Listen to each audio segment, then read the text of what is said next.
So Mark, what's the status? We are good to go. All right, very good.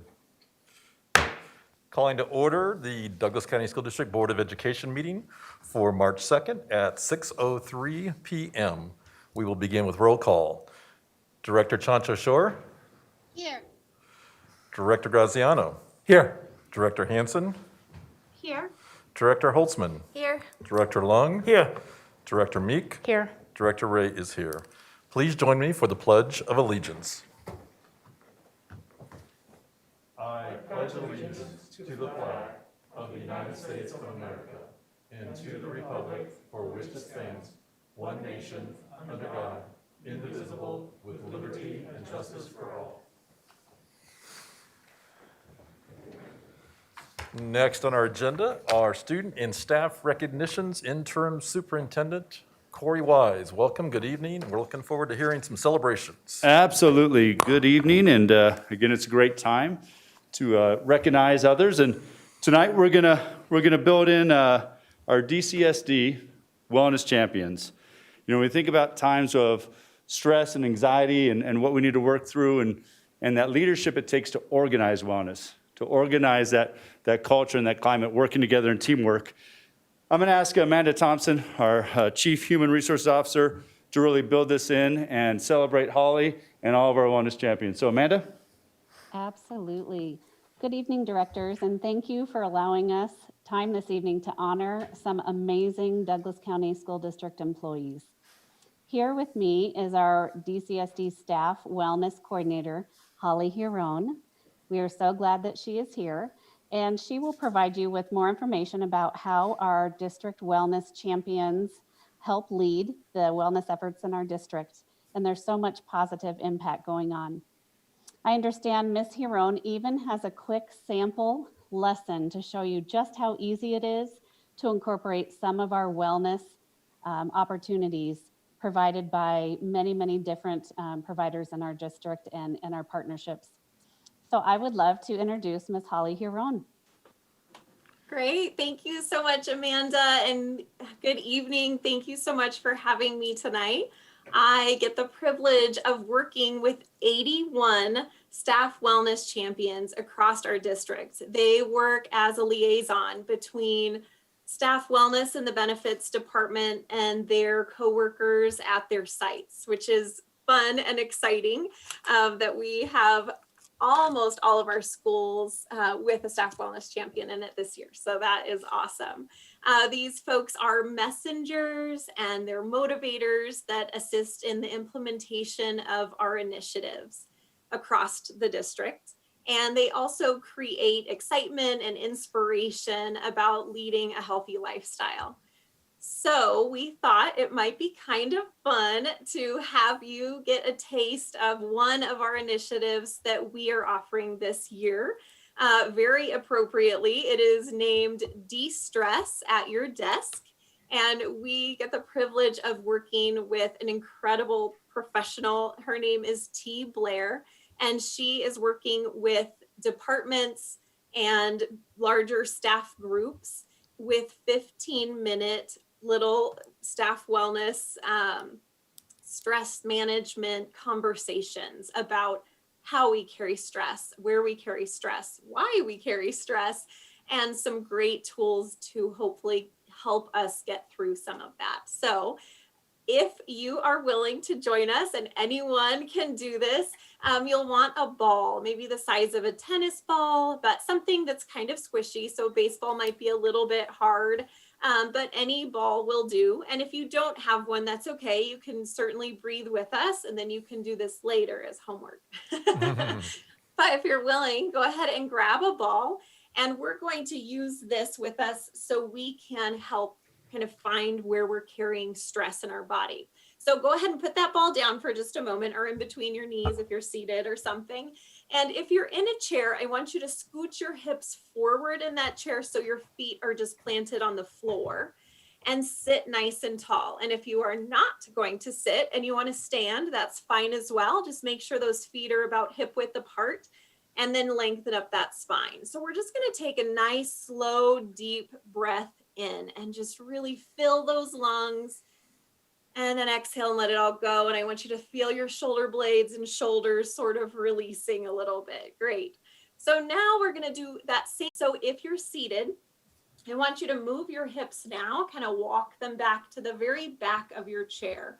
And if you have a back to your chair, that's going to be important. If you don't, you'll probably want to do this standing against a wall that just is a blank wall here. So let's take this ball between your back and the chair. So a meaty part of your back. We don't want to be on your spine or any bones that don't feel good. And you know how this might feel for your body. So if it doesn't feel great, ease off a little bit. But I want you to kind of move around and find a spot, maybe on this left side of your body, that feels a little interesting, maybe a little tight, like you can find one of those knots in your back. And once you've found a space that's interesting, I want you to hold that ball there, place those feet on the floor. Hopefully you can touch the floor where you're at, and take a deep breath in. And then I want you to push into that spot and the ball a little bit, and then release. Good. So inhale, exhale, push into that spot just a little bit. You know how much you like and how little you like. And one more time. Good. And then massage that spot a little bit. You can thank it for being a part of our night. And let's move over to the other side. So we're going to move to the right side, or just the opposite side of what you just did. And let's try to find a spot that speaks to you. So some areas that we do carry a lot of stress typically is around those shoulder blades, upper part of the trapezius, or even under the armpit, kind of towards the back area. So finding one of those spaces that talks to you a little bit tonight. We'll do the same 3 breaths. So again, sitting tall to start, and then exhale into that space, and then deep breath in. And as you exhale, feel that knot kind of just opening up and releasing, right? So we're going to inhale good oxygen into that space, and then last exhale, and you can give it a little massage there. Good. So go ahead and bring that ball back from your back. Again, if we had a little longer, we could go a little longer, but for now, go ahead and place that ball down and take these arms and just kind of massage a little bit through your neck, shoulders, give them a little squeeze. They've done a lot for you today. Good. And then take those arms, and I just want you to squeeze across your body, shoulders, biceps, triceps, down the front of your arms. Make a nice fist with those hands. Extend your fingers really long, and like you're playing the piano, just let those arms and fingers drop. Shoulders are going to go up to your ears, back behind you in a big roll. Do that one more time. And let's end with those shoulders down. And hopefully this brought a little calm to your body before you begin this long meeting. So I appreciate the opportunity to bring that to you and let you have a little taste of one of the programs we're working on this year. Thank you so much, Holly. Again, this is just a small snapshot of different sample activities that you can do at your desk, you can do at home, and just please visit our wellness website for a multitude of opportunities. You could even take that ball and rub it on the base of your foot, and that feels fantastic as well. So as Holly shared, we have 81 wellness champs and growing throughout our schools. And as much as we want to have every single one of them today, we know that we want to honor everyone's time. So we are so excited to be able to send each of our wellness champions recognition certificates from our Board of Education. We also want to thank our principals for, one, those on the call today, their willingness to play along and de-stress with us, and 2, just for embracing the wellness work into our buildings. So now on to the really important piece of it. We want to thank our wellness champions. And we have a handful of individuals here today. We have Bo Davies from Cimarron, Amanda Harvey from Northridge Elementary, Emily Hopkins from DC Oaks, Marianne Johansson from Rock Canyon, and I see some of your principal leaders here cheering you on, Natalie Reeser from Franktown. And we want to thank you all for being here, and my goodness, all that you do to support all of our employees here in Douglas County. I had the privilege of joining one of our wellness champion meetings, and these truly are exemplary individuals.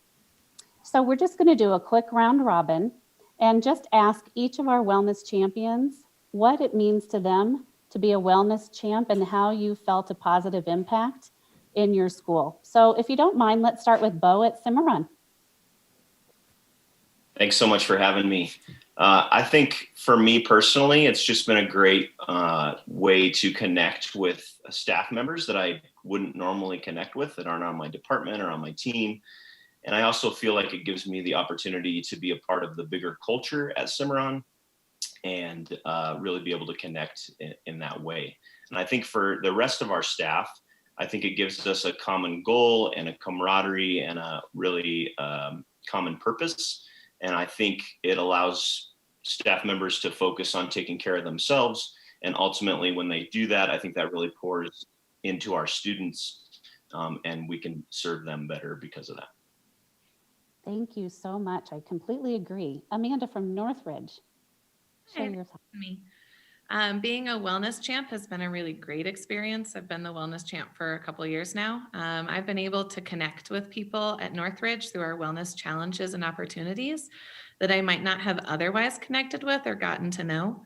It's been wonderful to be able to offer all of these wellness opportunities to all or of all types, the physical, financial, and mental wellness opportunities to everybody at Northridge. We do have a really great community at Northridge, and everyone from our classroom teachers to administration to EAs to even our base personnel has participated in some of the different opportunities. We have a lot of fun competing against each other for things like Walktober or working with each other to meet our individual self-care goals, and then definitely supporting each other when things get a little crazy like this year. The staff wellness program has given people different supports when they needed it. And I know that for me, at least, it's encouraged me to take a little bit better care of myself, to be a healthier, happier self. So thanks. Thank you so much, Amanda. Emily, thanks so much for joining us. Hi, I have a very small group of staff at Daniel C. Oaks High School. We're really close knit. And it's been really fun to be the wellness champ for Oaks because I'm new to the staff and the program is semi-new. So it's been fun to introduce it to them and get to know them as a new member of the group, as well as this wellness champion. So it's been fun to see what works and what doesn't work because everybody's site is a little bit different with personalities. So Walktober was our first big hit. That was really fun for our group. And we had a tea bar that was so popular in November that we've kept it as a full-time program in our staff kitchen. So it's been interesting because you get to know people. I sense a theme. We all seem to be saying it.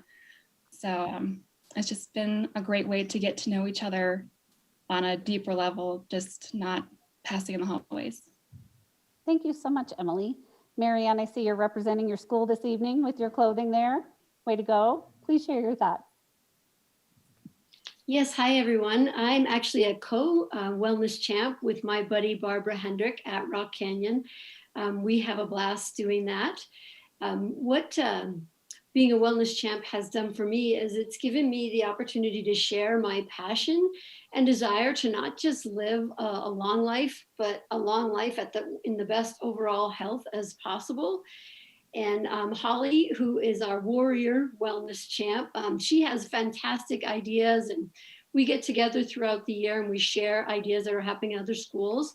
And what me and Barbara get to do is then we get to morph them into a site-specific fun activity that works for our super competitive, very involved, very healthy Rock Canyon staff. And so we have a lot of fun doing challenges and just events that the staff gets to come and interact, like everybody said, in a different way than they normally do. Just recently, when we came back to a more full-time in-person learning, we held a heart healthy food party. And we did that socially distanced with an entry door and an exit door. We had all kinds of healthy food, different stuff in the morning and then different stuff in the afternoon. And everybody was able to come back throughout the day. And I just can't tell you that we saw smiles, we heard chatter, we saw lots of joy, and we had heart healthy food happening at the same time. And it was just a super positive healthy buzz in the air at the school. So Barbara and I both love to be a part of that, and we try to create opportunities to do things like that all the time. I can truly say that these positive vibes and these healthy reinforcers that come right from Holly, they bring smiles, like I said, and lighter steps, and just a sense of camaraderie that we're all in this together, and that we want to support each other, not just professionally, but so that we have long, healthy lives, and we can continue to encourage our kids to do the same, and our kids, our students, to do the same. So thank you, Holly, for all that you do. And thank you for the support from my wonderful principal and the board, of course. Thank you, Mary Ann. And Natalie. Thank you. Thanks so much for having us here tonight. You know, being a wellness champ has just meant that we've got access to an incredible wealth of resources that we can use to help support our staff members. Back in January, the board meeting that the board honored a Douglas County High School student, Kika, for her efforts to spread kindness across the community.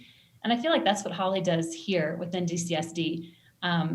You know, Kika mentioned that we don't know what others are going through, and the same thing, we don't know what other teachers, we don't know what our students are going through.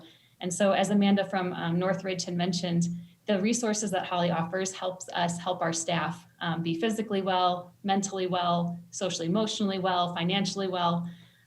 You know, through grants that Holly offers, a number of our schools have been able to provide accommodations for nursing mothers. And most recently, she coordinated an in-house vaccine clinic for teachers. So thank you, Holly, for that. The staff at Franktown is incredibly grateful for these opportunities. During our most recent DCSD Week of Kindness, one of the staff members at Franktown made handmade cards and put 10 to 20 of them every single day in the lounge. And by the end of the day, they were all gone. People were using them to write thank you notes, kindness notes to each other. By the end of the week, we had collected over 100 notes from staff members and distributed them. And the impact of these letters was absolutely indescribable. So it's through things like this, through the walking club that we now have for staff members, through the grant that we recently received at Franktown that enabled us to create a little more soothing atmosphere in our staff lounge.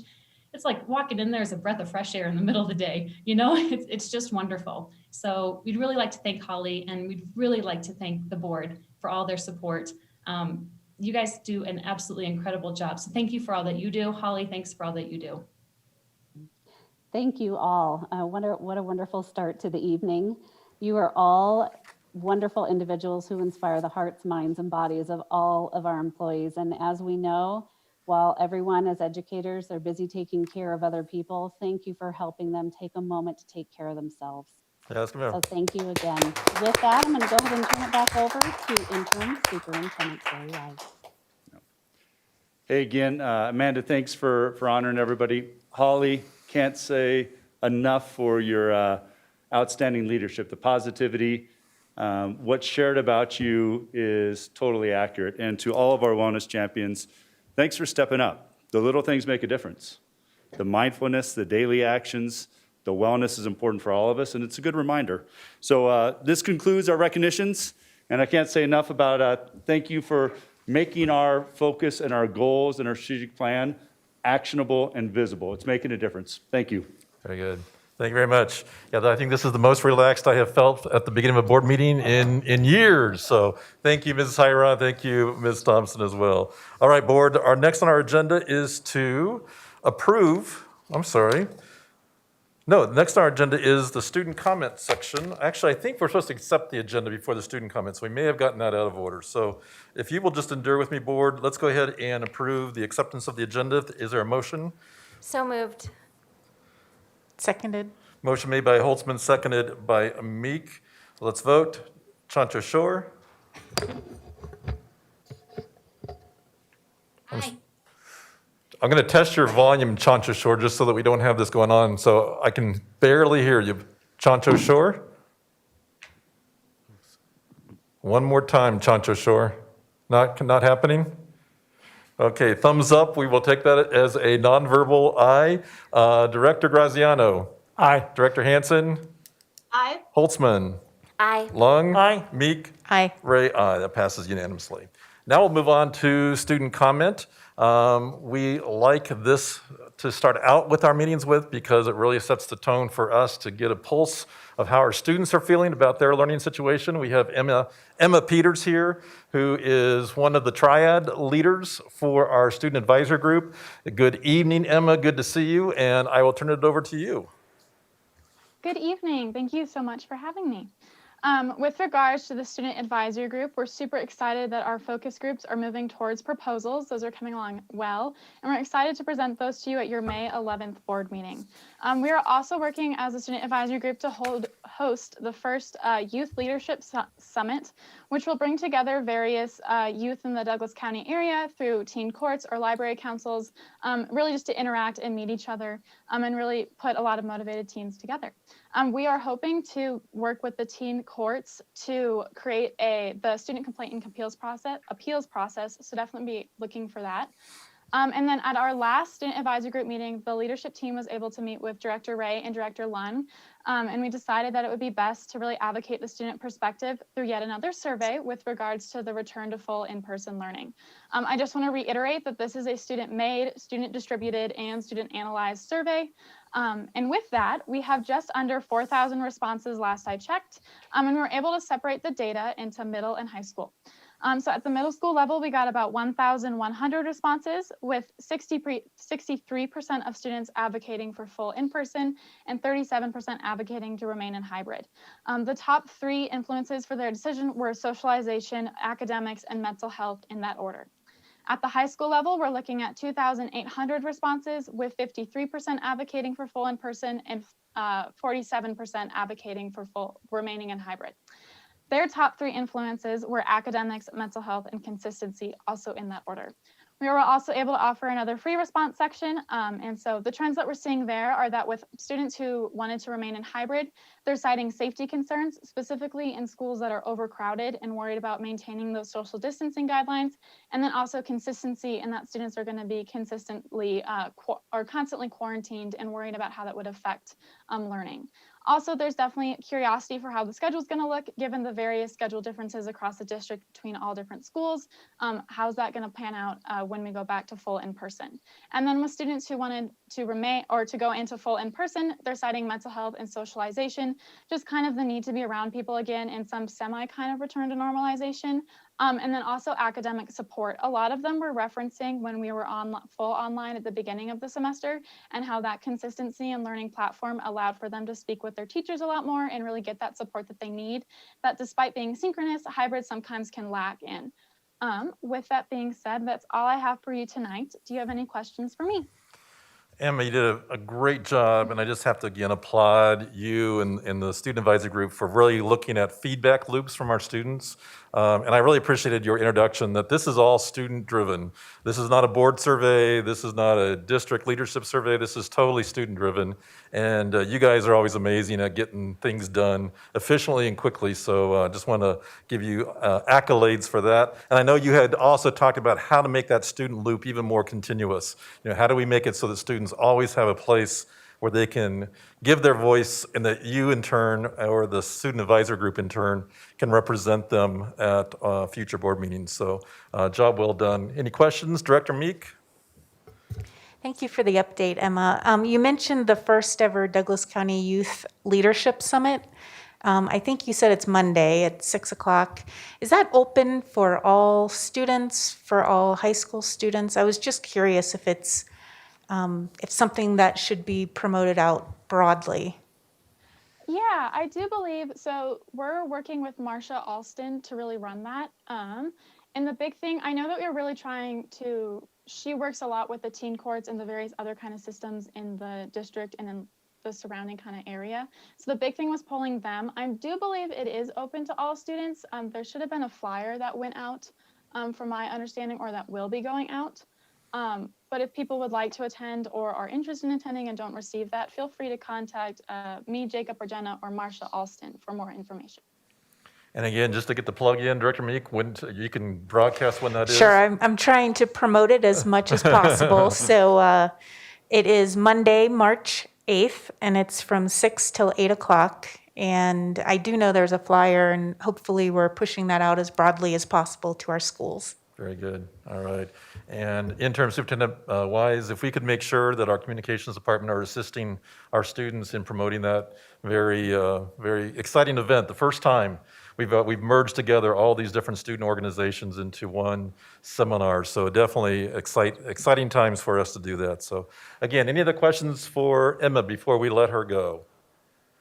All right, Emma, again, thank you for all your great work, and we truly greatly appreciate all the work the Student Advisory Group is doing, and looking forward to their presentations in May as well, so nice work. All right, we do have other students who have signed up tonight who would also like to speak, and again, those students, we would just ask that you know that we like to have about a 3-minute time limit for comments, and we would ask you guys to stay within that as well, if at all possible. But again, we look forward to hearing from the following students. First of all, we have Ethan Reed, Barrett Mosley, John Neidringhaus, Lucas Gothier, Xander Lees, and Sydney Kalima, and Mia Bennick. So we're going to start with Ethan Reed, then Barrett, and then John. Ethan, are you there? Yep, there he is. Ethan, please go ahead. All right, of course. So my name is Ethan Reed, and I'm a senior at Legend High School in Parker. And first and foremost, I would like to thank you for taking the time to just listen to the comments and just all of the concerns that are being made by students across the Douglas County School District. And I truly believe that it is imperative that student and teacher voices and concerns are heard during this time, as we're the ones that are actually going through the actions that will be made here later tonight. And I know that public comment is scheduled to take a few hours, so I will just conclude here and urge you guys to keep us hybrid for the fourth quarter. Thank you, guys. Very good. Thank you, Ethan, for those comments. Barrett Mosley, you're next. Is Barrett there?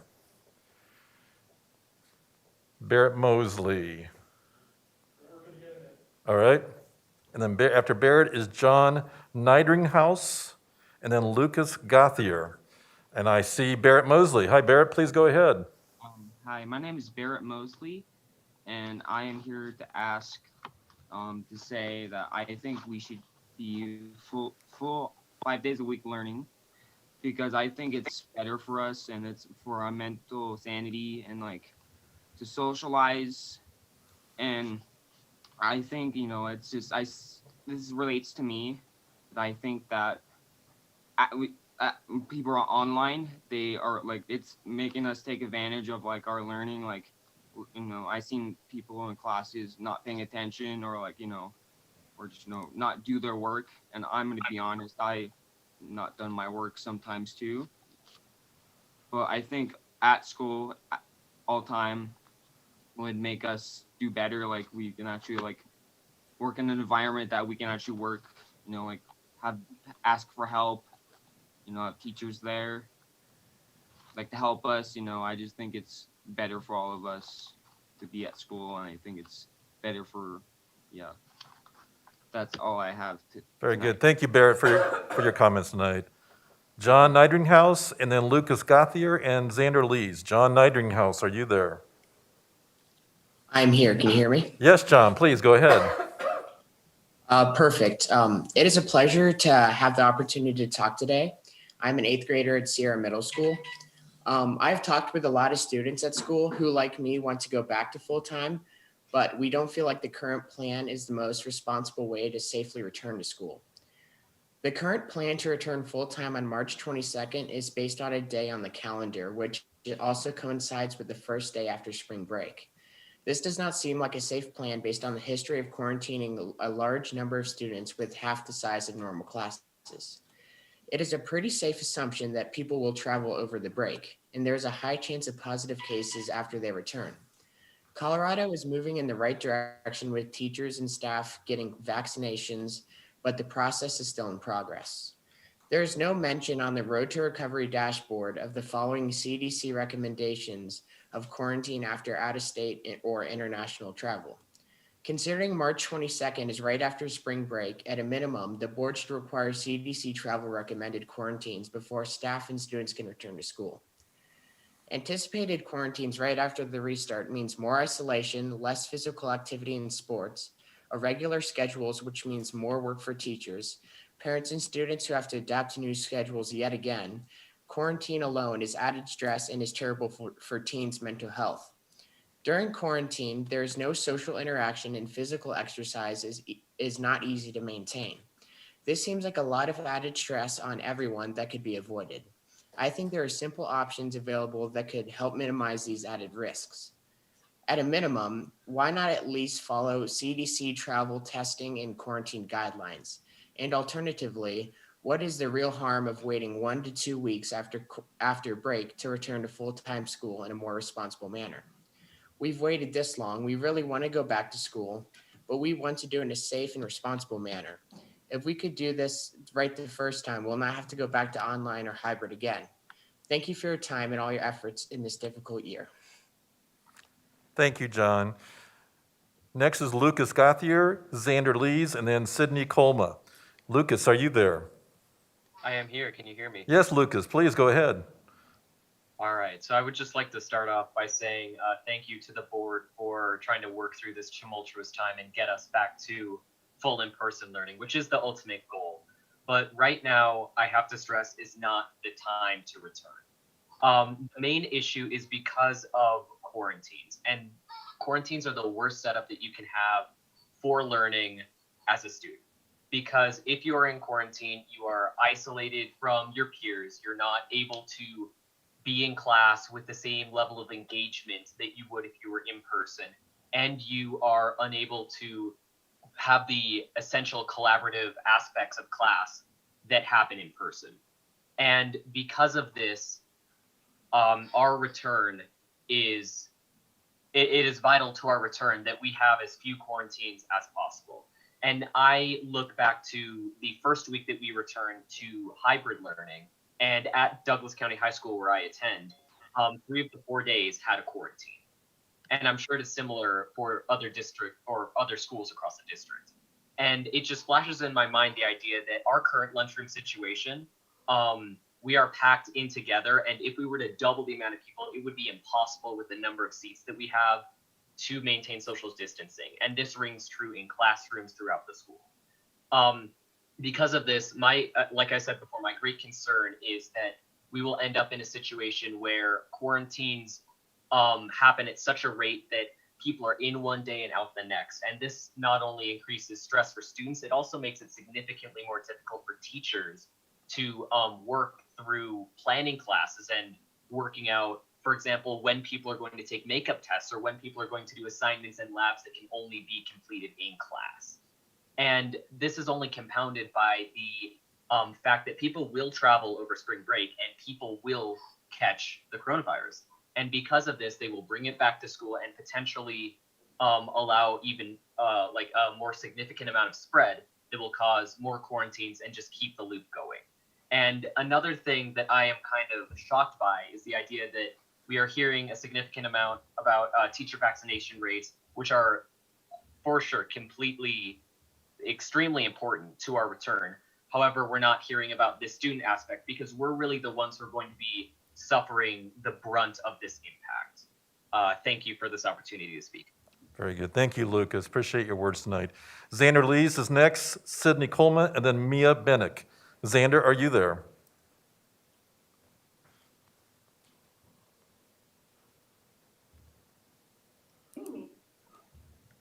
One more time for Xander Lees. Xander, are you there? Yes, he's unmuted. Okay, Xander, it sounds like you're muted, so if you'll check your mute. Hello? There you go, Xander. Yes, we can hear you now. Go ahead, please. Cool. Hello, board. My name is Xander Lees. I'm a junior at Thunder Ridge High School, and I'd like to make this kind of short due to a couple of reasons, mainly being this is going to be a long day and long night for all of us. But I would just like to say something. 19,568. Now, that number, that just sounds like a random number, right? It's not anything to do with either COVID infection rates, COVID death rates, or anything like that. It is the amount of teachers who are leaving are leaving Colorado to go to another state due to our state our governing of how we're treating this pandemic. Do we really want to be known as someone who lost 19,000 teachers? We already are understaffed for the school, for America's average. What can you listen to the teachers and the students who voted that we should stay online? 57% of students wanted to stay online and said it was the best for our health. And I do not know the exact numbers for the teachers, but I'm pretty sure it was close to 57, 58. And that is all I wanted to say. Thank you. Very good. Thank you, Xander, for your words. Appreciate that. Sydney Colma and then Mia Bennick. Sydney, are you there? Hi, yeah, I'm here. Can Hi, you hear me? Sydney. Yes, Hi. please go ahead. Okay. Thank you for having me. It is very appreciated. So I'm Sydney Coleman, and I'm an 8th grader at Mountain Ridge Middle School. At the moment, I am fully online due to COVID, and I am here to talk about my concerns for my friends that are in hybrid and expected to go fully in person. So I totally understand the social aspects of needing to be around people and seeing people and being able to hear other people's opinions and talking to teachers and getting help on work. But a really big part about being online for me is the executive functions that you get from staying online. So as an online student, I've learned how to, organize my own work, stay on my own schedule, but then also instead of just being guided by teachers at this exact time, waking up at this time, going through the day, I have to wake up at my own time, make sure that I get on that call right away, and then turn in my work right away so I maintain my own grades. And I see that as something that's really important and needed, especially since we're younger and kids need to learn that, because when we're adults, we won't have that same opportunity. And at the moment, it is safer to stay online, and kids will be able to stay online for the fact that it's really needed right now. Kids are getting crazy COVID cases and quarantined. One of my friends just had to get quarantined, and it wasn't helpful. It was mentally very stressful. I wasn't able to see him or anything like that. And it puts a lot of stress. If we could just stay hybrid this year and then see how things roll out, we can go to fully in person next year if things get better. But in my opinion, I feel like it's really important to just stick to this hybrid right now. Thank you so much for your time. Very good. Thank you, Sydney, for your comments tonight. Mia Bennick, are you there? Mia. Yeah. Hi, Mia. Yes, please go ahead. Okay. My name is Mia and I'm in 6th grade. I'm really excited about the equity policy. Being Black, it would be really great to have some more teachers and adults in the school who look like me. I would like to read more stories about people who have a similar life to me and learn about the great things that different people have from all over the world. It can be hard always standing out, and I hope that my teachers and my classmates will understand more about what that feels like. I hope that they can find better ways to make everyone feel included. It is so important that everyone feels safe and knows that they won't be picked on or talked about because they may look different or act different. Thank you for listening. Very good. Thank you, Mia. Well done. All right. We will bring our student comment session to an end at this time. Next on our agenda is to continue our conversation with Interim Superintendent Wise regarding in-person learning. So at this time, Superintendent Wise. Thank you very much. And to Emma and your leadership and the student advisory group, I can't say enough. Thank you for taking the time to reach out for the student speakers. I also want to say thank you for your input. You know, there's a lot of opinions and there's a lot of input and work that has happened, and there's going to be continued work to go as we move forward in this recommendation. And you know, as we start to address this, we're going to go forward with where we are.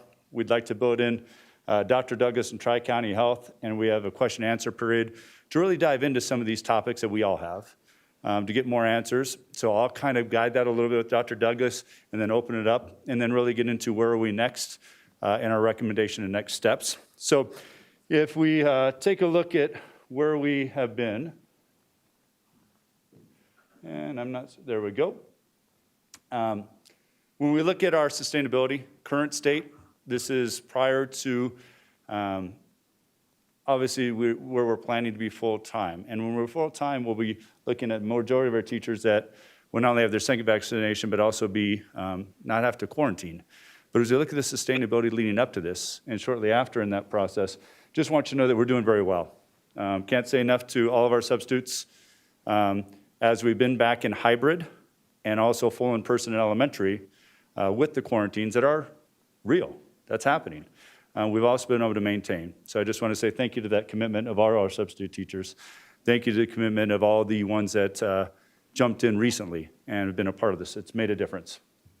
As we move into the trends where we are currently, Matt Reynolds is going to join us and speak a little bit about, again, where are our metrics. They are still trending in the positive direction.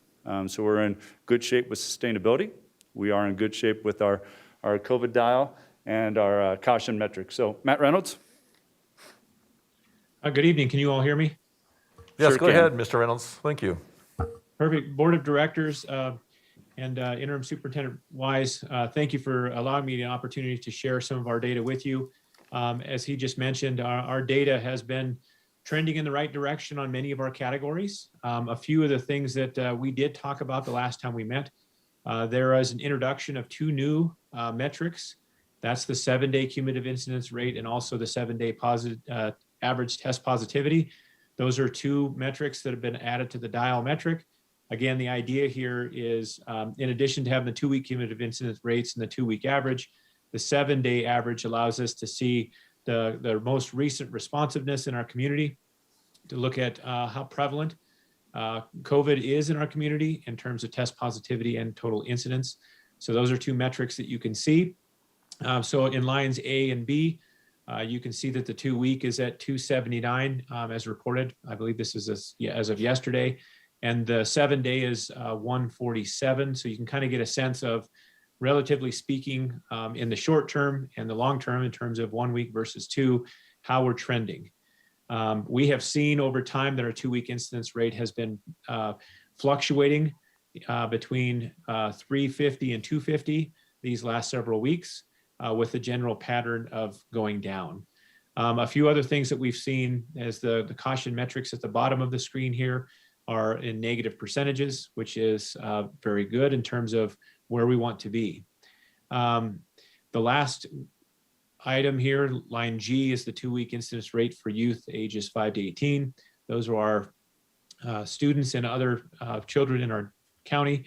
This is, again, at a negative percentage. I want you to keep that in mind as we move to the actual pictures here in just a second. Next slide. So this is the same data as displayed on Tri-County Health's caution metrics. One of the things at the top is we are still in yellow. That's, as a county, we're in the yellow concern category. That's something that we will be paying more attention to. The metrics that are listed here are the same ones that are on the screen before. The diagram at the bottom is one that gives a visual representation of where we are and where we've been trending. As you can see, the tail end of that graph, you can see that we've been kind of fluctuating around that small window. We are above the other two counties in respect to this particular metric of 2-week incidence rates. Next slide, please. This is a new image that's been presented by Tri-County Health on the caution metrics. This is the 7-day incidence rate. So this allows us to zoom in on a very truncated data set. It's smaller. This started back in the 4th of February. So it's a smaller data set, but it lets us see relatively quickly what we're experiencing in terms of our incidence rate. And again, for the last month or so, we have been slightly above our other two county counterparts for Tri-County. Next slide, please. This is the other metrics that are at the tail end, including the 2 weeks incidence rate change over time, the percent of hospitalizations, and also the 2-week incidence rates for youth ages 5 to 18. The graph at the bottom of the screen, we have discussed this before. It's more jagged than the graph that's previous because this is a snapshot from a 2-week perspective. And it goes from, I believe in this case, it's a Sunday to a Sunday, kind of a whole week snapshot, so you don't get that nice consistent data, but the shape of the general curve is similar to what we've seen in the overall. Thank you, Matt. You know, as we, again, talk about, a few weeks ago, we were looking at the transition to in-person hybrid 2.0, and change is hard. We can't always predict everything. You know, some of the concerns of quarantine, data, trending, what's next is difficult. This is the first time in a year where we're talking about being back full in person. And when you think about that change, we have a lot of questions that come on. And I just want to once again welcome Dr. Douglas from Tri-County Health to be a part of this conversation. And Dr. Douglas, are you available and on right now? He is not online right now. Superintendent-wise, Melissa Sager from Tri-County Health is online. Okay.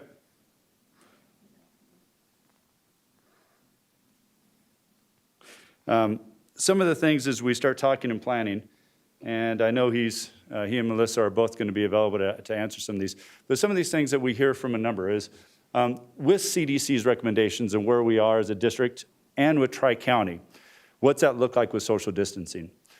Part of our plan, just like with elementary, with social distancing in the middle school and high school level, we're going to be really focusing on our mitigation factors, which are supported and also very important.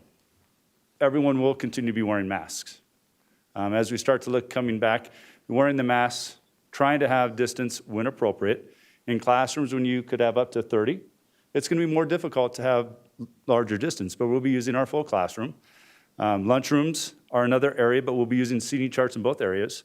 We do have continued targeting of our quarantine practices, which helps to, minimize how many students have to quarantine.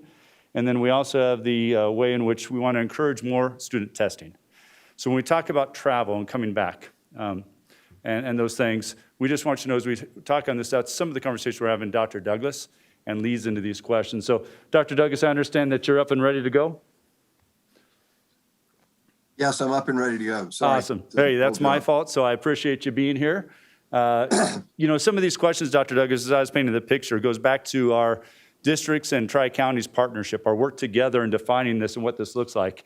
So I'm going to ask you a few questions just to kind of see, again, to make visible and aware, what are we working through? What do we notice together? What do we support and plan? And how do we work on this together? So, as you listen to our plan to come back, both middle school and high school, you see our data, you see our trending ability as of right now, and that's not predictable.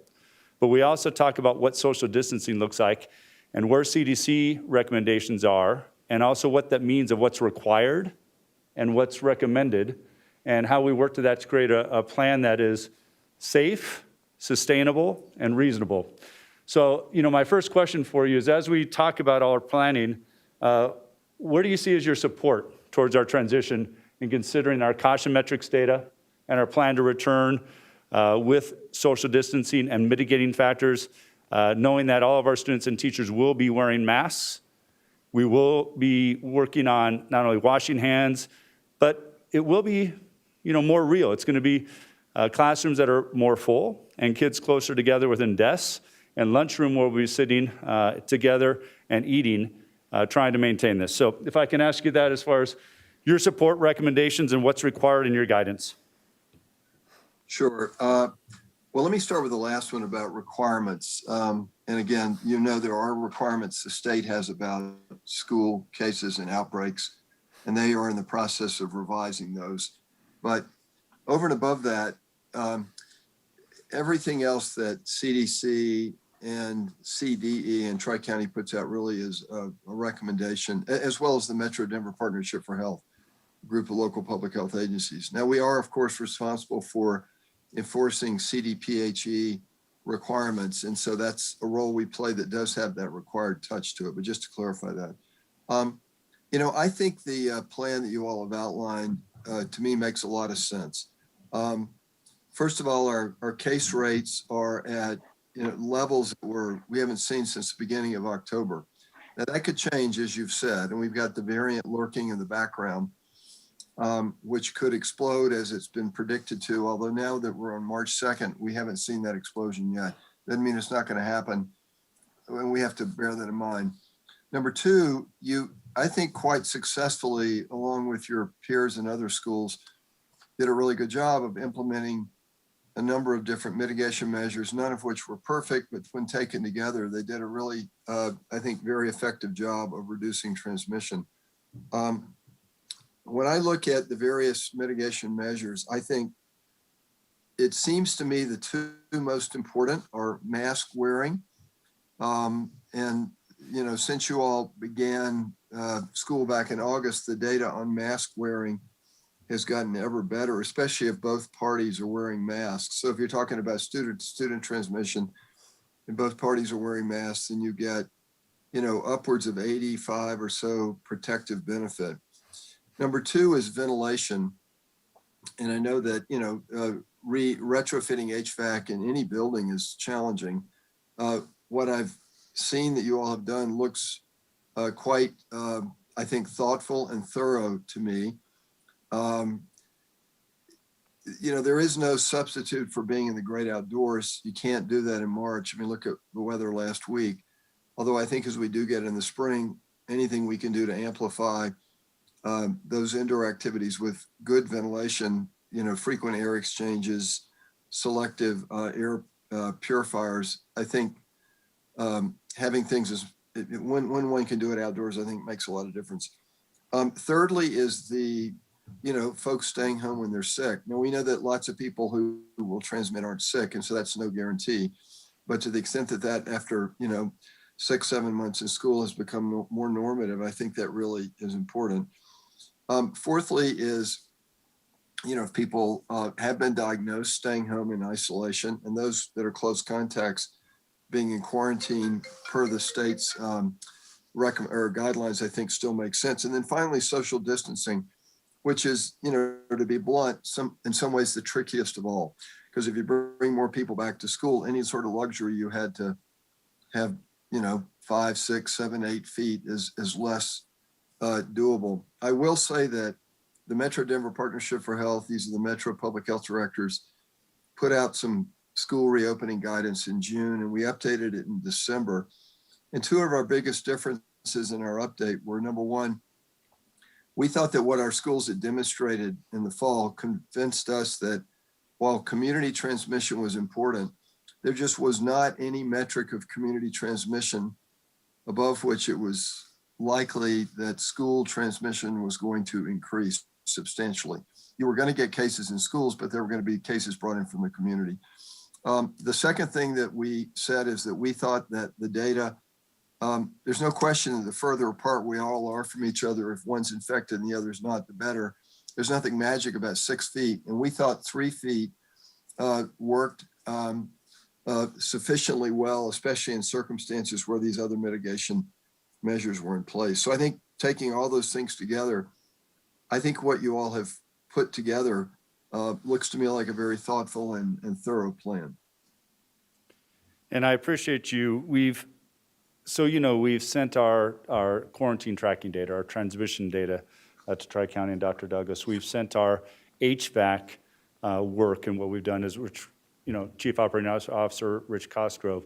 So trying to get input of everything that we're doing and best planning, we've really been trying to be thorough with a number of partners, thorough with advice and best practice, and trying to create the best plan to move forward.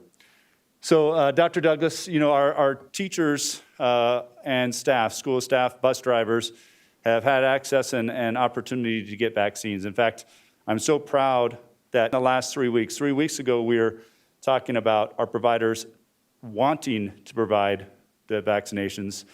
And within 2 weeks, the number of front-facing staff having that first vaccination.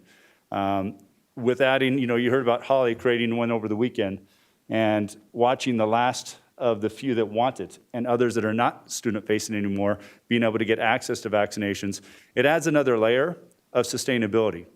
We do anticipate more quarantines, but also for our employees and student-facing staff to not only have protection, but also then to not have to quarantine for that sustainability factor. We all are aware that, students ages 16 and 18, that's the youngest in which they'll be able to start getting vaccinations, but access right now is limited. it's going to be coming in the future, but we also feel that as you look at our district and neighboring districts, we're going to have more opportunity in the time to come. And we can also practice these mitigating factors to provide as much safety as what we've had all year.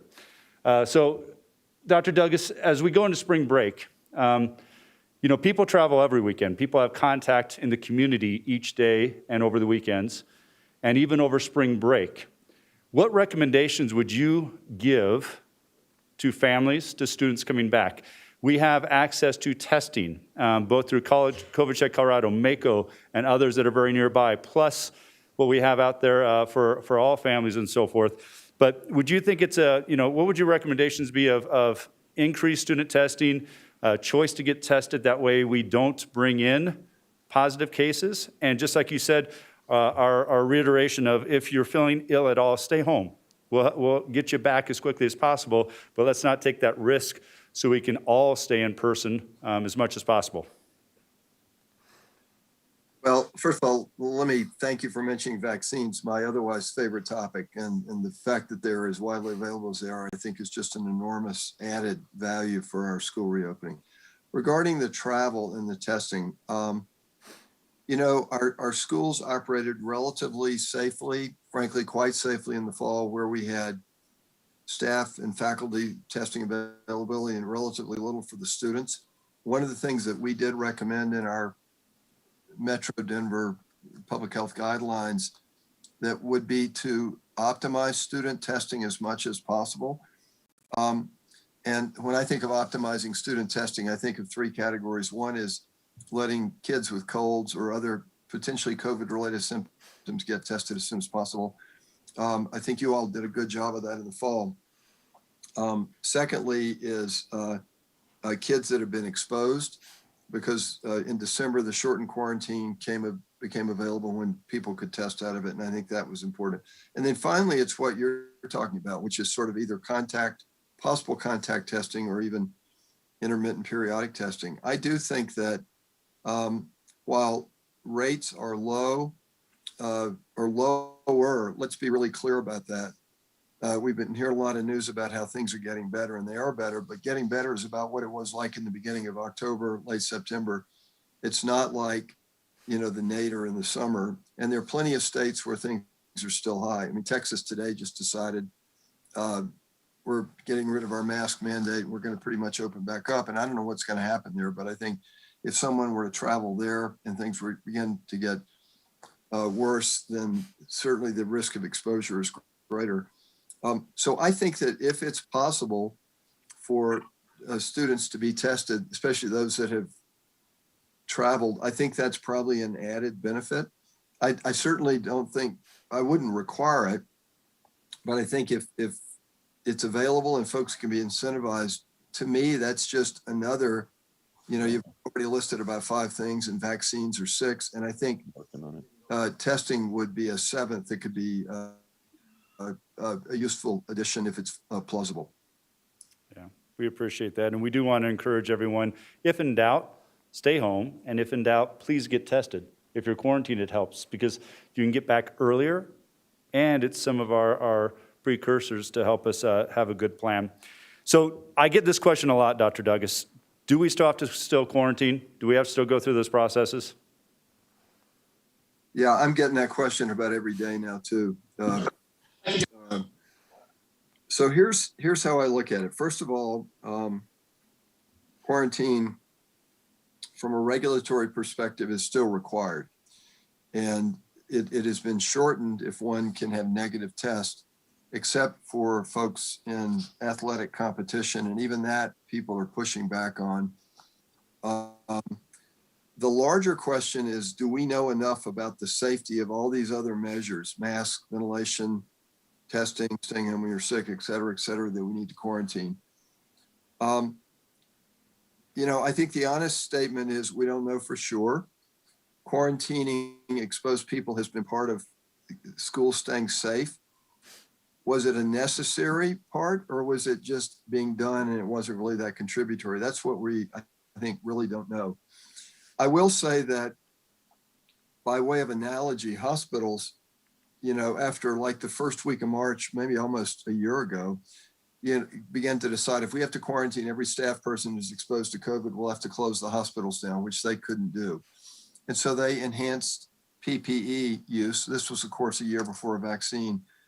And they've, by and large, done quite well avoiding transmission inside hospitals, either from patients to staff or staff to staff.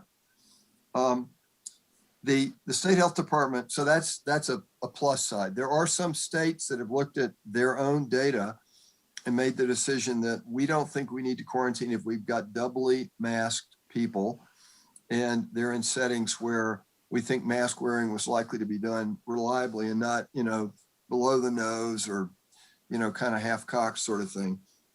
I know the state health department is looking at its own quarantine guidance. I'm under the impression that they're going to be looking really hard at whether or not every student in certain settings needs to be quarantined, or whether targeted quarantine, I know you all have been using that, can be done much more widely. I have raised with them on a regular basis, honestly, literally the last 3 or 4 days, the question that you've asked me. Are they ready to consider that?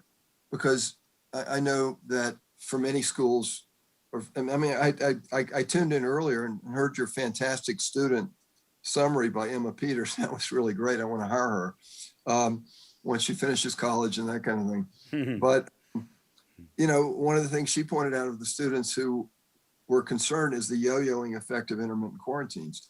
And I've heard that from schools and I've heard that from families, and I know that's challenging. So I think the simple answer right now is, do we still have to quarantine? And the answer is yes, per the state requirements, even if everyone wears masks. Is there any chance that might change? I think there is some chance that might change, although I wouldn't give you a Las Vegas odds as to what that'll look like. And look, I don't want to act like quarantine's a bunch of, horse manure. It doesn't help at all. I think it does help. I think the question is, what's the trade-off? And for right now, it is part of the state requirements, and we'll see what they come out with. Yeah, and I appreciate that. I appreciate the candid answer. I heard in your statement, though, that it is required, that right now, quarantining is required. I don't have an option, and we don't have an option in which to change that. However, you're always evaluating, advocating, and this could change over time, but right now it's still required, correct? That's correct. And by the way, I do want to say that you just hit 2 key words, evaluating and advocating. And the data you all have collected, I think, has strengthened the case that some things may not have been as necessary. And that's how our schools have been able to, I think, get to better places and advocating. And when you guys have got good ideas, I'm in this particular case, I'm not the decision maker, although I can be the messenger. But I do think your advocacy, and frankly, one of the things that's hard to measure is we know what we buy by preventing COVID cases. It's sometimes hard to measure what the cost is of the measures that we're taking to prevent those COVID cases. And I think that sort of quantitation, we had to have this many quarantines and this many yo-yo in and out. And honestly, maybe your students can do another round of surveys when you guys get back. That was, again, such impressive data. So I think that's what I would say about that. But it is unequivocally right now required. Thank you. The last question, regardless of our recommendation and decision tonight, we're building a plan for next school year also. And we have been planning and continue to plan that we will be full in-person PK-12 starting in August.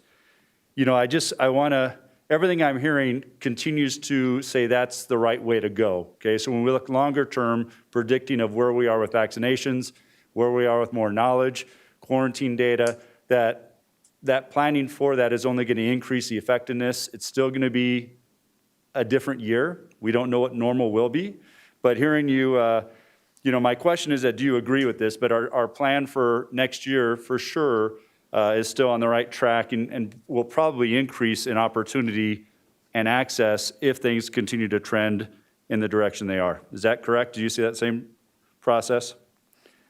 Yeah, the only fly in the ointment I could see is if we have a new variant that comes on the scene and explodes and the vaccines don't work as well against it and it's more transmissible or it's more severe. And we are carefully watching that situation regarding the variants we've recognized. But I think otherwise, you're absolutely correct. I think that the far and away the best likelihood is that we will be in a far better position in August to safely do in-person learning. Perfect. So, directors, what questions do you have for Dr. Douglas? First of all, thank you, Dr. Douglas, again, for being a partner with us. I can't tell you enough how reassuring it is to hear your medical expertise and advice as we continue to navigate these tumultuous times. I want to just start out by asking, I want to make sure that I didn't hear you incorrectly, and I think I did, actually, because you were talking about a correlation between community metrics versus school metrics. And I almost heard you say that you didn't feel like that the community metrics had that much of an impact on what we see in the school. And I want to ask maybe a different way is, my understanding is the community has to help us here, because if the community's positivity rates, incident rates continue to spike, I think we're going to see some problematic issues in our schools. Is that correct? Yeah, thank you for calling me on that, because I probably didn't explain that very clearly. I think all through the fall, the events that were seen were almost exclusively driven by community transmission. So to the extent that community transmission goes up, the schools will unequivocally be impacted. I think what I was trying to say, is I don't believe community transmission rates affect intra-school transmission. So I think it can affect who's sick, who has to stay home in isolation. We're not talking about getting rid of isolation, by the way, even if quarantine were somehow modified.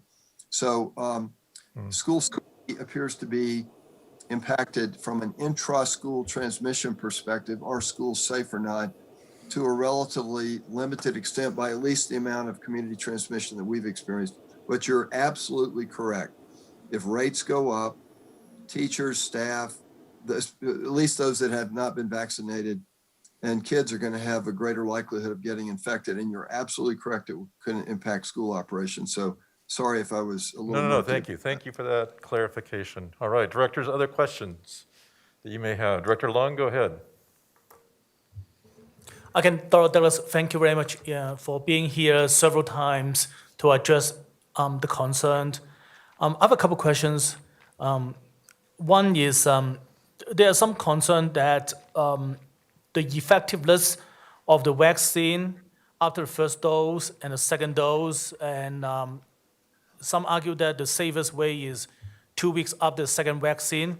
So do you have any data about after the first dose, what's the percentage is being effective, and after the second dose, what's the percentage of that?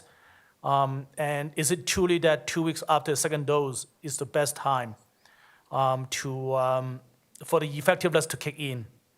And go ahead, Dr. Douglas. Sure. Yeah, that's a really good question.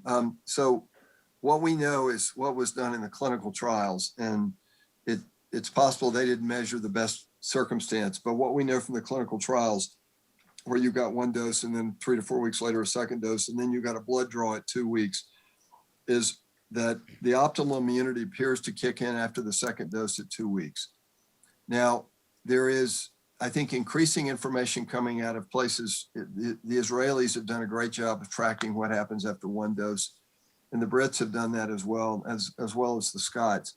And there is, I think, increasing data that a couple of weeks after the first dose, they are beginning to see some fairly strong protective effects, certainly in terms of severe disease, reducing hospitalizations, and maybe even deaths, a whole lot less clear about asymptomatic disease.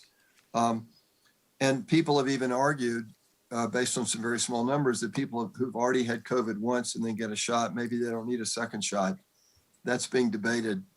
And then, as you're probably aware, people have even said, do we need to do what the Brits have done and just give everybody a first dose? And then when we give everybody a first dose, we'll circle back and give them the second dose. And, we don't have any, the Brits are collecting data on that, although there is some concern with the variant they're seeing that may be a short-sighted strategy. So I think at this point, the settled opinion of the smartest people I know seems to be we ought to be considering 2 doses the standard for at least the RNA vaccines. And that's not true for the Johnson & Johnson vaccine. In 2 weeks is when you can reliably say your immunity is optimized. It's probably not going to get a lot better. May not get a whole lot better from week 1 post second dose to week 2, but that's the time at which our measurements are most predictive. Director Lung? But that does not mean that after a second dose, so what's the effective way after the second dose, immediately after the second dose? Is it there's a big difference between that and 2 weeks after, or the difference is not that significant? Immediately after the second dose and the 2 weeks after? It's not that big. There was not, if you look, you can look at that in 2 ways. You can look at who got sick and plot out curves of getting sick. And there's not like some big leap at 2 weeks. You see incremental improvement, assume, literally within a couple of days after you get the second dose. The other way to measure it is when do we know your antibody titers were high? And those studies only drew blood on people every couple of weeks. So that's probably the firmest evidence for the 2 weeks. But is it likely that you're better at 3 days post second dose than you were at 1 day? Probably. 6 days better than 3? Probably. So, if we had infinite amounts of data, you'd probably see that. But the way the studies were designed, best information does come from 2 weeks. All right, very good. Directors, other questions? Go ahead, Director Hansen. Thank you. I have had the incredible opportunity the past week to spend some time in our high schools and made a few students a promise to ask you specifically about the lunchroom.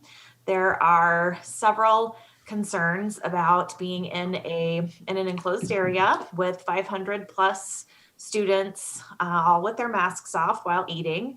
And I had several teachers ask similar questions about possible transmission from that large group of students in the lunchroom then coming to small classrooms. So if there's any input that you could provide that could help alleviate some of those concerns, I know there are several people listening who would truly appreciate it.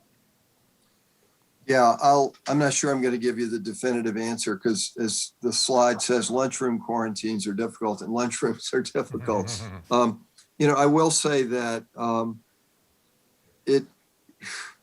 think the same precautions that you would use anywhere else, except now you can't use masking between bites sort of thing, would apply.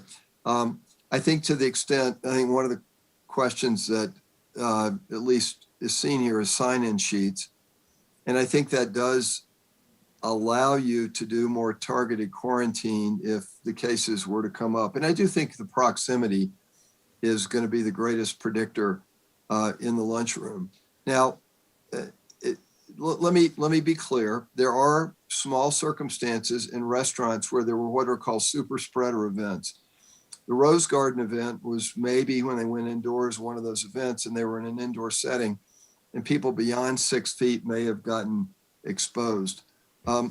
So I don't want to paint the picture that couldn't happen at all, but I do think that while the mask-free lunchroom does create probably, as I understand it, one of the riskiest times in the school setting, I think especially if all the other precautions through the day are being carried out, and especially if you have the opportunity to identify who's been close to other people so you don't get stuck with the issue of having to quarantine, an increasingly large number. I think that's probably going to be the most effective way to manage it. So I don't know if I totally got your question. Was there maybe more of a teacher risk question that I didn't completely answer? Or I just had several teachers ask if it was an increased risk to have a student who had been in the lunchroom with a large group of people and then come to the classroom. And I think that your answer adequately covered it.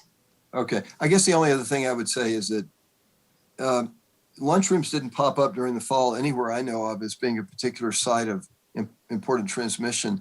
And the message, including several recent publications by CDC, does appear to suggest that intra-school transmission or rather cases in schools seems to be driven much more by the cases acquired in the community, what we talked about with Dr. Ray a minute ago. And then there's this other issue that transmission in school actually appears to be more adult to kid or adult to adult than it is kid to adult.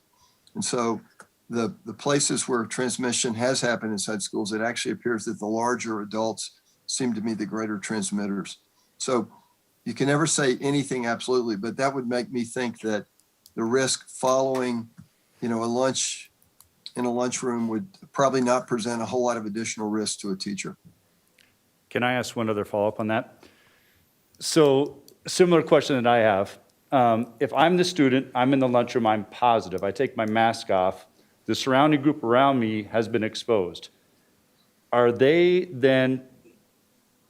be then transferring in their next class? So if they go to the class, I'm the definite person who could be exposing others, but those surrounding me, if we identify that we need to be quarantined, but in that short time they go to another class, those kids around me, are they the concern, or is it just me that's still the concern of who I'm around throughout the day? Well, first of all, the incubation period is going to be 4 to 7 days or so. So certainly nothing that instantaneous you'd have to worry about.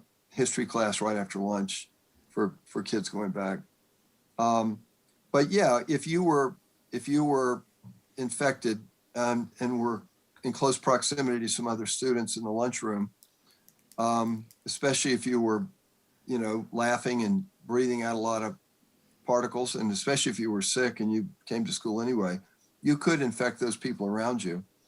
Although the time period from that exposure to when they get actually infected and begin to shed virus themselves is going to be that 4 to 7 day time frame. Perfect. Thank you, sir. Director Long, go ahead. So I have the pleasure of visiting two high schools in the last 2 weeks. So the student is wondering how come they're not on the high priority list of getting, the vaccine. I'm so grateful President Biden said that by May, all the adults who want the vaccine should have it.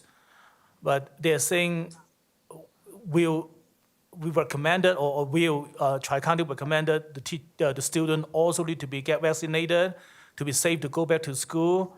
And I know that, our school district has done a wonderful job that we never have any huge outbreak.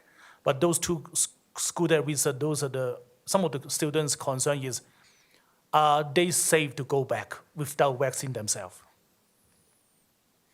Yeah, I mean, I'm a big believer in the vaccine. I'm a big believer in the vaccine down to the age levels at which it's been studied. For Pfizer, that's 16, and for Moderna, that's 18, and Johnson & Johnson's 18. And I think it's highly likely to be effective in people younger than that. What is happening right now are studies to accrue additional safety data, because that's always the issue is the younger you get, the less likely you are to get sick. And we're always thinking about trade-offs between giving healthy people something like a vaccine. The younger, the less likely they are to get sick, the more you want to be sure that the product is safe. And so those studies are being carried out right now. I am under the impression that we'll know the results of those safety studies at least down to 12, and maybe at least down to 12, maybe in a couple of months, and down to 8, maybe in a couple of months after that. And I think once we have ample supply, if the safety can be assured, then vaccinating kids that young would make sense.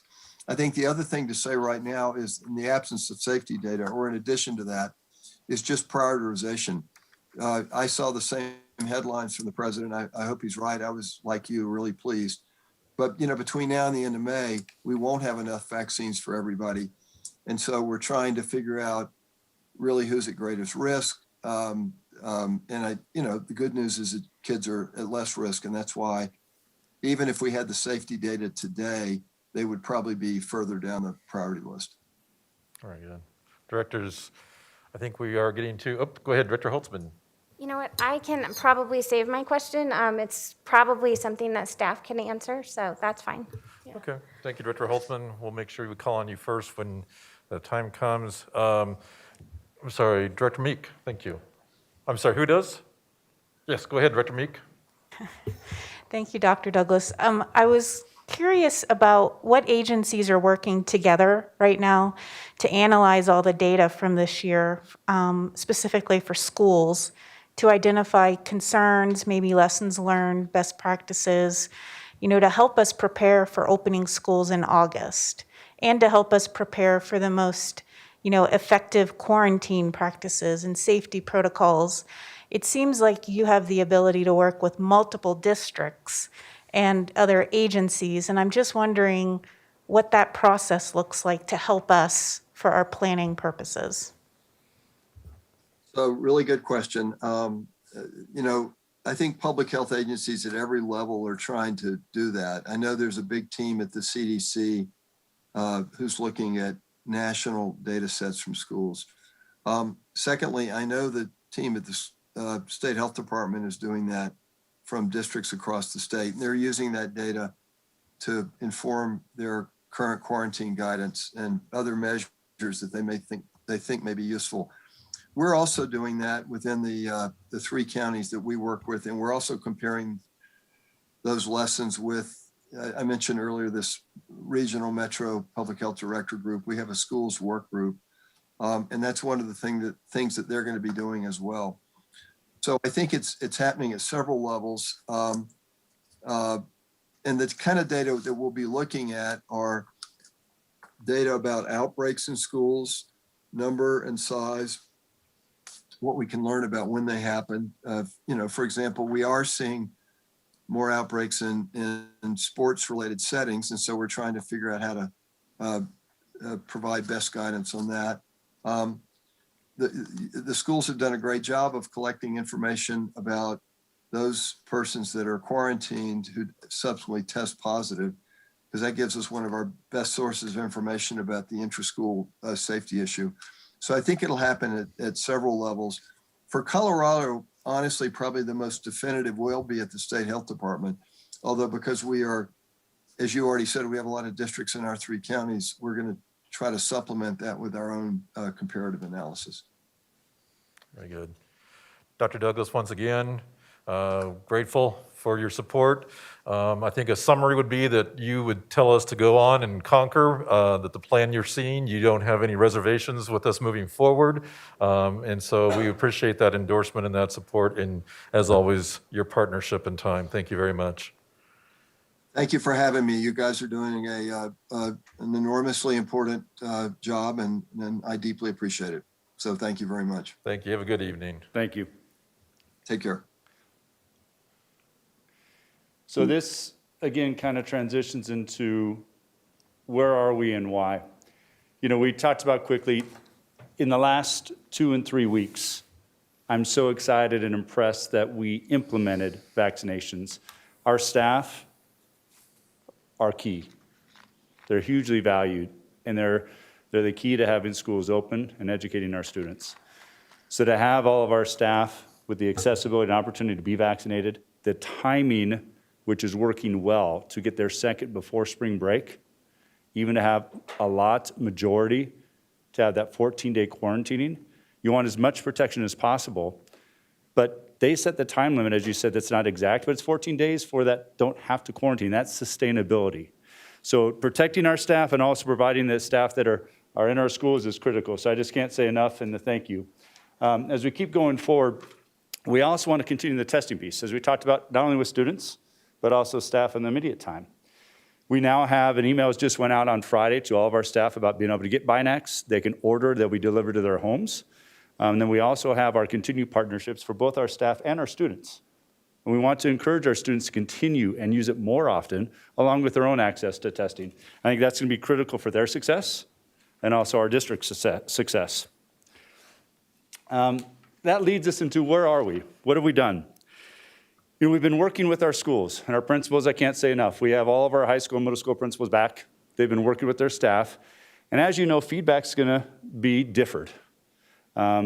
We have listened. There's a lot of input to it. What are best plans? What can we do? What are our options? And really trying to solidify to what do I and we as a staff feel is the best recommendation. And in working on this, we're working on what does that time look like to be able to be prepared? Moving desks, getting their Google Classrooms reset up. You heard students talk about their school schedules. So we're trying to not only plan and use this time leading up to it, but what else is needed to make sure we're prepared? We're working on quarantine processes, the sign-in sheet. We've had deliberate conversations and we'll continue with what does performing arts look like? How do we start to do this well with space and safety for choir and also our band? And so when we look at those classes along with PE, we're continuing to work on that piece. Lunchrooms, the sign-in sheets, the targeted piece, knowing who you're around to do this well, but not have to put out the entire lunchroom because that exposure piece, it has been problematic at times with quarantines. And really making sure we're safe, but we're also reasonable and purposeful in our work. The social distancing. We are going to be back. There's going to be classrooms that have 30 kids. It's not going to have the same distance that we've been able to have in hybrid. But we also look at our mitigating factors. And this is our first opportunity in which to move to full in-person, where the data supports that.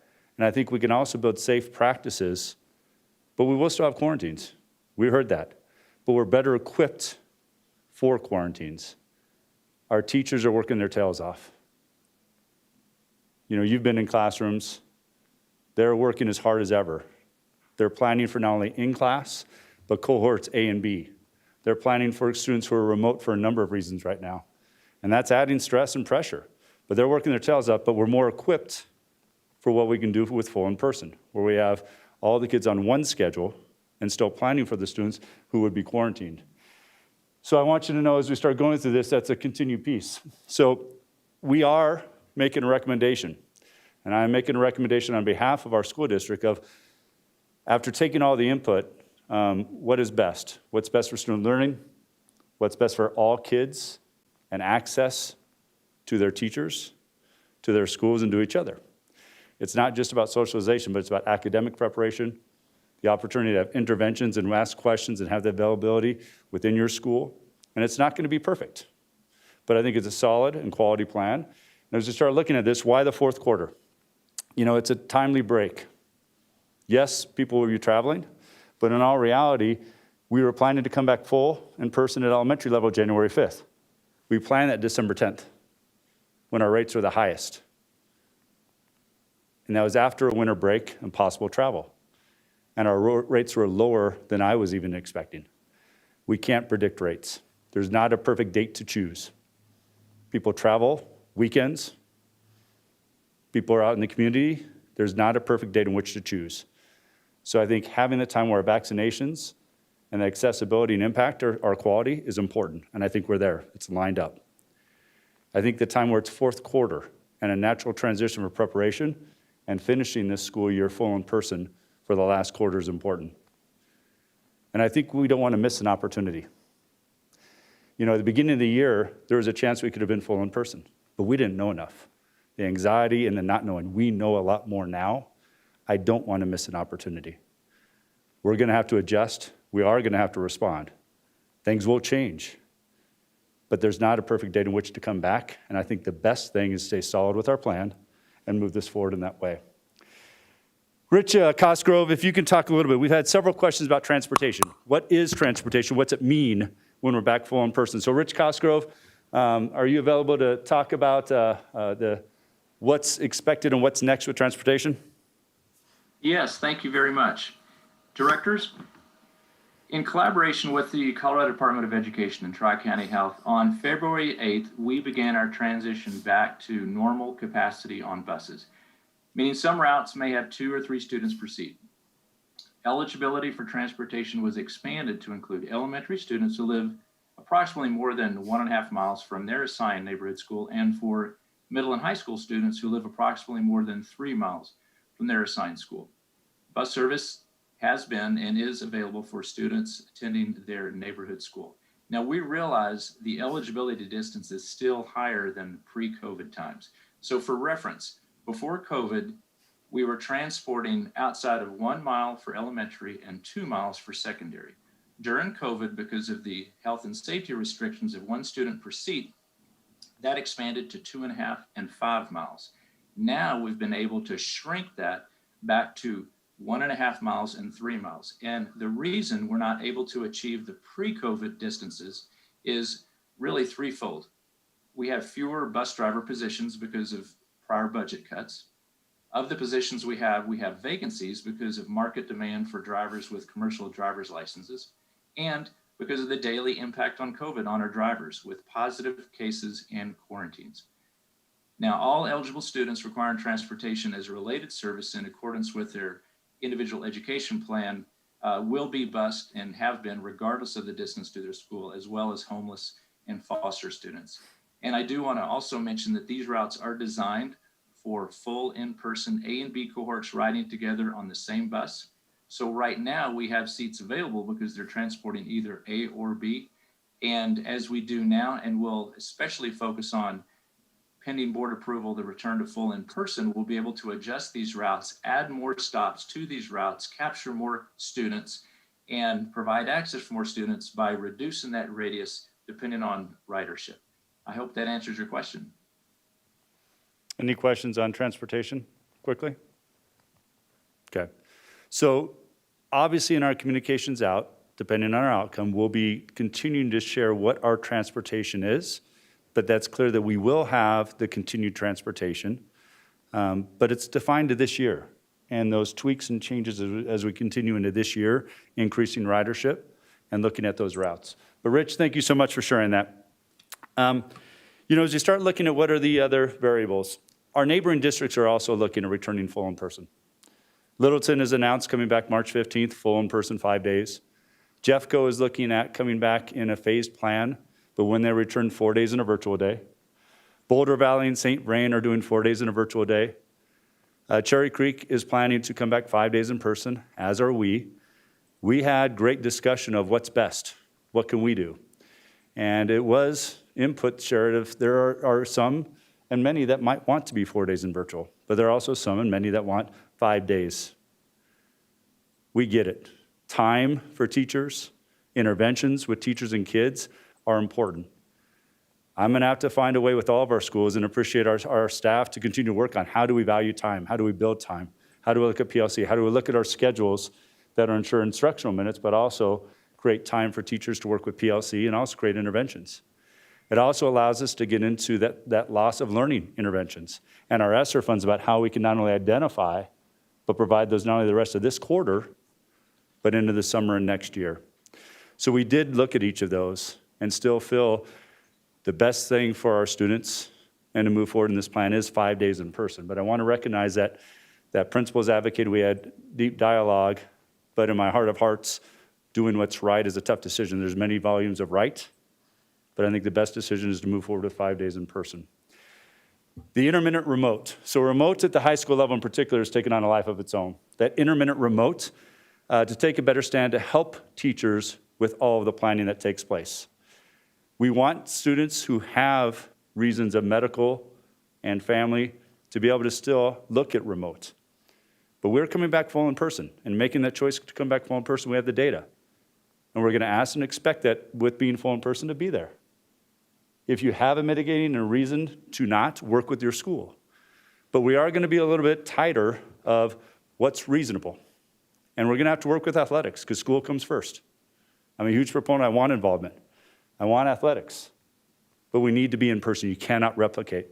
So you start looking at this, the expectations that we and I set and that schools develop with their teachers and with their kids is gonna be part of this plan. And we're gonna have to define what intermittent is. When kids are quarantined, we're gonna have to do that. But to choose a class period or a day, it's adding the piece of teachers that's very difficult to manage.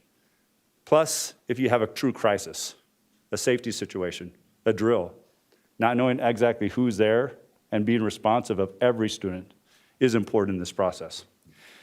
And lastly, as we said, we've lined up well. I can't say enough about the implementation, but the fact that our teachers have had access and that piece is critical. It shows the work of our staff and the value, the advocacy, and then also the implementation. So I can't say enough about that.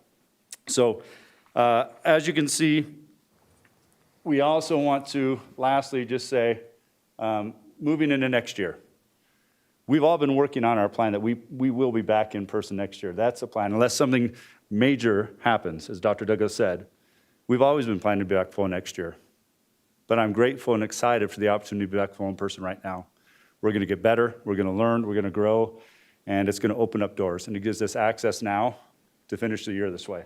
So we'll continue to work on these things in preparation, but our continued plan is moving forward, and that's what I would recommend at this time. So all of our middle school and high school principals are here.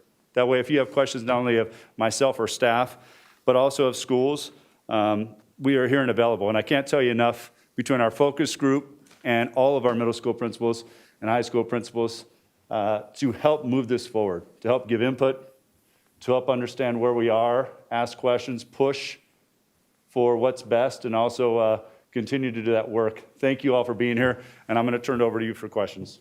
Very good. I would echo that. Welcome, principals, building leaders. Good to see you guys up on our screen to participate in this next segment. I did promise Director Holtzman the first question off the bat, so Director Holtzman, I'll turn it over to you. So let me pick the question then. So I guess one of my questions is, so we're going to keep all of the mitigation factors in place. Obviously, social distancing, we're going to do our best, but that's going to change. We have added, thankfully, the vaccinations for staff. And we are also not necessarily adding, but yes, I think adding some testing opportunities. I guess my question is, how are we going to encourage our students post spring break to take advantage of those testing opportunities? How are we going to make it known to them that those are available? And I'll leave it at that for now. Yeah. So I'll take this on. Then if principals, if you want to jump in, you can. But first and foremost, we as a district need to have a strong communication plan. We need to communicate multiple times, multiple ways.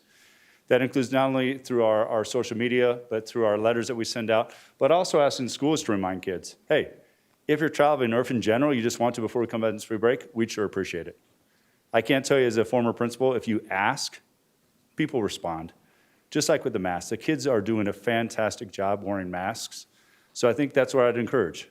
So to everyone listening and to our continued report, asking out, I would say, please come back from spring break, get a test. It's quick, it's easy. It helps you know, and it helps us know, and we can respond. We don't want to keep you out of school because you're positive, but if you're positive, you're probably going to show symptoms and have to be out of school at some point. So let's be proactive, and let's work through it together. That way we have less impact on everybody. So we'll continue to ask and request, encourage, and make that, throughout our schools and everyone trying to remind that. Mr. Wise, if I might just piggyback on that, Dr. Douglas' principal said we should incentivize students to get tested if they go on spring break. And so I'm just curious if any of you guys have thought about that, about how do we, I think it's one thing to say we really would appreciate it if, but how do we get that to where it's beyond that, where it's like, you want to come back through the door and you've been to Mexico, guess what? You need to take a test. So I'm just curious if any of our building leaders have thought about incentivizing testing or any kind of screening after spring break.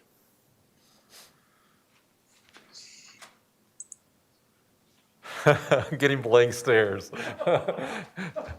So I guess the answer is no. I'll speak up, David, and say that we have not. Okay, thanks, Andy. Appreciate that. I just know, David, Mr. Wise. It'd be one of those. I'm sorry. I think it'd be one of those things where we have a lot of students, and that's something that's really hard to control. But we can certainly encourage it, and be encouraging if people and families do leave towns. That we would certainly love to keep our schools open and quarantine as less as possible and encourage the testing. Thank you, Chris. Good noted. We're all taking note of what we could think about, so we'll brainstorm ideas to incentivize. We're definitely going to encourage, remind, but incentivize is a great topic. All right. Director Holtzman, I'm going to let you ask one more question since we had you on the dais now. Go ahead. Sure, yeah. I'm going to move on then to, so the testing, I guess my question really is, it sounds like one of the other things that we need to do is to discourage choosing to stay home for remote. And I'm just a little bit concerned about how are we going to do that consistently across our, for instance, high schools? If you're an athlete, senior in high school, And perhaps over the past couple of weeks, you've been able to do that. And now we're going to ask that really we need you to be in school. And I'm just a little bit concerned and looking to principals and to you to find out how we can make sure that's equitable across our district. I certainly understand the position. I'm just wondering how we're going to do that, if it's going to be school by school or how that's going to happen. Yeah. So first and foremost, listening to probably a collective 18 say it is a struggle. I'd say it's more to struggle at the high school than it is the middle school level. But those day in choices of needing to stay home just because is a struggle for everyone. Hence, first and foremost, we as a district are going to take a sense, try to have better language and process around that to help schools. Then schools also have done a good job of sharing out. So I'm going to let, if it's Tim Ottman and Mike Weaver, maybe speak to this a little bit. Tim, if you don't mind, if you're available, can speak a little bit of what you've started and also the sharing with principals within that. Yeah, Corey, can you hear me? I don't think my video is working, but can you guys hear me? Sure can. Okay, thank you very much. First of all, thank you, Corey and the board for all the things you're doing to get our kids back in school. I think it's very important that we have as normal a fourth quarter as we possibly can, and I'm all for that. So, okay, I think I got the video going now. So, we have currently 148 students remote, and about half of those are athletes. The other half have just chosen to stay home for one reason or another.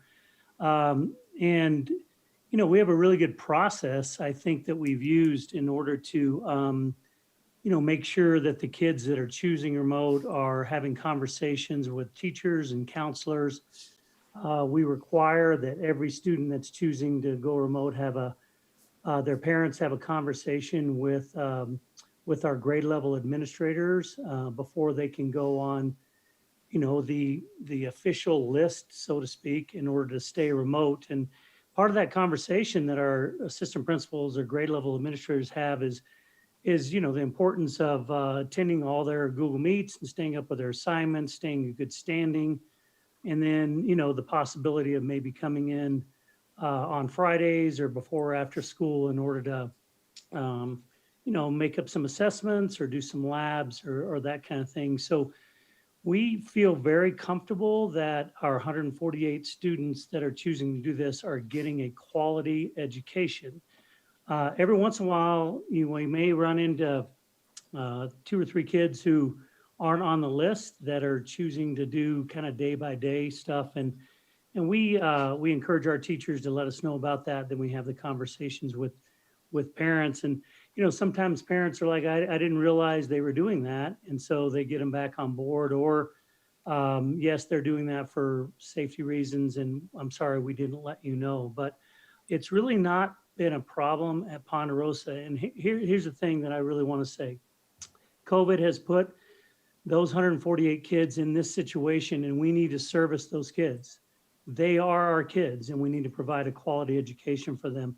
So we're treating them just the same as the students who are in a seat at Ponderosa. And I think that's very, very important because they didn't put themselves in the situation COVID did. So it's very, very important, I think, that we treat the folks who are trying to stay at home for safety reasons or quarantine reasons in a respectful, dignified manner.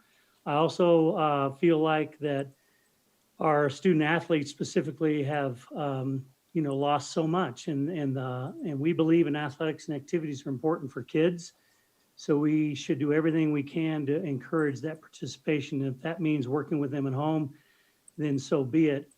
And then the final thing that I have to say is that specifically with our kids in athletics and activities, that the average GPA of those kiddos staying at home is 3.6. And so they're not struggling. They're doing very well. They're staying up on their studies, and they're really trying given the circumstances that they're in. So, as the Pondo principal, I would just make sure that we notice and recognize not only those students that are seated in our building, but students that are also seated at home because of COVID. So I appreciate the opportunity to speak. Thank you, guys. Thank you. Thanks. All right, Director Meek and then Director Lung. Thank you all for being here tonight. It's always great to hear from our building leaders. As we heard through the student public comment earlier, there's a significant number of students who are feeling anxious about the transition, and transitions are difficult in normal times. So I'm just kind of curious how you're thinking about planning this transition to help support the students who are feeling anxious. So I don't know if any of you, maybe middle school principal or two, since I picked on Tim there, if any of you would be willing to share about your preparation. Sid, I saw your hand go. Would you be willing to jump in? Thank you. Yeah, sure. Great question. And I don't want to be overly glib in my answer, but so much of what I think is important and necessary right now is to validate those feelings with our kids. Of course, there's anxiety, but I think we also have to take that conversation to the next step that say, anxiety is not a bad thing. Anxiety is a very useful thing. Anxiety is a very human thing.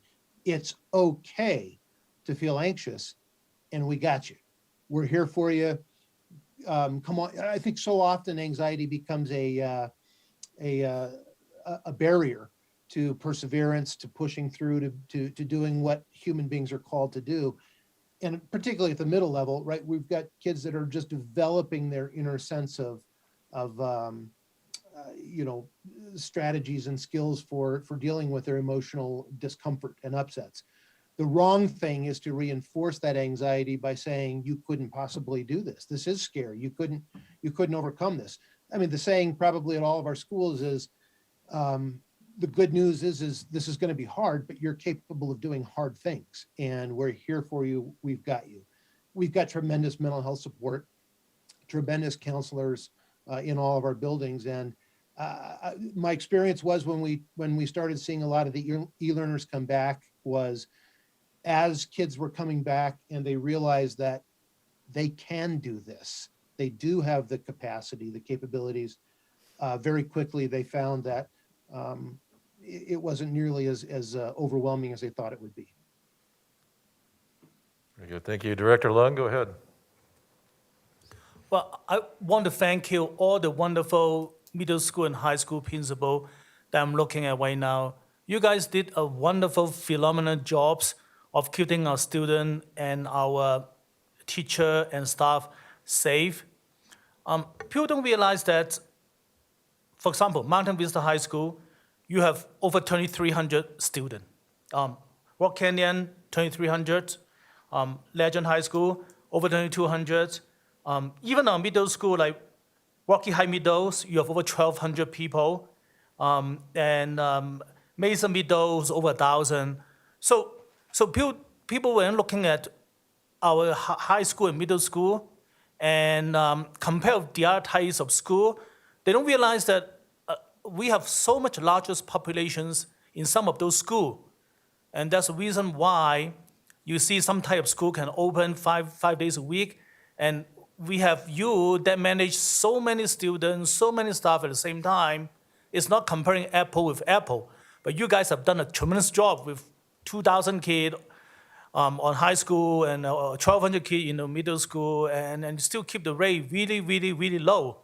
And for that, I want people to understand how difficult a job you did compared to some of those schools that may have 400, 500 kids. That's not a different scale. And that said, now we're moving into 5 days with that many students. I visit the school, and one of the concerns that they have is consistency. Two things that pop up over and over again in the two schools that I talked to. One is, how can we minimize the number of quarantine after we open back to 5 days in person, which is going to happen. But both the teacher and the student say that if the fewer quarantine, the better, so that it will minimize the disruptions, to them. And the second thing is about the social distancing. A lot of the kids, they love to go back so that they can have some sort of interactions with the other student, and they miss the personal touch And some of the teacher also love to go back because it's different when you see and talk to the student and can read their body language. But that introduces the social distancing issues. How can we, I mean, I heard it from Dr. Dallas that 6 feet is probably not something that is a set in stone. Maybe 3 feet is good enough. So you have those two huge challenges that you are looking at, minimize the quarantine and the social distancing. I just want to hear your thought, how you think you could overcome those two. Thank you.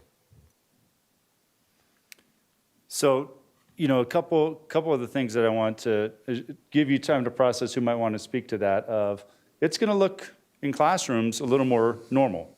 Even in hybrid, as we're going to some classrooms, you sometimes have classes of 3 or 4.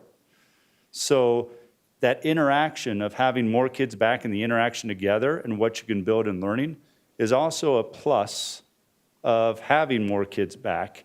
But the challenge is, in a desk situation, to use your space as much as possible, but you're going to have kids within an arm reach at times of you. So our reality of having kids in and around that desk space is more the norm. And we're aware of that, but with kids wearing masks, I think the teachers and everyone will be wearing masks is a good piece. But to any of you that would want to jump on to share a little bit about where you see that approach and how you're trying to encourage and model that and what you're expecting? Yeah, I'll jump in here, Corey. I think part of this thing is just really educating our staff and our students on the different steps that they can take.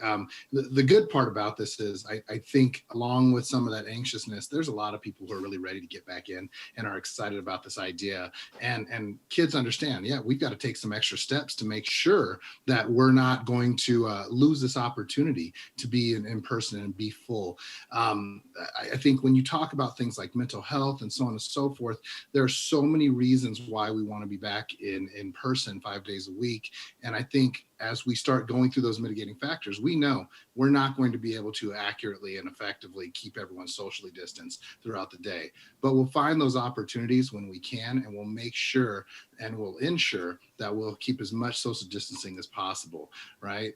Students have been living this world of maintaining social distancing and keeping a good balance in what they do and how they interact over the last couple of months. And I think that they're going to keep that engaged and in mind. And our job then is to continue to remind them, to reiterate those things, and to provide them as many opportunities to stay as socially distanced as possible. When we talk to our staffs about that idea of 3 feet apart, that's not necessarily always manageable in all the classes either, but we're going to do the best that we can. And I know that our staffs are going to continue to do the best they can. And so I think I speak for everyone when we say we feel really confident about our ability to do as many mitigating facts as we can and establish as many of those possibilities as possible. And as things come up, yep, we're going to have quarantines. That's just a fact of life. And we know that's what's going to happen. And so as those quarantines come around, we're going to continue to work through that. And as those pieces of quarantining start to change, we'll continue to implement those and hopefully keep kids in school and engaged as much as possible, and just keep them educated and moving forward as much as possible, whether it's because they're quarantined remotely or because they're in live. I think if it's okay, I'm going to add on to, this is Mike, want to add on to what Chris is saying. I think one of the things we've noticed as, hybrid has picked up over the weeks, the kids are very, very aware. I mean, mask wearing has been amazing and the kids are great at adhering to those measures that we have in place. We have some one-way hallways in place. I know a lot of people are using those one-way stairwells. I know that's going to become a major issue when we double the size or the number of kids in the building, but we have shorter passing periods right now. Kids are not lingering as much. Kids are not hanging out as much in large groups. They seem very aware of the process of social distancing as being a factor. They're not very good at it, but it's obvious that they're giving it some sort of thought as, bells are ringing, kids are moving, they're staying on the appropriate stairwells and appropriate sides of the hallway. They're getting where they need to go from class to class. So I think that there's little things within that they've learned over the last number of months and especially over the last number of weeks they're building in some safety measures for themselves to try to get where they need to be, and they're aware of what they're doing, and I think that's going to help. The targeting quarantine measures we've used recently have been a lifesaver for us. I think that the numbers when we do get a quarantine are minimal. Obviously, they may even double occasionally, but when we're getting a kid quarantined and in the hybrid model, and we're seeing 6 or 8 kids that get targeted because of distancing, now we may go on an individual kid that tests positive to 10, 12, or 14 kids if we're doing it right. But we've avoided any teachers having close contact and being exposed based on their understanding of how to do this well. So I think we're building some things in, and I think the kids have been great advocates for themselves. Obviously with what's going on with how the quarantine process is still working, some healthy kids are going home for a few days, and they're not contacting or contracting at school, and so that piece of it is going to be ongoing as we try to learn more about who needs to be isolated and how many need to be quarantined and for how long. But as of right now, I think we're making some great strides, not only in the quarantine processes, but the kids being an active part of what's going on to try to keep themselves healthy. All right, very good. We need to let these leaders get some rest, because the job that you guys do. I would just wrap around real quick, leaders, and just give me a 1-word, no more than 3-word reaction to the recommendation to go to a 5-day after spring break. Just a 1-word reaction, no more than 3. I'll give 3 because I know Sid can't do anything with 1 word. So 1 to 3-word reaction about the recommendation to go back 5 days a week after spring break. And I'll just call on you. Andy, go for it. Anxiously excited. Tony. Excited. Chris. We are ready. What? We are ready. All right, thank you, Tony. Chris, Paige. Let's go. Greg Gochi. Anxiously excited as well. John. Bring him back in. All right. Chris Cook. Thrilled to see kids. Chris Zimmerman. Ready to fill up the schools. All right. Daryl. Yeah, we're ready and excited. Ben. Yes, we can. Sid Rundle. We got this. All right. Jason Jacob. Bring it on. Rex. I'd say cautiously optimistic. Very good. Nikki. I'm ready to hear some giggles. All right. Aaron. Yeah, anxiously excited. Brian. Mountain Ridge is the best, so we're ready. Tim Ottman. We are so ready for you guys. Let's go. And final words, Mike Weaver. Kids are ready. All right. Gentlemen and ladies, thank you for your service. Thank you for your dedication. Thank you for all you do for our kids. Truly grateful and helping us navigate these tumultuous times. So have a good evening and get some rest. Thanks for your time, everybody. Appreciate you. Yeah, we'll give them Thank you. Yeah. All right. All right, Mr. Wise, are we ready to? So we have superintendent's reports. We have 2 brief topics on top of that. To conclude this, there's no exact perfect date, no exact perfect way. We're going to learn, because you can plan for everything.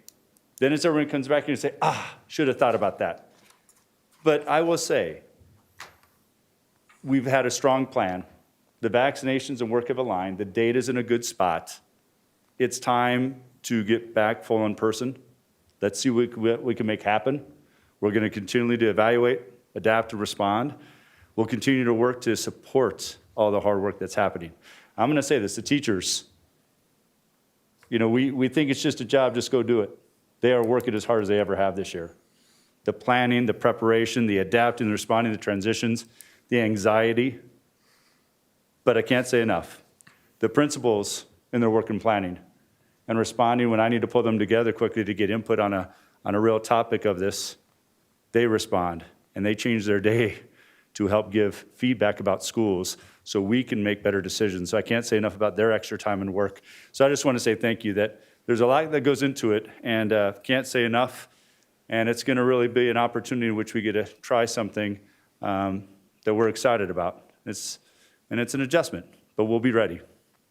Okay, we'll be ready. So, last two topics on superintendent reports. We want to talk a little bit about our work and planning for loss of learning, and what that is where are students now, and what can we do for supporting of those students to accelerating catching that back up using our ESSER funds. So I'm going to ask our school leadership with our Assistant Superintendent Ted Knight, our EDOS, and Mr. Matt Reynolds to talk a little bit about the work that's been going and what are our next steps.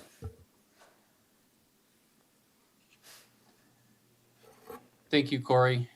Good evening, board. We have pulled together a small focus group of individuals across the district to start working on learning loss planning, not only for this upcoming summer, but also into next year. As Corey said, we do have some ESSER funds available. Some of the new ESSER funds that are coming out might have to be used primarily for learning loss. So we do feel we are going to have the resources to help our students. Recent data shows that students may have anywhere from a 30 to 40% loss of learning due to the last year of COVID. So we know we have a lot of work to do. As we've pulled this group together, we've got a couple different parameters that I think we're working on. One, which is a little different for me and for our educators on the board, I think you'll understand this as well. We're kind of working backwards. Rather than doing early intervention for our youngest kids, where we know we often get the best bang for our buck, we have some juniors and seniors that, quite frankly, we don't have time. And so we've got to work on them very quickly. We have juniors who traditionally would move forward with a high school diploma, who are very close to graduating, but might be thinking of dropping out and getting their GED. And we've got to do some work with those kids. We've got credit recovery for our seniors that we've got to work on. And really are just our primary focus right now is working backwards with those older kids. One of our other guardrails, or what we'd probably call our tier 2 kids, would be some of those marginalized groups that we know probably have more than a 30 or 40% learning loss. And so we're going to kind of tier 2 wise work with those students. Those students could be at any grade level, but we know they're going to need the extra support as well. What you see on the slide is just some of the objectives that we're working on, some of the strategies that have come up from our team. Anything from enhanced summer school to family outreach, a lot of mental health support, credit recovery, how we can help students who are truant. Truancy has shot up during the pandemic as well. So we're focusing on two things with these strategies. One, what processes do we already have in place that we just need to expand and add more resources to? And secondly, are there new processes or new strategies we need to put in place and fund for the short term? So that group continues to meet. We're off to a great start. Unlike some of the other ESSER funds, we actually have to put a plan together for this. So we have to say, this is the strategy, this is the money that we need, these are the outcomes that we are expecting, and send that forward for approval. So we will be continuing to work on that over the coming weeks, and then get that intervention started early this summer and carry on into next year. I will leave it to Mr. Reynolds or anyone else who wants to add to that. Matt, quickly, will you just share a little bit of the assessment work that schools have already been doing? They've identified students, they've put things in place, but just quickly, an overview that the work is in process and how we continue to outline that plan, work backwards with it. Then also identify the funds and the next steps, because it will continue and have to continue into summer and years to come. Good evening, board directors, yet again. So the next step of the process that Ted just spoke about is once we formulate some ideas, is to connect with our schools to find out exactly what processes they have internally to identify those students. In terms of response to intervention, it's best to hear from those practitioners that are working directly with students. So we can take our broad ideas and concepts, run it through a few of our focus groups, as previously mentioned, with our principals and in our larger groups of PLS, to determine what really is the need once we've identified some of these different processes. and look back and talk to them about what are they actually seeing from a data standpoint and also from their own classroom observations to see what is needed for us to be able to provide. The ESSER II funds is a great source of revenue. It is not a full encompassing source of revenue. In other words, it's not an empty, large pot of money that we have to use pretty judiciously. So we have to be able to identify really those specific groups of students. And as Mr. Knight just mentioned, the idea of looking at what are we currently providing that we could expand, and what are some things that we could fill the gap, which is really going to be key. Thank you. So we're going to transition. Matt, if you'll kind of take the next piece of our assessment update, and then any questions you might have on these two topics. Perfect. Well, thank you again. Assessment has been a really hot topic the last 2 weeks. We've had several significant things come up, and I want to go in chronological order here. First, back on February 19th, the House bill was introduced. This House bill had several sections of it, and the most significant are these three.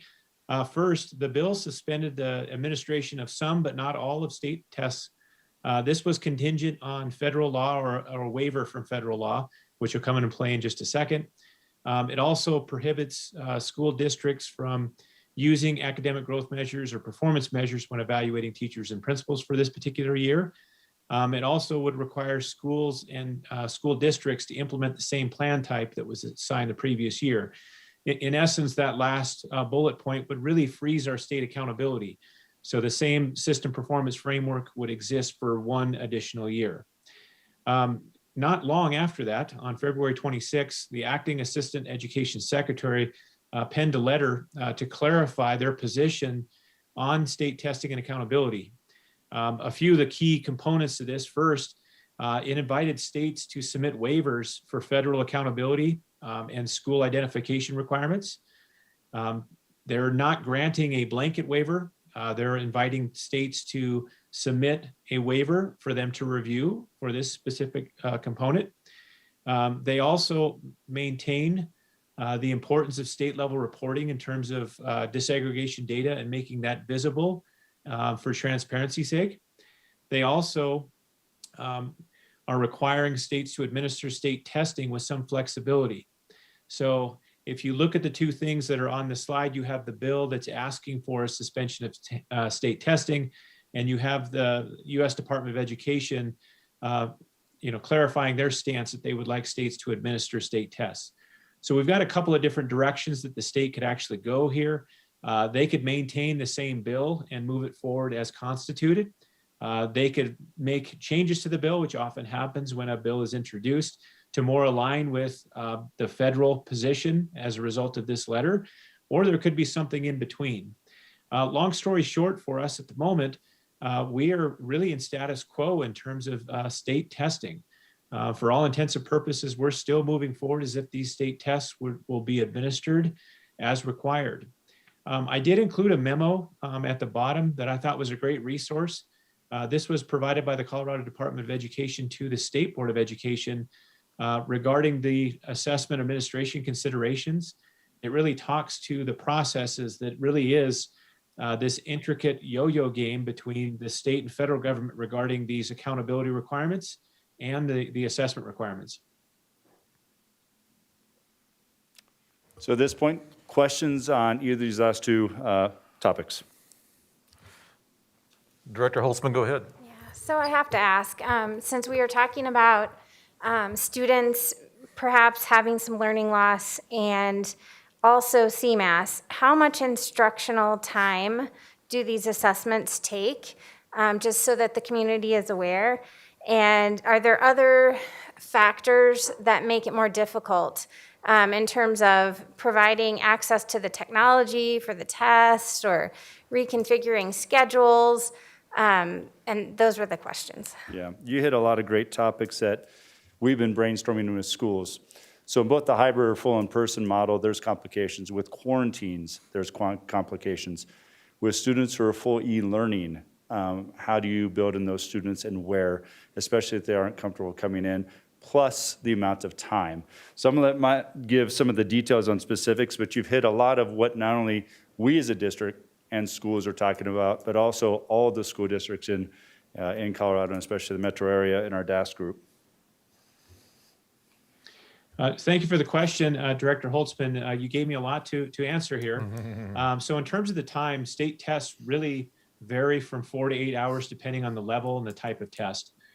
So in terms of instructional time, they vary based on grade level and what the test is being administered. So that's one component of it. In terms of the bandwidth for technology, we have, in CMAS's case, we have done online testing for several years now. And we started this year assuming that state testing would occur and have been working with our schools to ensure that they're able to be administered within the parameters that are outlined for each of those tests. So Mr. Reynolds, just a follow-up to that though, how many days do we map out as part of the testing window? Again, that just varies based on the level, the time, and the technology that's available.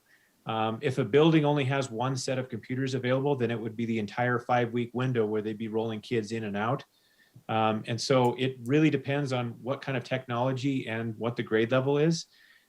Typically in your high school setting, you can get through the bulk of the testing, barring any makeups, within a week. Usually it takes our elementaries and middle about 2.5 weeks to get through the testing, because unlike the high school tests, which are paper and pencil, you do have to rotate technology through. And Director Holtzman, was there another question in your series of questions? No, I think they were all answered, actually. Okay, very good. Director Hansen, go ahead.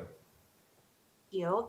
Mr. Knight had mentioned that we believe there's a 30 to 40% learning loss. I'm just curious if that is specific to Douglas County, if that is an estimate, or if that was something that was specifically calculated. How? Thank you for your correct question, Director Hansen. So that came out in a document that came forward from the Brookings Institute, and it's a national average. So I think you would have to assume we've got to be somewhere in that range. And again, we've kind of made the assumption that our marginalized kids would probably have a greater than 30 to 40% learning loss over the course of the year. Director Lund, go ahead. So for the loss of learning planning, you list out a lot of things you're doing in the slide 17. Would that add to the additional cost for the district? And if so, how much we need to use, and where does the funding source come from to address all of those programs that you put down there? Thank you for the question, Director Long. Many of those are already processes that we have in place, but to enhance them, they will cost more money. And if we have to add anything new, they will cost more money. I saw Kate pop on, Kate Kataska, our CFO. I'll let her talk to the ESSER 2 and possible ESSER 3 funds. But yeah, as we increase the time and intensity of instruction to help to eliminate that learning loss, it is going to take more resources. Thank you, Mr. Knight. And as Ted, do some really thoughtful, intentional brainstorming and really stepped back and let that brainstorming happen. I think that's where some of the best creativity and thinking is bred. And then once some of those plans, get hammered out a little bit, we'll come in with my partners on our grants team and make sure that we're fitting it all into the box of the guidance of those funding sources. Also, as Ted said, some of this is work that is already happening. And thankfully, we have it as a proving ground for some things that we know are working really well in some areas of known expansion where we really think we can get some bang for our buck. Okay. Director Meek, go ahead. Can I answer one other piece of that? Sure. As Matt and I have talked, you look at where our iReady data is, K through 8, and where our students are. We notice a little bit of a difference in loss within math or numeracy, which is typically the case with the benefit of having students in person to have that instruction with some of those subject areas, so some of the content. But we also see in other areas, English language arts, where it's not as much as, say, on numeracy side. So how we start to identify content areas within students and what those needs are, it does look different at each level, but we also are looking at that data that we already have and evaluating where we are as a whole. Then each schools do a great job with their own data to look at individuals. The good part about elementary, we've had elementary back. This is a reminder going back to thank yous. We've had elementary back since January 5th, all semester, full in person. So the ability to have kids in person and maximize that instruction in time has been great. So hopefully, as we start to see that mid-year iReady data and start to then maximize our time with all students, and then to see full in person at the high school and middle school level, start to maximize on that opportunity. So I think that's a piece of a variable I want to point out. And we had elementary's hybrid, full in person and full remote. And so that's a great thing to now have consistency of being back full. And now we want to maximize on the opportunity at the middle school and high school level, okay? So another intervention place of just having full in person and that interaction, okay? Sorry. Go ahead, Director Meek. So I just wanted to confirm, the ESSER 2 amount that we have is 5 million, I believe. Is that right, Ms. Kataska? That's correct, across all of our schools. Okay, and so that 5 million is dedicated to the types of programs that are on slide 17, and there's a working group focused on how to apply these resources. I'm hearing that, you know, some of the most vulnerable students may have the most learning loss. And so I guess what I'm trying to understand is how the working group is planning to make sure that the money is allocated in a way where it's targeted to the students who are most vulnerable or who need it the most, and how that plan is coming together. I guess I feel like the board approves the budget. This is kind of part of the budget coming in from the stimulus funds. And I think it would be interesting to understand what that process looks like. Sure. Ted or Matt, do you want to speak to the identification of students and how that process is working?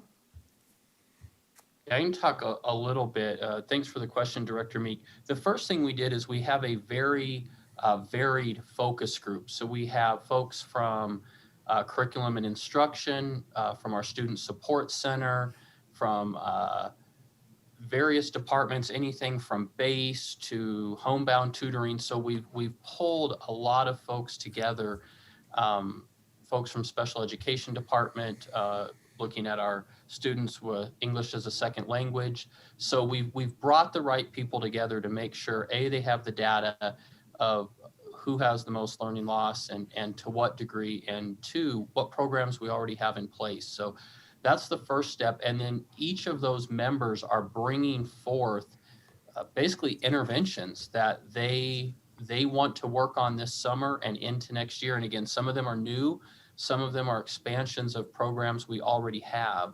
And they are calculating the cost of that, what it will cost based on the students they have. We're getting a lot of data from Dr. Lanning, and she is helping us with that, a lot of data from Remy and others who are really helping us identify where we need to, where this money needs to go to help our most marginalized students. Does that help? Go ahead, Director Meek, follow up. It does. That's great to hear. And so, you know, I feel like this board has expressed a concern throughout the year around how to address any kind of learning loss that might be happening. And it's interesting that, you know, the next slide, slide 18, is looking at the state assessments and, you know, how much time that's going to take out of learning to administer those assessments. And I'm just curious what the recommendation might be if the state were to look at perhaps limiting the number of hours for state testing, or some of those ideas that are floating right now. How do we minimize the learning loss in the classroom in order to administer tests? And I don't know if you have any thoughts on that. Yeah, and I'll let Matt jump into this also, but, you know, I think you hear that advocacy of doing the state assessments have a value, but in a year like this, when you have such changing and less time with kids in person, what value does it bring this year? So I think you've heard advocacy of parent groups You've heard advocacy of superintendents throughout Colorado, of other groups, school boards. But I think in all of that, I think the piece of trying to influence and give key information to the decision makers within CDE and assessments at the state level, understanding that while it's important, we also have other ways in which to measure, such as iReady throughout. So to lose instructional time and those days and weeks, especially then when you have makeups and everything else, is going to be a challenge. It's going to be a challenge for everyone. And yeah, I'm worried about that. I'm worried about, well, I value that and I think it's a key piece. I also worry about the impact, and there's not, I get that they're going to say there's not a perfect answer. It's needed. It's good to have a data piece of what the impact was this year, but the ability to implement it well and to get quality data, we're going to work to that, but it is a concern. Matt, anything you want to add? Yeah, Director Meek, thank you very much for the question. I think you can point to the two different perspectives here between the state bill that's been proposed and what the federal government stance is. The federal government wants to know what the impact of COVID is on learning. I think we all do. We all want to know what that learning impact is, whether we call it learning loss or learning impact. But the state bill is clarifying that you don't want to do that at the expense of instructional time. And so you have a desire to want to get the data, but not necessarily sacrificing the limited time that we have because of the impact of COVID in order to get that information. So that's what makes it a challenge. It's part of that ongoing conversation between the state and the federal government in terms of we want data to really know where our kids are at. And these tests are really more formal, which is why it takes them longer to administer. In terms of the other things attached to the U.S. Department of Education letter, the idea of administering the testing with more flexibility, many of these things are already being explored by our state and have been explored. Things like remote administration of the test, they've already explored that with our vendor, Pearson. They've already extended the assessment window to give us additional time instead of the normal 3 weeks, to add time in the front and in the end, to give us a longer period of time to be able to administer to, counteract the impact of COVID. And the length of the assessment has also been a topic of conversation in terms of, can they change the length? All of these things are really outside of our control in terms of us being able to administer the assessment. So we'll be continuing to watch and monitor that. And we'll continue to provide you information as more information comes available. Very good. I see Director Chancha-Shore, and then I know board directors, we need to take a break really soon. So Director Chancha-Shore, let's hear from you, and we'll try to wrap this up afterwards. Thank you. Just a really quick question. Matt, are you aware or have you heard conversation yet about whether or not these state tests will be affecting school performance frameworks, or will they be holding on school performance frameworks for the next year? Director Chancha-Shore, that's a great question. I think with both iterations of both the federal and the state bill that's currently out, the performance frameworks would be frozen. The bill would be asking to do that universally across all of our state. And the U.S. Department of Education is asking states to submit a waiver so that those accountability measures would be frozen. In other words, it doesn't really harm the schools from the framework point of view. Yes, we would still administer the test. We would still score this test and provide that information publicly for transparency's sake, but it would not be part of the performance framework. And the identification of schools would be frozen as well. Thank you. Do we have any idea when House Bill 1125 is going to wrap up, or when a decision will be made, Matt, Mr. Reynolds? I would love to be a gambling person on this one. Their legislative session is very difficult for us to be able to determine what cadence they're going to be moving bills through.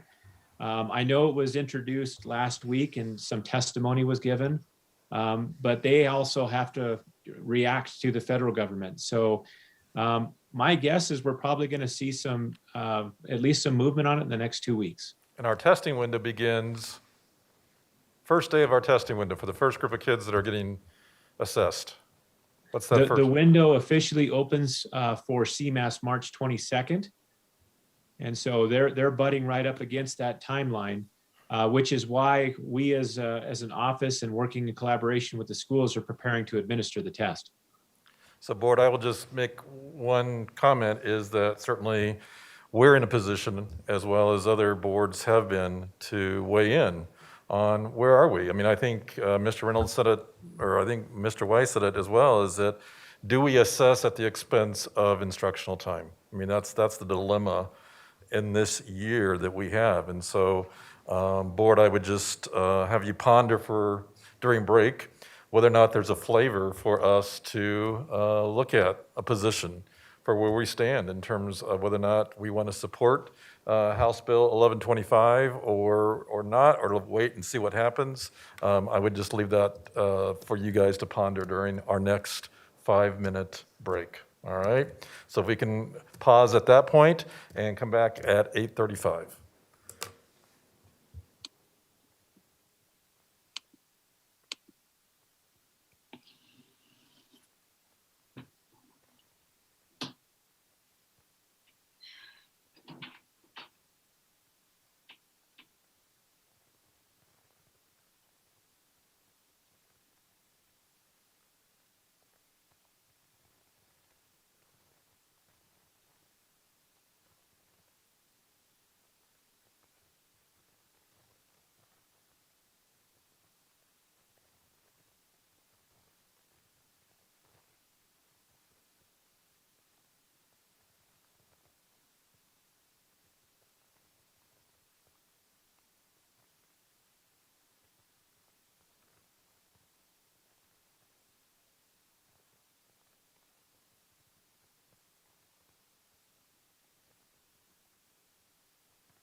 Okay, board directors, we're going to go ahead and reconvene our meeting here at 8:35. I know I asked you to kind of ponder the presentation that we just had regarding the state assessment and House Bill 1125. Here's my pondering, and I just want to see where quickly, if we can move there. I would say that if there is a board director that feels strongly that they would like to propose a resolution, that we look at doing that during our agenda planning to plan for the March 23rd meeting. I don't think we're at a point where we want to engage in conversation about that at this point, but I think we leave it to simmer a little bit, to ponder, and then if any board director feels strongly that they'd like to make a proposal, that we plan for that agenda planning. Is there anyone that would be opposed to moving forward with that in that manner? All right. Seeing none, we will move on to our next agenda item. And board directors, before we do that, I am going to recommend that we modify our agenda to postpone the human resources report until our next meeting, just due to time, and we do know that we have public commenters coming on as well. So if I could have a motion to postpone our human resource report regarding employee benefits until our following meeting on March, what is that, 23rd? Move to postpone. Second. All right, tie for the second. Motion made by Graziano. Let's quickly vote. Chancho Shore. Aye. Graziano. Aye. Hanson. Aye. Holtzman. Aye. Lung. Aye. Meek. Aye. Ray. Aye. That passes unanimously. So next on our agenda is to continue our work on really monitoring and auditing where we are with our student performance, our student achievement, what are the things that we need to focus on, what is the work to be done, as well as the things that have been done. And so tonight, very pleased to have our Chief of Personalized Learning, Nancy Ingalls, who will be taking us through an update regarding special education. Good evening. Thank you, board directors. Can you hear me okay? I don't know if your microphone is on, is it? How about now? That sounds better to me as well. Thank you. I'm happy to provide this update on special education as a follow-up to your preview to the monitoring report for academic excellence last board meeting. First, we will overview some data. There's a little bit of a delay there. From some different sources, and then we will talk about the evolution of work since our special education task force survey back in 2018. So the first source of data that we'll talk about comes from what's called the AU determination. The Office of Special Education Programs under the U.S. Department of Education requires this determination process for all states for monitoring how states are doing meeting federal regulations and indicators. And so in turn, the Colorado Department of Education uses the AU determination with administrative units. That's what AU stands for. It means a school district or a BOCES. Looking at different metrics that show how we are meeting federal regulations and indicators. In the AU determination, we get a total score. So each item in the report has a score associated with it. That overall score is weighted 50% in compliance and 50% in what they call results, which has to do with student performance, namely achievement and growth in state assessments. The AU determination report that we get includes a great deal of data from the year prior because it takes them almost a year to do all the data analysis to provide us the report. And we'll talk about that a little bit more when we're looking at state assessment results. You can see here that over the last 3 years, we are in the category of meeting requirements in our AU determination, which is definitely what we want.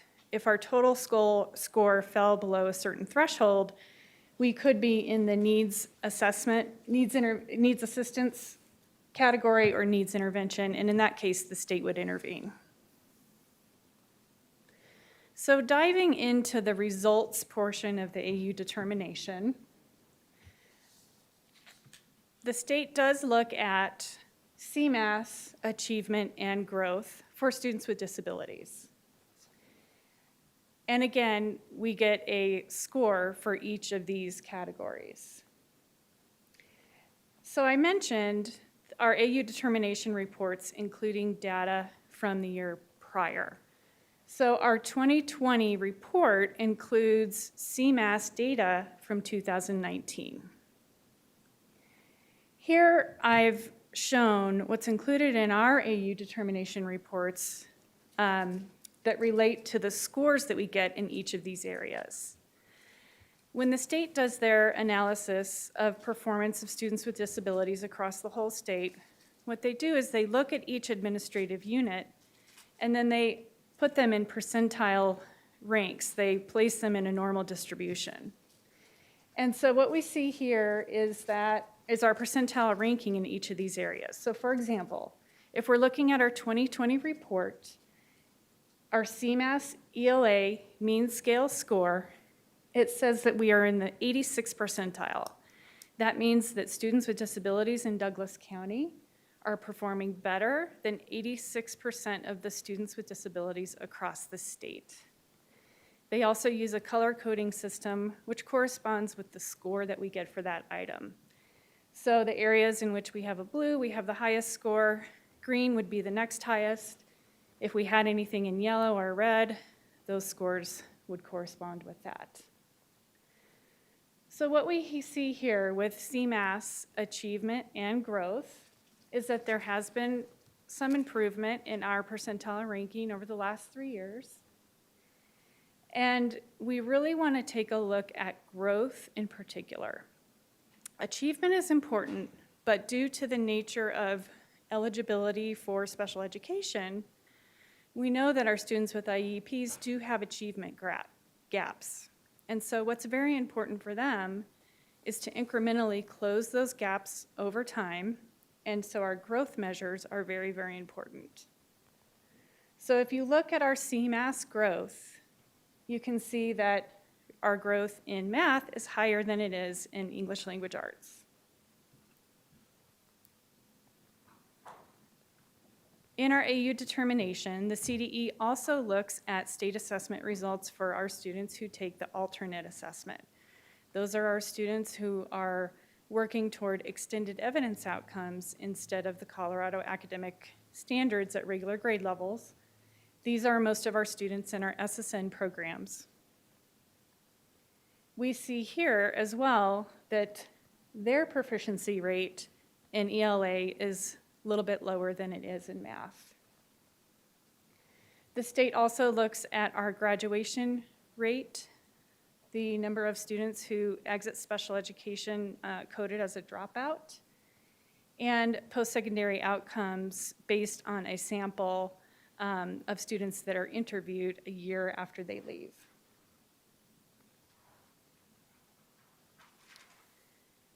Next, we'd like to take a look at data from the CDE Growth Summary Report. And Mr. Reynolds is the expert in performance frameworks, and so he's going to help me out and talk a little bit about this data, as well as the iReady data that we see in the monitoring report. Mr. Reynolds? Good evening, directors.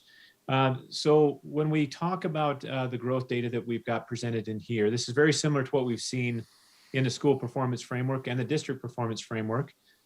These results are based on the Colorado growth model. Again, this is not a year's growth in a year's time. This is looking at the Colorado growth model, which is what we use for school performance frameworks.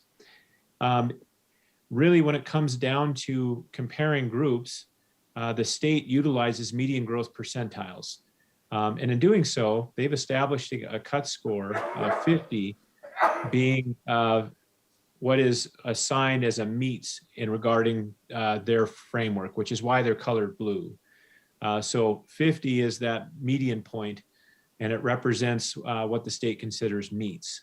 So as we work from left to right, that first column for us, when we're looking at CMAS, ELA, math, PSAT, evidence-based reading and writing and math, you'll see that the Douglas County School District is the first.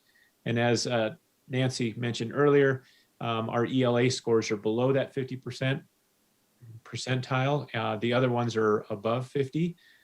So while we're happy about being on that meets category, we do acknowledge that that ELA is not exactly in the position that we want. So that'll be an area of conversation for us. The next column over, just as comparative, allows you to look at the state median growth percentiles. Again, these two columns here are specifically for students with disabilities. Another comparative metric that we like to look at is the non-students for really looking at the entire sample of all students, including students with disabilities, just to see how we compare between students with disabilities and our entire population. Again, here's another opportunity for us. Overall, our district has tremendous growth, specifically back in 2018. So really our goal is to close that gap between the growth of our students with disabilities and our overall student population. Next slide, please. Sorry. This is a similar report. So that was 2018. This is 2019. Again, the same columns apply. We do not have data from 2020. Again, that goes back to not administering the assessments this last spring. So our most recent data is from 2019. Again, you can see that for several of our categories, we have met the criteria established by CDE, which is 50%. We do have, again, two areas for ELA, which is English language arts and reading and writing, which would be our two focus areas. A couple of things of note here, the links that have been provided on this page, the source data will get you there as a direct link. The other two, CDE let me know that those two links are not functioning correctly. So I would start with the overall school view link if you wanted to get to that data. Next slide, please. This is information that was shared previously as part of our monitoring report, but we decided to pull out a specific demographic group. As we are speaking directly about special education, we pulled both the diagnostic results and the diagnostic growth results. As you can see, the on or above grade level for students with disabilities is lower than our students that do not have a disability. But you can also see at the bottom where we have typical growth, this is now a different way of looking at growth. This is median growth for typical, which means at the middle of the year, you would like to see kids again at 50%. So while we exceed that 50%, we'd like to see that gap between our students with disabilities and the students with non-disabilities close. It is good to see that it's over 50%, but that's another area of growth for us. Thank you, Mr. Reynolds.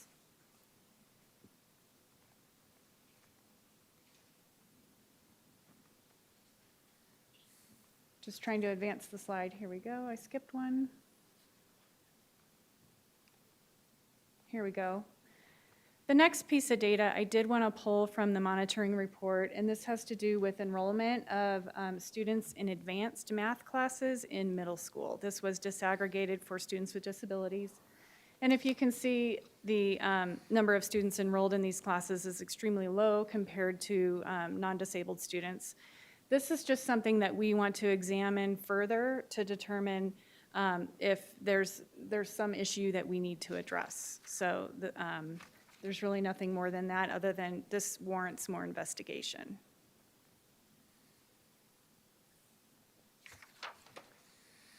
So as a result of looking at the data that we just overviewed very quickly, our interpretation is that although when our students with disabilities in Douglas County are compared to students with disabilities across the state, our students are doing well.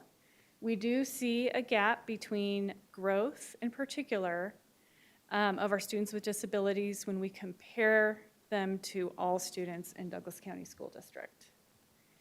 And that growth is lower in English language arts than it is in math. In response to that, the plan for improvement is that we would like to focus on literacy in particular for students with disabilities over the next 3 years. some action steps in that focus will be that our school district will really look at a systemic approach to the selection of both core and supplemental literacy curricula. Of course, Mr. Reynolds' department will be leading much of that work, but the personalized learning department will partner with them because it's very important that we have alignment between that core and supplemental curricula so that the universal and targeted and intensive interventions are well aligned. With that, there will be a review to evaluate literacy programs in alignment with the READ Act. In special education in particular, we would like to prioritize training in literacy. It's important that our special education staff teaching kindergarten through third grade complete that READ Act training. And that as we make some decisions about alignment with supplemental curricula and intervention tools, that we provide training for our staff on how to use those tools and how to progress monitor. And then we want to make sure that secondary literacy is as much of a focus as literacy in K through 3. We would like to work as a school district on really enhancing our alignment of interim assessments that are used for progress monitoring. iReady is really one of the first things that we've had as a common tool for interim assessment. And the more common assessments we have, then the better ability we're going to have to look at data at the school level and district level to help identify areas of success or gaps that need to be addressed. And then finally, we know that in our district, we've been working very hard on training over the years on MTSS frameworks, and many of our schools have made a lot of progress in implementing TSS frameworks. The academic component of MTSS is the RTI process. And there is some wide variability in what those RTI processes look like in our schools. So we'd like to do some evaluation of that and determine what consistency we can create for our system so those can be better aligned. Next, we'll look at some demographic data that can just give us some more information about our students with disabilities. This just shows the percentage of students with IEPs that we've had over the last several years. You can see that that percentage has grown incrementally every year, just like the state has, and we remain just below that state average. These numbers do represent students on IEPs ages 3 through 21 in all of our schools. When we look at the breakdown of students with IEPs by gender and racial and ethnic category, the male-female breakdown is different than our total student breakdown, which is closer to 50-50. I think it's a 48-52. But when you look at the state breakdown by gender, we almost match the state perfectly. The state is around that 35-65 breakdown between girls and boys. So we do have more boys on IEPs than we do girls. Then when we look at the racial and ethnic category distribution, this distribution is very, very similar to our total student enrollment, which you do see in your monitoring report.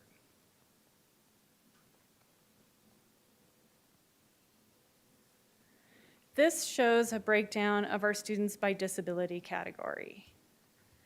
It's important to know that disability categories are not a one-to-one correspondence with the kind of programming that they get, but this does sort of give a snapshot of the types of needs that we see for our students. Specific learning disability is the largest category. The word disability is cut off there, but that's what that means, specific learning disability. And just to note, we did a manual snapshot of all of our students currently with the primary disability of significant or specific learning disability. And a majority of them do meet that criteria in one of the components of reading at 80%. So with reading being such a primary need for our students with specific learning disability, that supports our focus on literacy.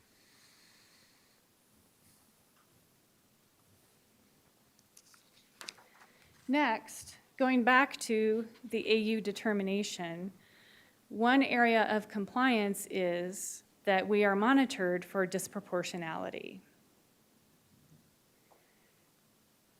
First, the state does look at the suspension and expulsion of our students with disabilities, and they compare that against the rate of suspension and expulsion across the state. And there is a formula for a threshold that if we crossed that threshold, it would indicate we do have some disproportionality there, but we have not shown that over the last 3 years. Then they take a look at those students who have had suspension or expulsion and look for disproportionality by race and ethnic categories. And again, we have not shown disproportionality. Also, the state looks at the representation of racial and ethnic groups in special education in general to make sure that we are not over-identifying any subgroup, and we haven't shown any disproportionality. And then they also look at that same thing in each disability category. So overall, in all these categories, we have not shown disproportionality. The least restrictive environment is not a component of our AU determination, but it is still something that we are monitored for because it is part of a federal indicator. And the reason that this is important is that research tells us that when students with disabilities are exposed to grade level standards and exposed to that best first instruction, they do make better achievement and growth. And so it's important to expose them to that regular classroom setting to the greatest extent possible. Obviously, we don't want to see them necessarily, we don't want to see those numbers necessarily close to 100% because these students are receiving specialized instruction and there are times that they need to be pulled out of the regular classroom for that. There is a state target that's established for this and we have exceeded the state target. We've also increased our LRE a little bit each year.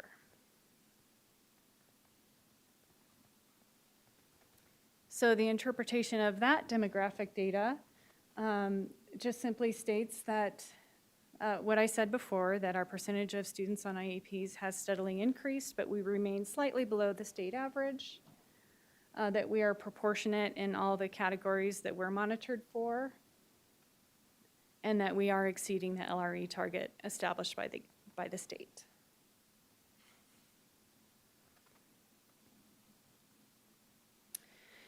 Before we talk about the Special Education Task Force and the work that has happened since then, I wondered if we should pause and take any questions about the data piece of the update. Great, yes, thank you. Thank you, Mrs. Ingalls, for that overview of our data. Directors, any questions regarding the presentation thus far? Any questions you have? Director Holtzman, go ahead. So I think it's on slide 4, and I admittedly am not sure what this means, but it is in regards to the dropout exeter, and it shows in blue, I believe. I'll see if I can find it too. Which would indicate top 10% of administrative units in the state. But it's the 57th percentile. So to me, that doesn't sound great. And I guess, so one thing is, if you could help me interpret what that means. And then also, what does that mean? They're dropping out of our special education program, or they're no longer classified as a student with a disability? Just would like to understand more about that. So. That's a great question, and that is one data point that continues to jump out, and we all look at that and wonder, okay, what exactly does that mean? So when I look at the AU determinations from 2019 and then 2020, and I look at that dropout exiter, first of all, what that means is a student who has exited special education, so their IEP is ended, when a case manager does the required paperwork for that in the IEP system, they have to code the reason for exiting special education. And so in our IEP system, they are coded, the case manager has coded them as a dropout. So when I look at 2019 and 2020, the percentage of students is the same. It's 12% both years. But we dropped in percentile.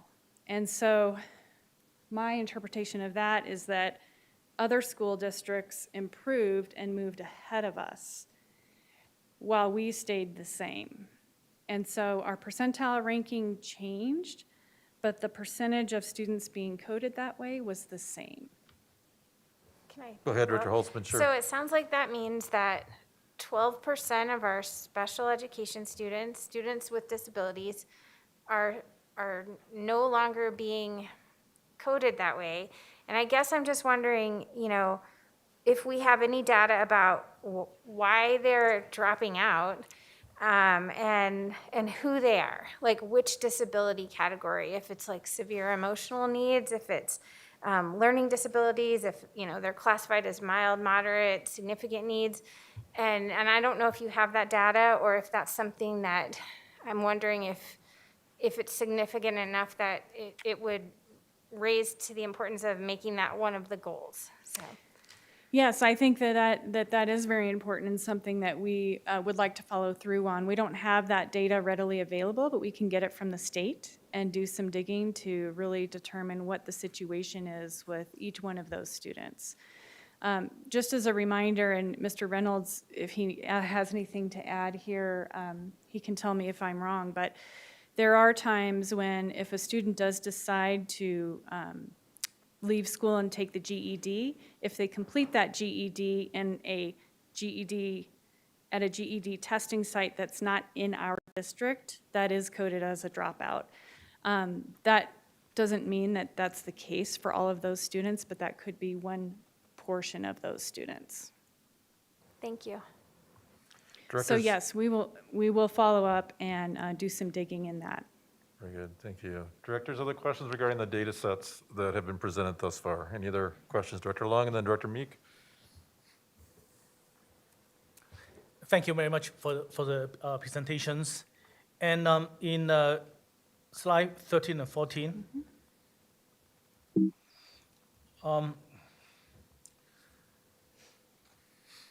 some of those data points that you're showing,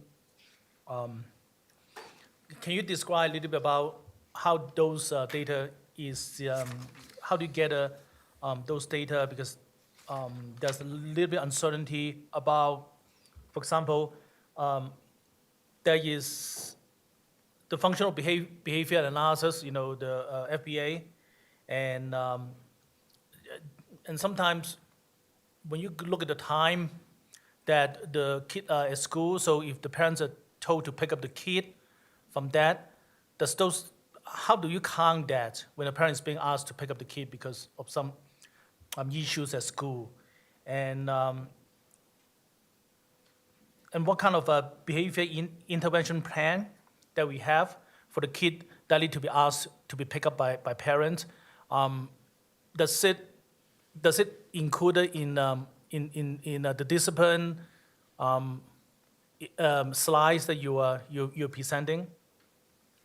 That's a great question. So what I hear you asking is when there's a situation where a student with a disability is having some behavior issues in school, and their parent is called and asked to pick them up, is it recorded as a suspension? And in that case, would that be included in this data? That's a great question, and one that's very difficult to answer because I think it's a case-by-case basis. If a school is going through a formal discipline process where they issue a suspension for a student, any student, including a student with a disability, there's a very specific process that the administrator goes through, including a letter that's issued to the parent. And so if that specific process hasn't been followed, and if it has not been made clear to the parent that this is a suspension, it would not be recorded as such in Infinite Campus.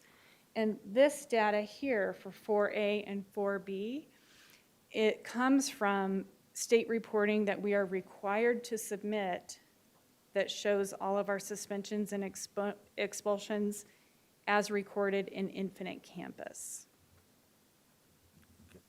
Very good. Director Meek, go ahead.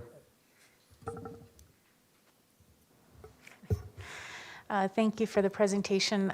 It seems like all of the comparisons are against the state, and I'm wondering, are we also tracking, discipline rates within the district? And I know we looked at some of the academic performance at the prior, board meeting, but are we also tracking these areas against our own district?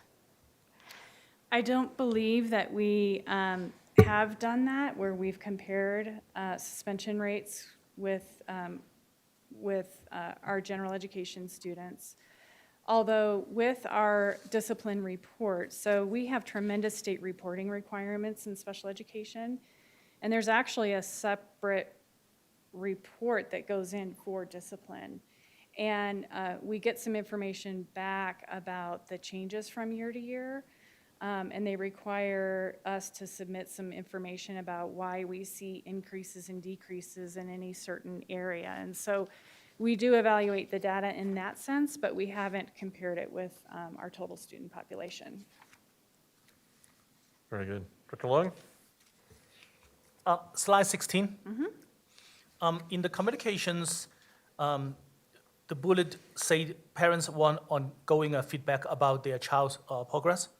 I was told that there used to be some sort of a progress report per quarter or per semester, so that the parent get continuous feedback about the child's progress instead of getting a year-end report. At that time, it's probably too late to do something with it.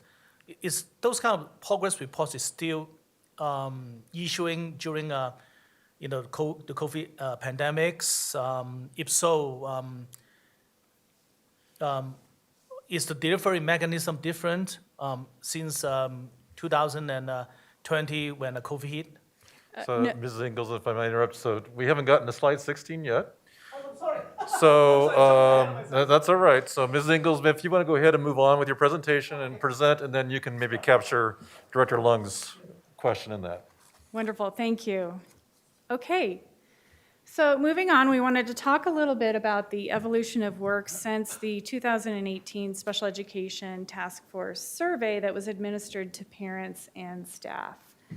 We know that that survey was made available to all parents in the district and staff, and that Hanover Research assisted us in the analysis of those survey results and had some recommendations. In addition to that, we had participants from the task force really sort of pull out some additional themes from that Hanover report. So just to review, regarding training, our staff really indicated that they had some needs and they had an opportunity to prioritize what training was important to them at that time, and that they wanted to make sure that training was available based on what they need, even if those needs change over time. We also had parents indicate that they were very interested in some training and information as well. They wanted to learn more about what special education programs and services are available throughout the district and what those looked like maybe for their particular child. We had staff indicate that they were very interested in more collaboration more time to plan and collaborate between special education staff and general education staff. And our parents indicated very strongly that they would like to see more consistency of practices across schools, noting that whether they had different children in schools or whether they had the same child attend different schools over time, that often they had different experiences and felt that it would be better to have more consistency. Our survey respondents were able to identify some priorities that they wanted to see for spending.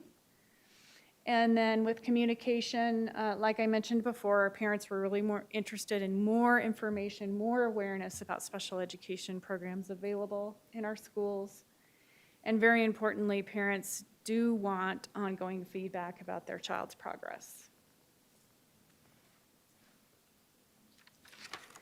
So before this slide really indicates that the Special Education Task Force survey and really digging into the results of that survey really made an impact on how we focus on the work. And so this is just sort of a snapshot of before and after, and I'll give some examples in some of these different areas. So prior to the task force, our training in the district, I believe, has always been responsive to what staff needs. But since the Special Education Task Force survey, there's a greater focus on sort of what they indicated that they needed at that time. And they were able to really categorize what those needs are. And so we have a better focus, I think, in responding to that than we did before. And we have a lot more training available for a number of different reasons than we did before. So one example of the way that we have focused was, responding to the feedback from parents that they are really interested in more ongoing feedback about their child's progress. The special education department spent all of last year focusing on training for our special education staff on data collection and progress monitoring. So over the course of the year, we had 387 special education staff take that course. Since that time, some of those basic components of data collection and progress monitoring have now been embedded in our new sort of special education teacher course that they get when they are first hired. Our coordinators have seen that progress monitoring has improved in schools. And when they are in meetings or in trainings, our coordinators are noticing that there's a lot more professional collaboration and conversations about how data is being collected and how people are progress monitoring. And so those are some great strides. When we look at the tools that our schools are using for progress monitoring, compared to several years ago, we are seeing more evidence-based tools, tools that have that data component included in the tool, which makes it much easier for our teachers to have that database conversation. It also allows our special education staff to be more equipped and more ready to engage in PLCs with their general education colleagues. Orton Gillingham has been another important training. Our school district has had cohorts go through the OG training each year except for in 2020 because of COVID. And so our board asked in a previous meeting how many staff have completed that training. 162 total staff have completed the OG training through what we've provided, and 77 of them are special education teachers. We will pick up that cohort pattern again next year. Also, there's been some questions about the READ Act training with our special education staff. And just to update you there, 426 special education staff who teach K-3 have been identified as needing to take that required training. To date, we have 10 people that have completed it, and we have 95 that are enrolled. So that's going to be something that we need to follow up on to make sure that they are all completing that training. And then lastly, another example is that we've significantly increased the amount of training that we're providing to our classified staff. Because of the MLO, we were able to change the special education classified calendar and add training days for them. So they've had a great opportunity to have lots and lots more training than they had before. Moving forward, we will continue this focused approach and making sure that we're adapting to staff needs over time. Regarding consistency, we know that in Douglas County School District, there has been a lack of consistency across schools because of the tradition of schools having a lot of site-based decision-making and really making decisions for their own community. But responding to this feedback that consistency is important to parents and important for a number of different reasons, we are beginning to work together as a system to address consistency in some very specific areas, one at a time. We will continue that work. Some of the things I've mentioned with our plan for focusing on literacy are examples of that. And then, of course, we want to look at some consistency in our monitoring tools, progress monitoring tools, like I mentioned. Prior to the task force, we did have some gaps in schools with our universal and targeted social emotional learning. And if you remember in that Hanover report, need for training in mental health and social emotional learning was a repeated theme. And because of the MLO and adding counselors to all of our schools, we have tremendously improved our universal and targeted approaches to social emotional learning. There has been significantly more training available for staff and for parents in mental health and social emotional learning. We see training available like mindfulness and brain-based teaching and supporting students with anxiety and trauma-informed care and responding to behavior and all kinds of different topics that staff have been asking for. And we have a multidisciplinary team that's been working to develop a social emotional learning implementation guide that will be available for all of our schools next year to, again, provide some consistency in the way we are continuing that focus on social emotional learning moving forward. With progress monitoring, I think I've covered that, but we want to continue that focus on data-based decision-making, providing those data-based progress reports to parents on IEP goals. And the next iteration of training will be personalized learning and Mr. Reynolds' department working together to provide some training on data interpretation. Finally, before the special education task force, we did have some parent engagement opportunities, but compared to what we have now, they were relatively limited. And so we have significantly increased the parent engagement opportunities that we have available for our parents. And as a school district, when we are approaching that family school community partnering, we're actually doing it together as one large team and not necessarily in a compartmentalized fashion. And so curriculum instruction and assessment, language equity and culture, special education, school leadership, we all work together to sort of streamline these opportunities for parents.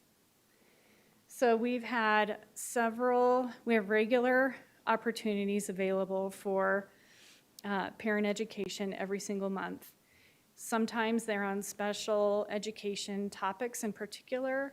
Often they are about mental health or social emotional learning. And the attendance this year in these parent engagement sessions has dramatically increased. The special education topic sessions have about doubled in participation. And the mental health sessions are very well attended.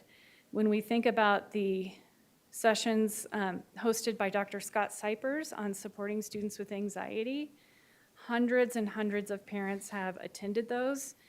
They were offered regularly last year and continue to be offered regularly this year. In November, we had an event with Nick Thompson. We had over 1,000 attendees in that event. And we have one scheduled next week with Amy Morin, and currently there are 750 people registered. So that's been such a huge success, and we will just continue to work on providing a multitude of different opportunities for parents indefinitely. And we will continue to incorporate parent feedback in all of our continuous improvement efforts. Any questions? Well, first of all, thank you, Ms. Ingalls. Covered a lot of territory in a very short amount of time. But really, it's exciting to see when we can really be honest about where we were, where we've been, and where we're headed. And I just really appreciate the transparency and the digging deep and just the whole notion that we're not done yet. We're going to continue to do these things. But how exciting to hear about the parent engagement piece, especially. I would just echo that 1,000 parents showing up to get additional understanding of how to meet the needs of their children. That's incredible. So thank you for this presentation, the efforts. Directors, do you have questions about this part of the presentation that Mrs. Ingalls just shared? Any questions? Looking around, going once. Director Long, go ahead. So the questions that I asked prematurely, can you clarify? And I definitely agree with President Ray that you have been done a tremendous job of trying to engage as many parents as possible.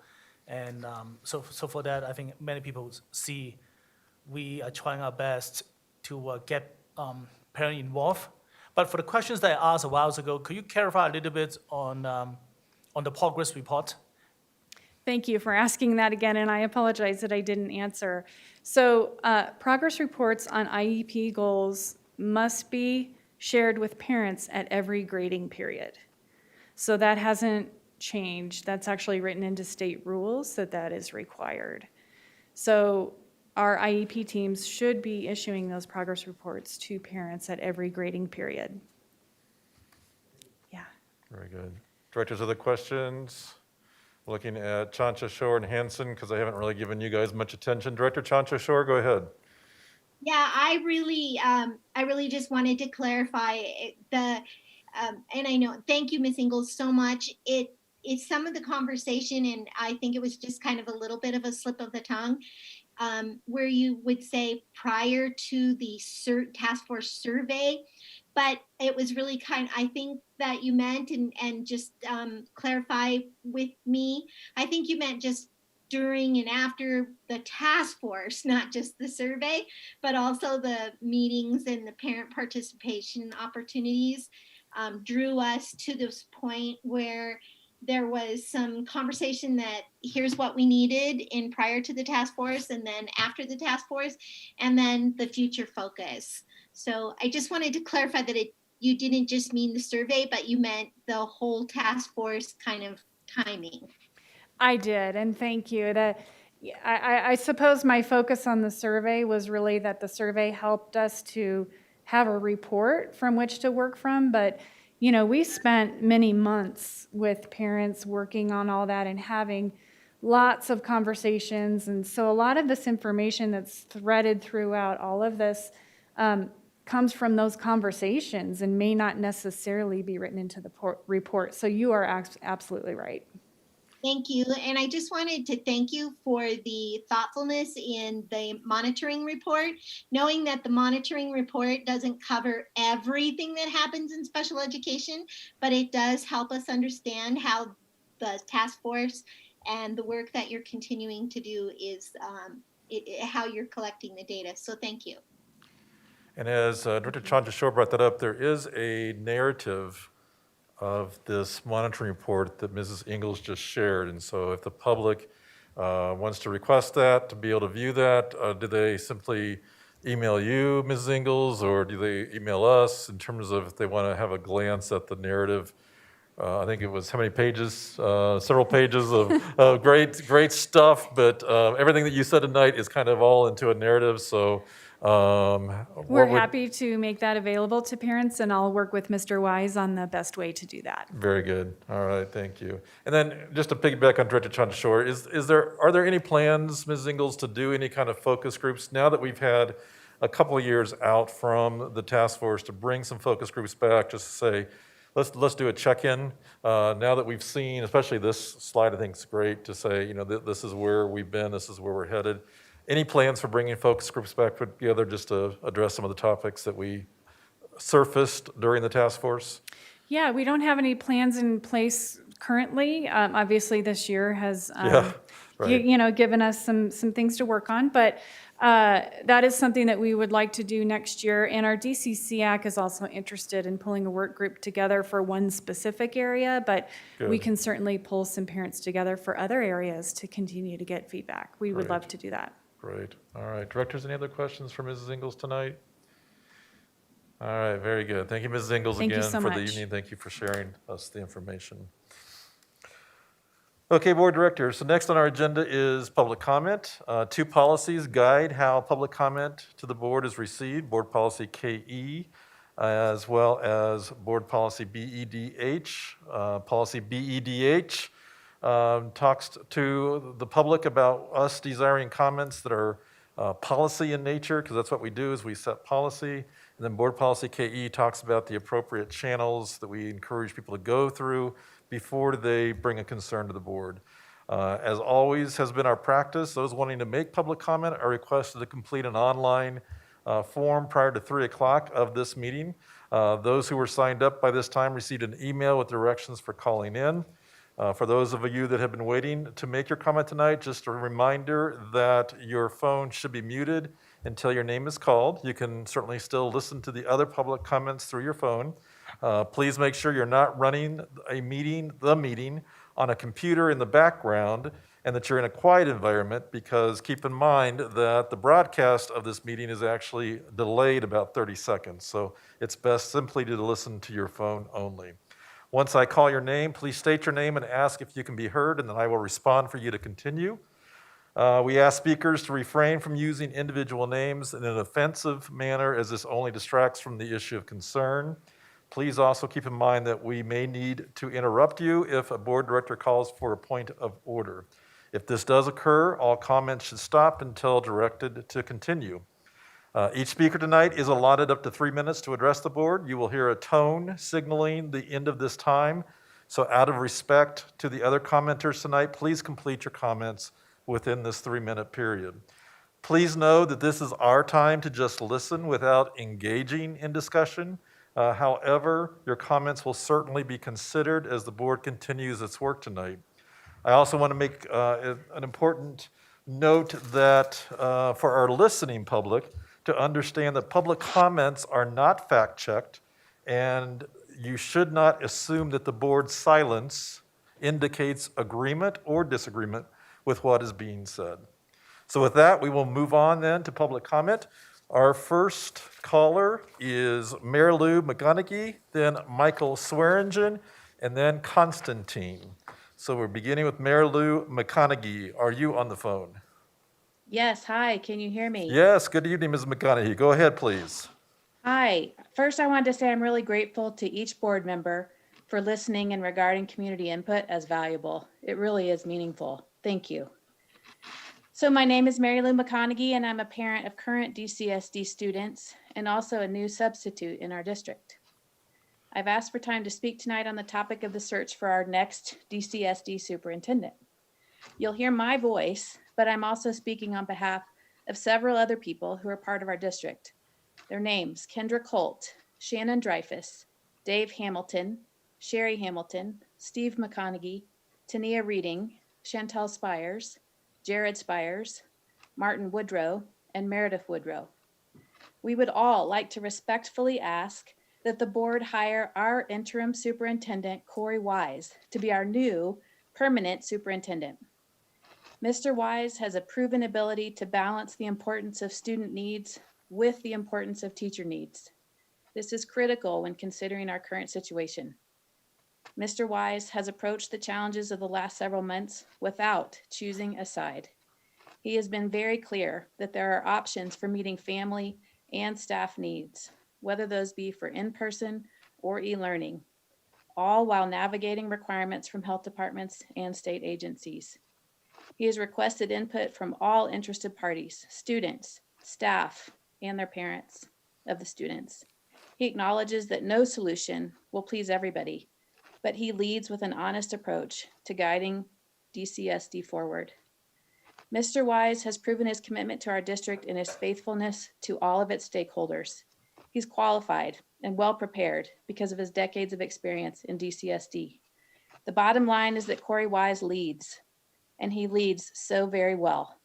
He's the right person for this job at this time for this circumstance. Please call off the search and ask Mr. Wise to take the job. He's earned it. Thank you. Thank you, Mrs. McConaughey. Michael Swearingen is next. After Michael Swearingen is Constantine and then Zelba Rauby. Michael Swearingen, are you there?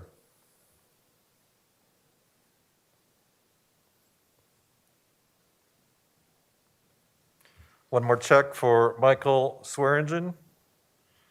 All right, moving on to Constantine. I'm sorry, Constantine, we don't have a last name, but Constantine, are you there?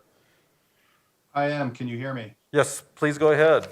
Great. Good evening. My name is Constantine, and I'm a member of this community, and I have children in the district. I'd like to thank the board members and everyone still on for your time and allowing me to share my comments.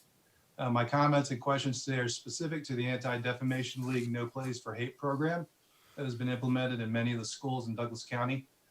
Having received no information on this program beforehand from the district, much of my information has come from a recent article from February 25th titled "What's No Place for Hate? Actually Teaching Colorado Kids," and from the ADL and NPFH websites. For the record, in this politically charged environment, I want to state that my comments have absolutely nothing to do with the need our society and everyone who lives in it to do whatever they can to eliminate hate, bullying, racism of any kind. However, I feel we all need to be very thoughtful on how we get to these goals and be conscientious about the methods used so that when we get there, and we will get there, we get there with unity, compassion, harmony for everyone. My comments and questions are around the how of the program, not the why and not the what. The article points out a number of elements of the program that cause many, many people alarm. But for time's sake, I'll just point out that sample curriculums shown were around cycles of inequality, definitions of racism that seem extremely difficult. And this was to be presented to children from kindergarten to second grade. And I just don't understand how that level of information can be presented effectively without really parents looking at that information and trying to work together with teachers to make sure that it's presented properly. Looking at some of the website and some of the lesson plans that were in there, I felt that we saw time and time again that people with certain skin colors should be classified as dominant groups while others were victim groups. Kids should identify themselves and others by their skin color. I saw something called peanut butter and racism that was to be shown to kindergartners, where kindergartners, even though they don't know this, they're biased against each other. And I just felt that those things were very, very alarming. I put a thread on Nextdoor asking parents for feedback on this program because, again, I had little information on it.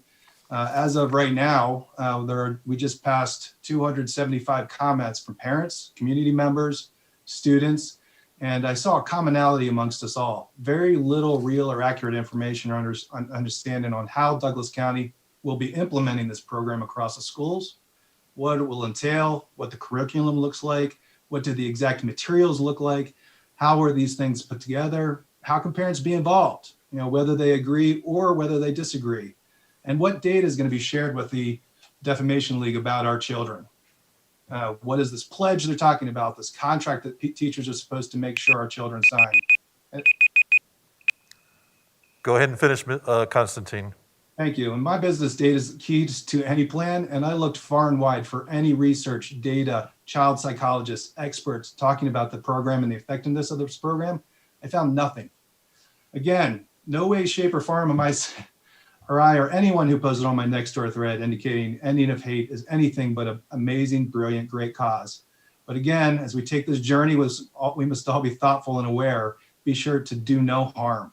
I implore the board and the school district to read the article, respond to the issues and concerns it raises, as well as the questions I presented, engage experts, child psychologists, make sure this is truly safe in every regard for everyone, and have an open and honest conversation and feedback session with parents, students, teachers, and the community prior to continuing this program, especially for elementary school age children. No parent should be in the dark on what is being taught to his or her child or how these things are being taught. Thank you for your time and your attention. Thank you, Constantine. Zelma Raubi is next, and Will Johnson and Sarabi Mahroda. Zelma, are you there? Yes, I'm here. Can you hear me? Yes, please go ahead. Okay, thank you. First of all, I just want to thank everyone for their hard work over this past year. I am a parent of a Douglas County elementary school student, and I think we can all agree that all the students in our district deserve to be treated with the same respect and dignity as the children in the dominant culture. And so I appreciate that we are looking at creating an equity policy, which will be the first step in making that happen. From the microaggressions of well-meaning teachers repeatedly confusing the names of children of color, all the way to the blatant racist acts of students being called the N-word by their peers, are all reasons why our district must implement an equity policy. We cannot address what we do not name, and we cannot protect our most vulnerable students without acknowledging that we have a problem. We live in a global and diverse society, and if our district doesn't make equity a priority, we are not only creating a dangerous environment for our children who are outside the dominant culture, but we are also setting all students up for a very rude awakening when they enter the real world outside of Douglas County. So I appreciate that we've created this equity policy, and so let's do the right thing now, because as research shows, all children benefit from equity in our schools. Thank you for your time. Thank you, Ms. Raubi. Will Johnson is next, Sarabi, and then Rob Parkinson. Will Johnson, are you there? Yes, can you hear me? Yes, sir. Please go ahead. All right. Well, thank you for giving me the opportunity to provide feedback on the proposed educational equity policy. So we all want Douglas County to have great, welcoming schools. And great schools help all kids thrive and to reach their full potential. And this sets them on a course for a fulfilling and productive life. And to help create the climate where this can best happen, we should foster respect and empathy and reject bias and racism. This is one of the main goals in the proposed educational equity policy, and it's a good one. But my concern is with some of the ways that the policy proposes to achieve these shared goals. The policy seems to put a spotlight on our children's differences. The characteristics like skin color, race, sexual orientation define who our kids are and how their identity makes them different from one another, and that those differences dictate what they're currently capable of achieving. Is putting the focus on our differences instead of our shared dignity and capabilities the right way to encourage harmony in schools and prepare children for life? Disturbingly, the policy also says the district won't condone meritocracy, calling the belief that we can achieve our goals through hard work, commitment, and talent a myth. What impact does it have on kids to tell them that diligence and ability won't be rewarded, that they don't have self-determination? And how do we explain the countless examples across demographics where hard work has produced success? How are our teachers supposed to objectively assess students and help them flourish? I have several other questions on the proposed policy, such as, would equity turn into an expectation for equality of result, which requires force to achieve and doesn't encourage kids to reach their unique potential? How would curriculum and regulations change from what they are today? And how would those changes better serve the student body and help prepare them all for a successful life? Will this policy allow diversity of thought about how best to help all kids succeed? Sadly, kids are experiencing rising amounts of anxiety and depression, but research shows that if we teach them resiliency and self-determination, this leads to greater health, happiness, success in school, and success at work. But by placing its focus on our differences and teaching kids that self-determination is a myth, I'm concerned that the proposed educational equity policy will not help our children flourish either individually or together.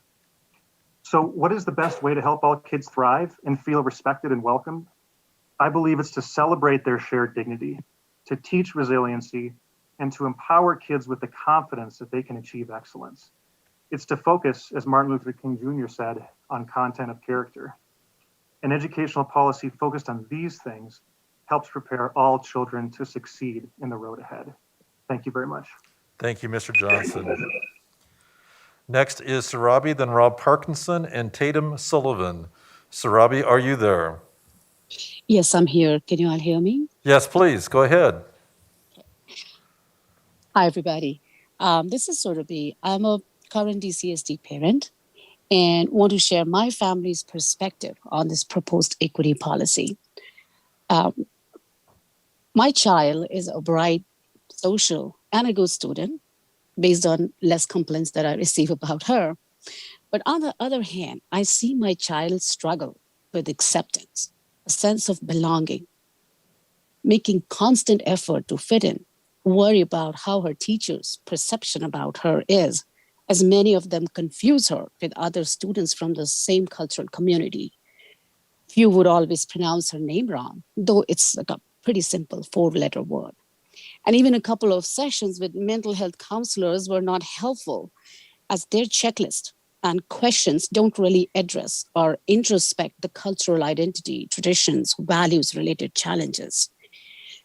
To some, these may sound as trivial issues, but just try to imagine how a child is internalizing this kind of a careless treatment during their formative years. And eventually, I think most of these kids then end up hanging out with kids from their own culture. Some may need counseling to deal with that feeling of dejection, and many of them may turn aloof to others' feelings. And these kids will soon be part of our community and future workforce. I also agree that it's easy to talk about differences, but it's tough to create bridges across our differences. However, as a parent, I want to highlight a commonality that we all, as parents, want our children to get good education to secure their future.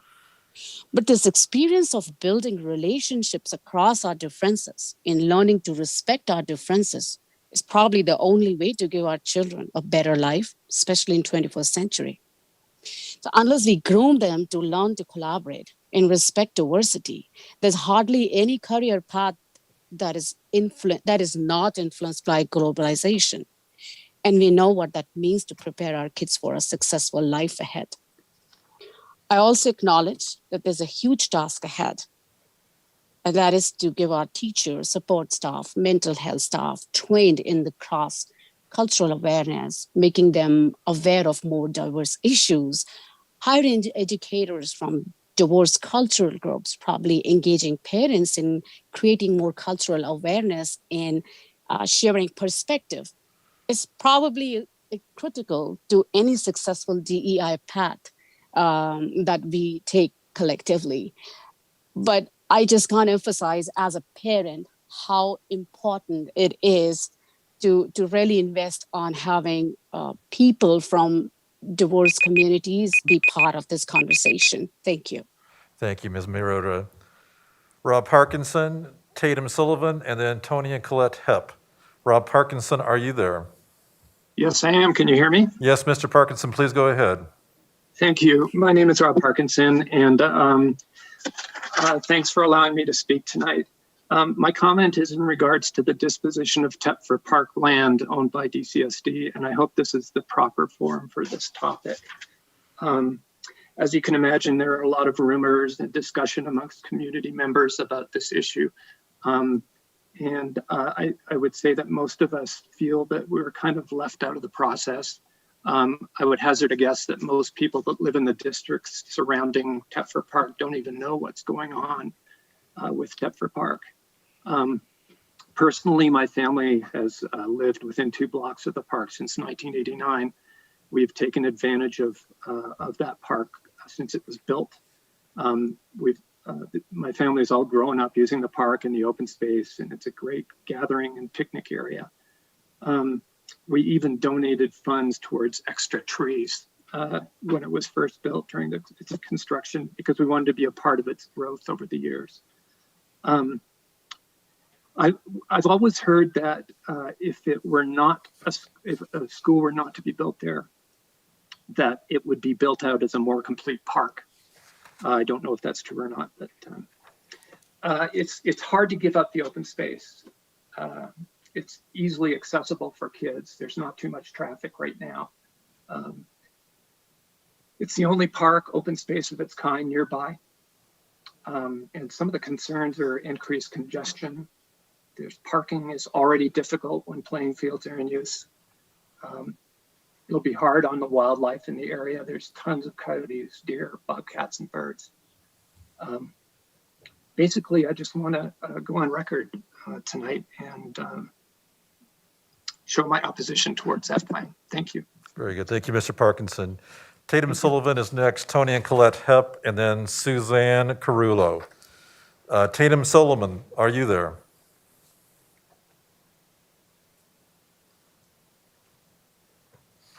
Okay, seeing no. Tony and Colette Hepp, are you there?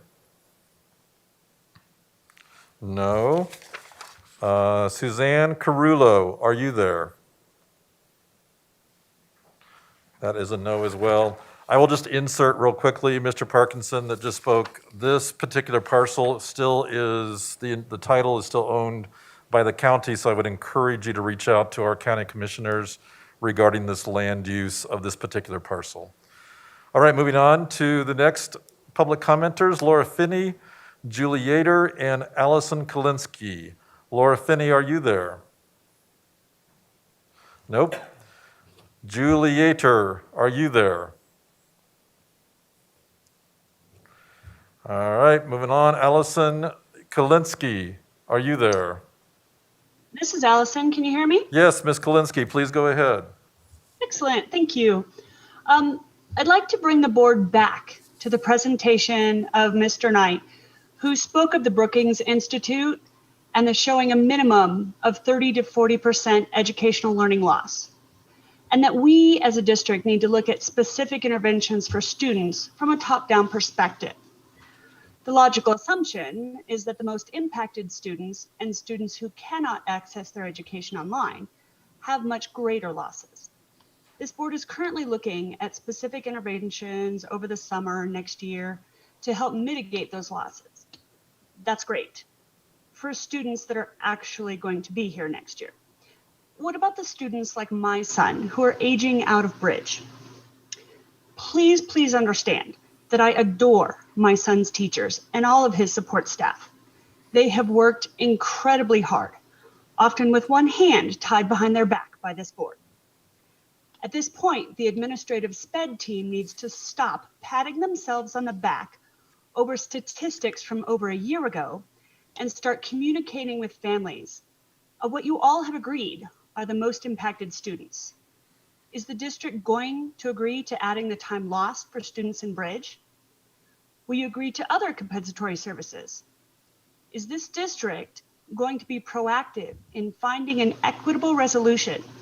Or will you force families into combative corners, continuing to deny FAPE and IEP programming? I personally had to file an OCR complaint against this district in order to make up for my son's educational losses from the end of last year. Do you intend to make me file another one for this year? Shall I put my own complaint into the same group of complaints currently being compiled into a class action by the state of Colorado? At this point, you're faced with a choice.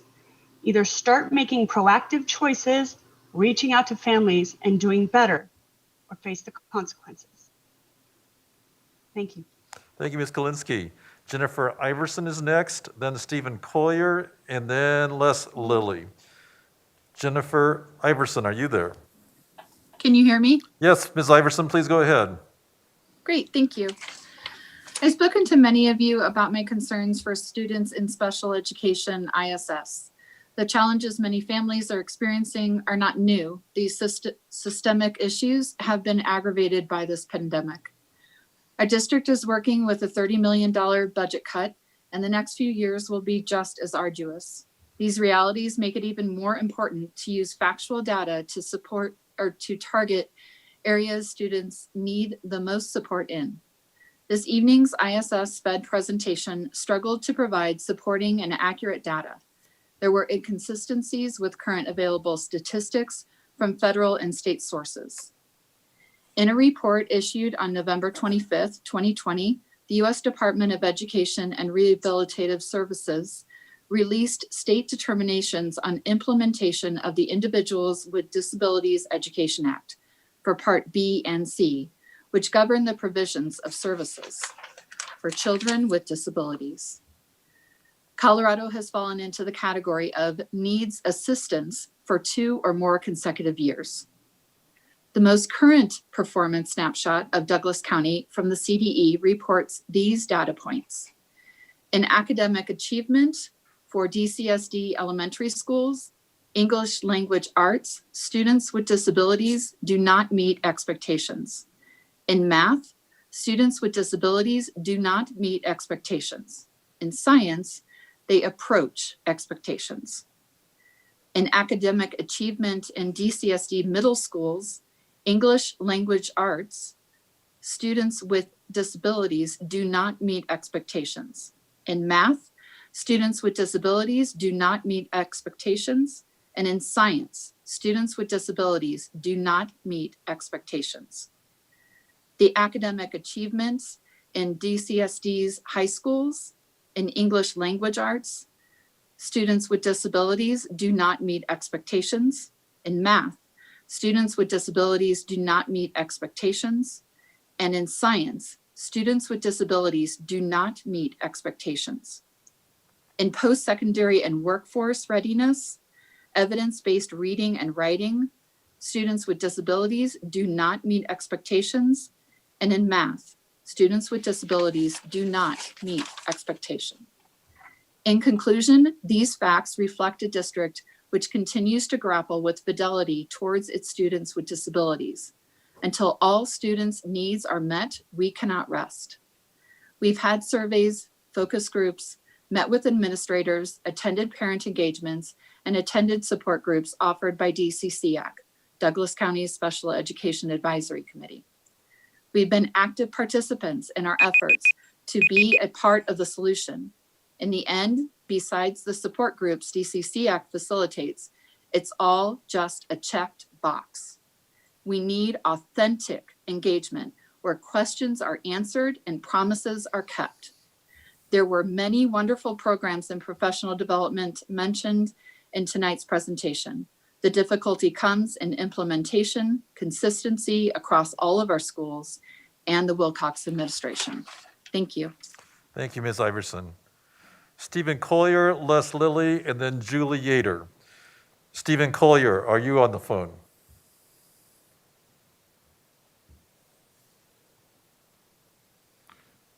Not seeing, oops. Stephen Collier, more time, are you on the phone? Yes, can you hear me? Yes, Mr. Collier, please go ahead. Yes, thank you for your time tonight. And specifically, I want to thank the students and teachers who, probably the very few that are still on this call, who have really fought through this last school year to really give it their all. Not very happy with how this board has executed on its mission to be leaders in this, what I would argue is a very adversarial time. You know, the adversity of hitting COVID obviously is a challenging time, but unfortunately, this board has just not met the demands that leaders would need to make in such a stressful time. And I apologize to students and teachers that they just did not have that type of leadership over this last school year. I look at my home state of Florida that I'm originally from, been open since August, and they've had strong leaders who've been put to the test and have succeeded. And unfortunately, this board has just failed that leadership test. You know, we were looking at the loss of $26 million in funding allocation with the loss of about 3,600 students, as this board has reported to the public, who have left for other education options. whether it be through private school, charter schools, even homeschool. And then on top of that, the amount of money that is going out the door to continue to pay for the contract for our two former superintendents, Aaron Kane and Dr. Tuck. More funds that have been needlessly bled out of this district that could have gone to our wonderful teachers to at least have given some sort of a quarter of a percentage or a half percentage pay raise. That is a failure of management, and that is a complete failure of leadership. And I realize I don't have much time left, and so and I know folks are probably anxiously waiting to hear that buzzer go off because they don't want to hear these truths, but I'm going to be very blunt. Governor Polis told us, together with Dr. Fauci back in December, close the bars and open the schools. This board had an opportunity to reopen these schools right before the semester began, and you all failed that test once again. We all have walks of life. We're supportive of getting these schools reopened immediately, and you failed to listen to those parents, even going back to August, who wanted the choice, and that's what we're talking about here, who wanted the choice of 5-day-a-week in-person schooling, and that choice was denied to them. And that begs the question, if you all were not listening to the parents over the entire last semester, and even going in after the winter break, who was this board listening to? You all ran on transparency, you all ran on openness, and we're still waiting to see these things come to fruition. I yield my time. Thank you, Mr. Collier. Les Lilly, Julie Yater, and then Nate Ormond. Les Lilly, are you there? No? I'm seeing a head shake from our IT team. All right, and Julie Yater, I understand you are able to be back on the phone. Julie, are you there? Yes, good evening. Can you hear me? Yes, good evening. Please go ahead. Thank you. First of all, I'd like to thank all of you on the board who have graciously volunteered your personal time and for your responsible actions and difficult decisions that you've had to make since the inception of the pandemic. I do have 2 students who attend DCSD at the secondary level, and I have transportation concerns. Based on the plan that you've presented tonight, it appears that restoring the transportation routes to pre-pandemic levels is not being considered. Not only has cutting bus routes created a great challenge for full-time working parents who must make arrangements to leave the workplace in the middle of each workday to pick up their students who have traditionally taken the bus, but most importantly, this poses a grave safety issue for some students. For example, the busy road that leads from the secondary schools to our neighborhood, Monarch Boulevard, is a very busy 2-lane road with extremely heavy traffic after school dismissal, with many less experienced teen drivers traveling that route home from school. Living just under the 3-mile mark, the bus route to and from our neighborhood has been cut. Expecting children to walk or ride a bicycle nearly 3 miles on a very busy road, excuse me, with a narrow shoulder and no sidewalk along or on a roadway such as Monarch Boulevard is not a responsible solution for children to get to and from school. Carpooling is not a viable option for everyone. I've heard similar concerns from other parents residing in various parts of the district. I would graciously request that the board reconsider the transportation plans that you've posed earlier this evening. And instead of basing eligibility decisions solely on the distance from the school, I would ask that, like other school districts, local, such as JEPCO, that you assess the various routes and the potential safety hazards that students may encounter on their routes when walking to and from school. Very good. Thank you, Ms. The safety Yater. of our children and foremost. Thank you very much for the opportunity to speak this evening. Thank you, Ms. Yater. Nate Ormond, Josh Jenkins, and then Ben O'Keefe. Nate Ormond, are you on the phone? I am. Can you hear me? Yes, Mr. Ormond, please go ahead. All right. Good evening. Although the board hasn't formally acted yet, it seems clear tonight that you're going to return all students K through 12 to the classroom for full-time in-person learning. This is a major victory for the parents of Douglas County, though it came far too late and only under the pressure of our campaign. The Road to Recall team has no doubt that you would have persisted in the wrong course without pressure from our amazing volunteers, who, as you know, have been out collecting signatures hand over fist. In fact, as of tonight, we're at more than 40% of our signature goal. The school board's capitulation eliminates the primary rationale for the recall, which was your failure to safely return our students to in-person learning before now. For that reason, the Road to Recall team has decided to redirect our attention to November. Assuming that the board follows through with its stated intention tonight, we will suspend our recall petition and kick off an 8-month campaign to hold this board responsible for its failure to put our children first. Instead of sitting back until September, we'll build on our current momentum without even a short break. The volunteer activism, social media activity, Zoom Q&As, neighborhood organizing, it's all going to continue. As we work towards November, we know that certain vested interests will oppose us, and we're okay with that. We represent our children and other parents, not the entrenched bureaucracy that has failed our students time and time again. A final word to our Road to Recall volunteers. Thank you very much.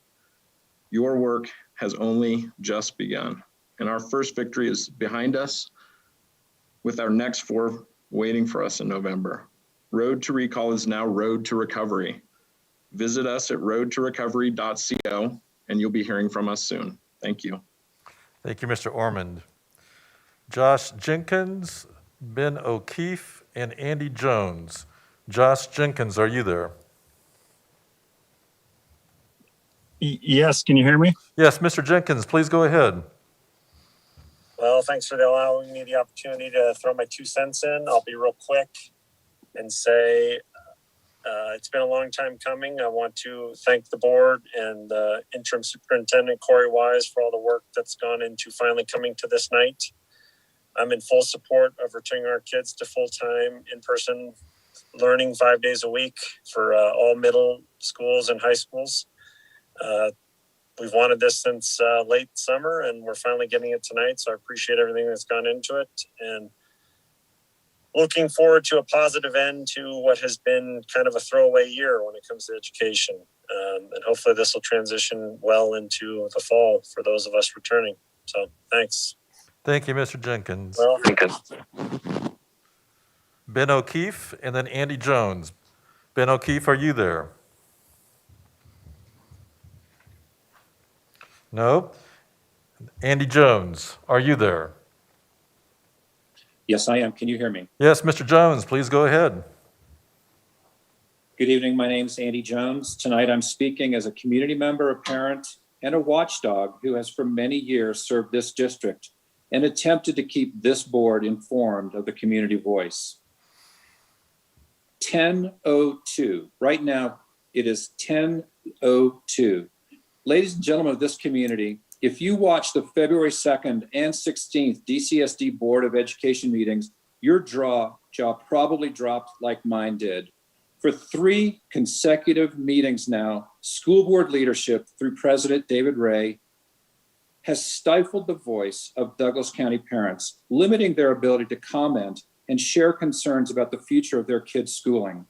Ironically, Mr. Ray previously complained about past board members doing just this. Now, why have you done this? Without prior notice, in these last 3 meetings, this board has delayed public comments at least 2+ hours later than normal. Now, why is this important?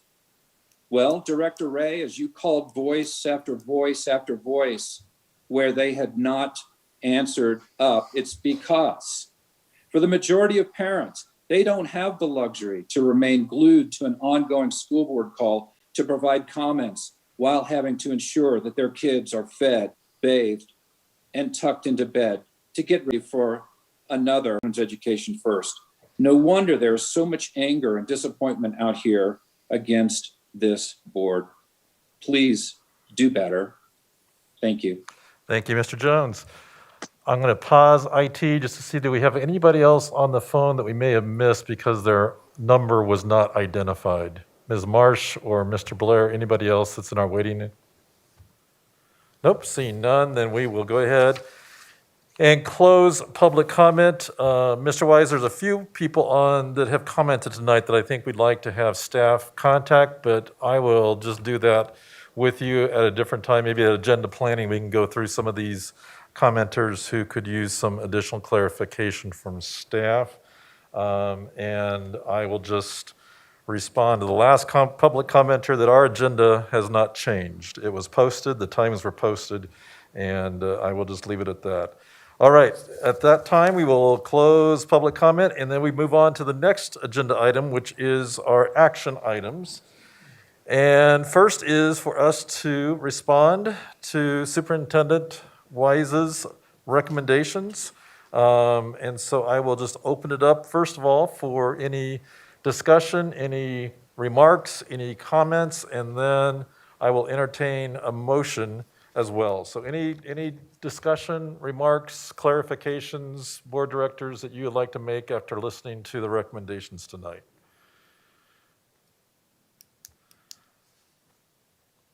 None. Wow. Oh, oops, Miss Director Hanson.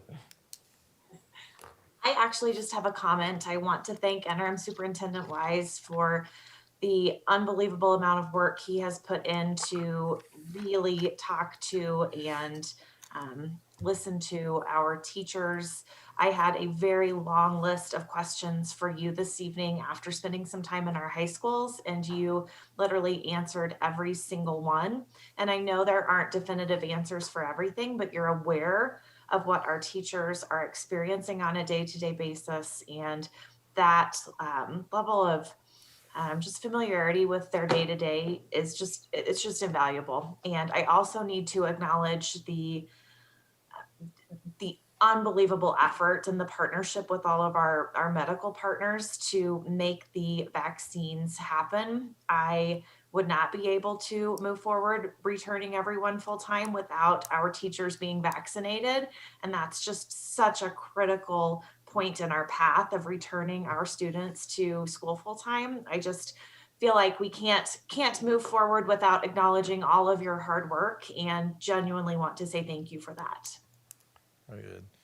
Mr. Wise is nodding his head in acknowledgement of your affirmations, Director Hanson, so thank you for those. And certainly I think all of us would echo the work, Mr. Wise, that our staff has done. We know this is difficult. We know this is hard. We know that this is not a perfect solution. We know we still have lots of questions to ask or questions to answer, I should say. And I really appreciate your transparency in saying, especially for our teachers, we've got to figure out how do we provide that support system for them, because they're exhausted, because they tell us time and time again they need more time. And I really appreciated you really, though, pulling all those voices together and saying we need to really make sure that we focus on what's best for students at this point, but also acknowledging that we have to make sure our teachers are healthy. And I would agree with Director Hanson, how wonderful it is for us to celebrate that every person that is student-facing has either been vaccinated with their first shot, has either received an invitation and almost ready to complete their complete vaccination series. So I think that's a huge celebration in itself. So job well done. I also I think board directors want to comment too. I think sometimes if you haven't been with us as long as you have, you don't know that this is conversation we've had since May. In terms of our desire and our goal has always been to get our students back to a semblance of normalcy as soon as possible. So I think it's important just to acknowledge that. And Mr. Wise certainly has taken the baton from Dr. Tucker, but way back when Dr. Tucker was still with us, we certainly had that meeting back in July where we talked about starting out in hybrid and really having a very well-defined plan and very well-defined benchmarks to say that when we meet these benchmarks, when our data tells us this, that it's safe, that it's consistent, that it's sustainable, that it's going to be effective, that we will move forward with those phases accordingly. And so I just want to acknowledge that, because I think sometimes people that just jump on with us these last few weeks assume that this is just a decision we made just in the last few weeks. This has been something that we've been focused on, our staff has been focused on for months and months and months. And so I do want to just acknowledge that this is not a plan that just happened overnight. This is a plan that's been in the making for over a year now. So that's one comment I make. Director Lung, remarks? Oh, no, I thought you've done the remarks, so I'm just trying to make a motion to support the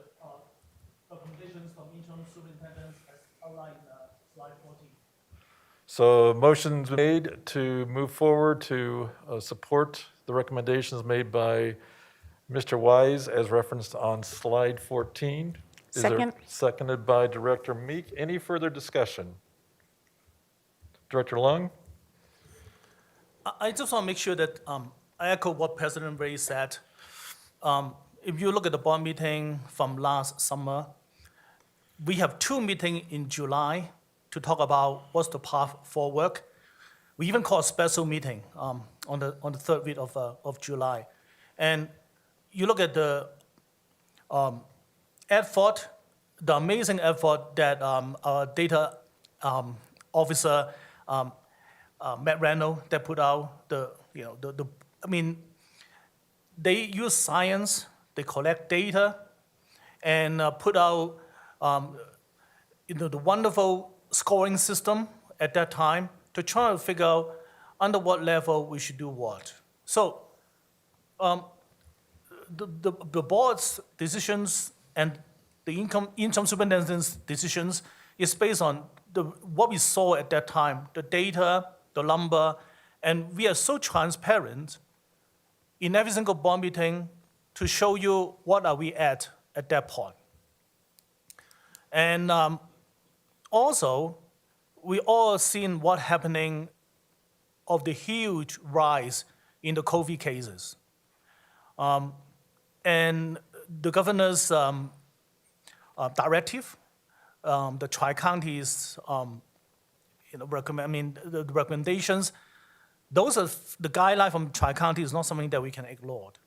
So I just want to make sure that people understand, and I think all the board members in here say that we follow the science and follow the data, which we do.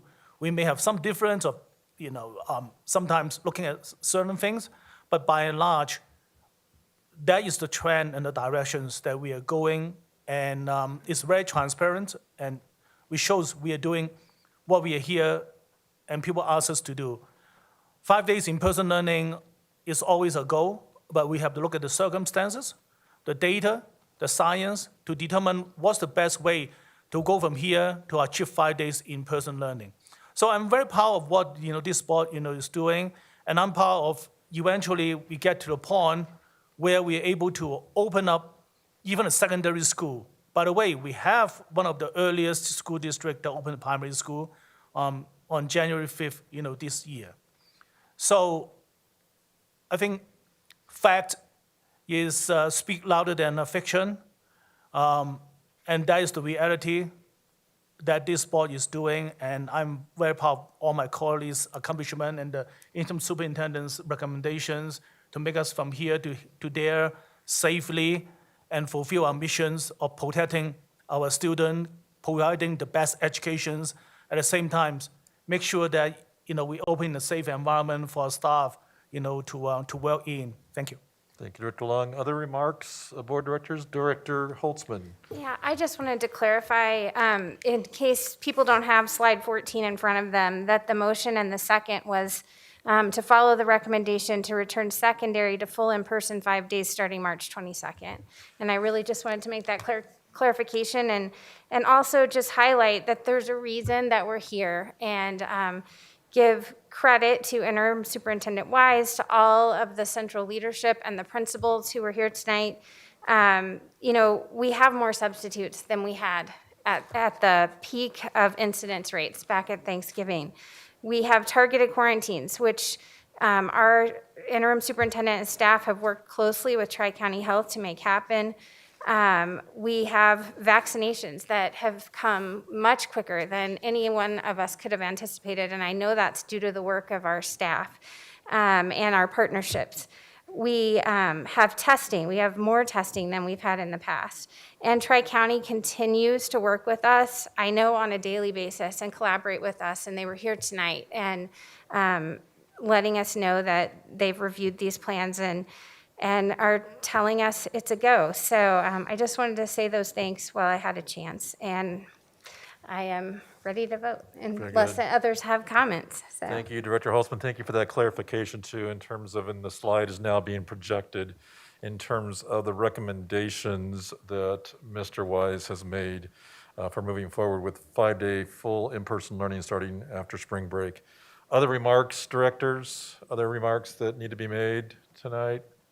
And I know Director Hansen usually does this lecture to the community, and I want to just emphatically say what we've said earlier is this is not sustainable community unless you step up to the plate and you do your job in terms of travel, in terms of testing your child before they come to school, if you do indeed travel, in terms of keeping your child home if they have symptoms of any kind of illness.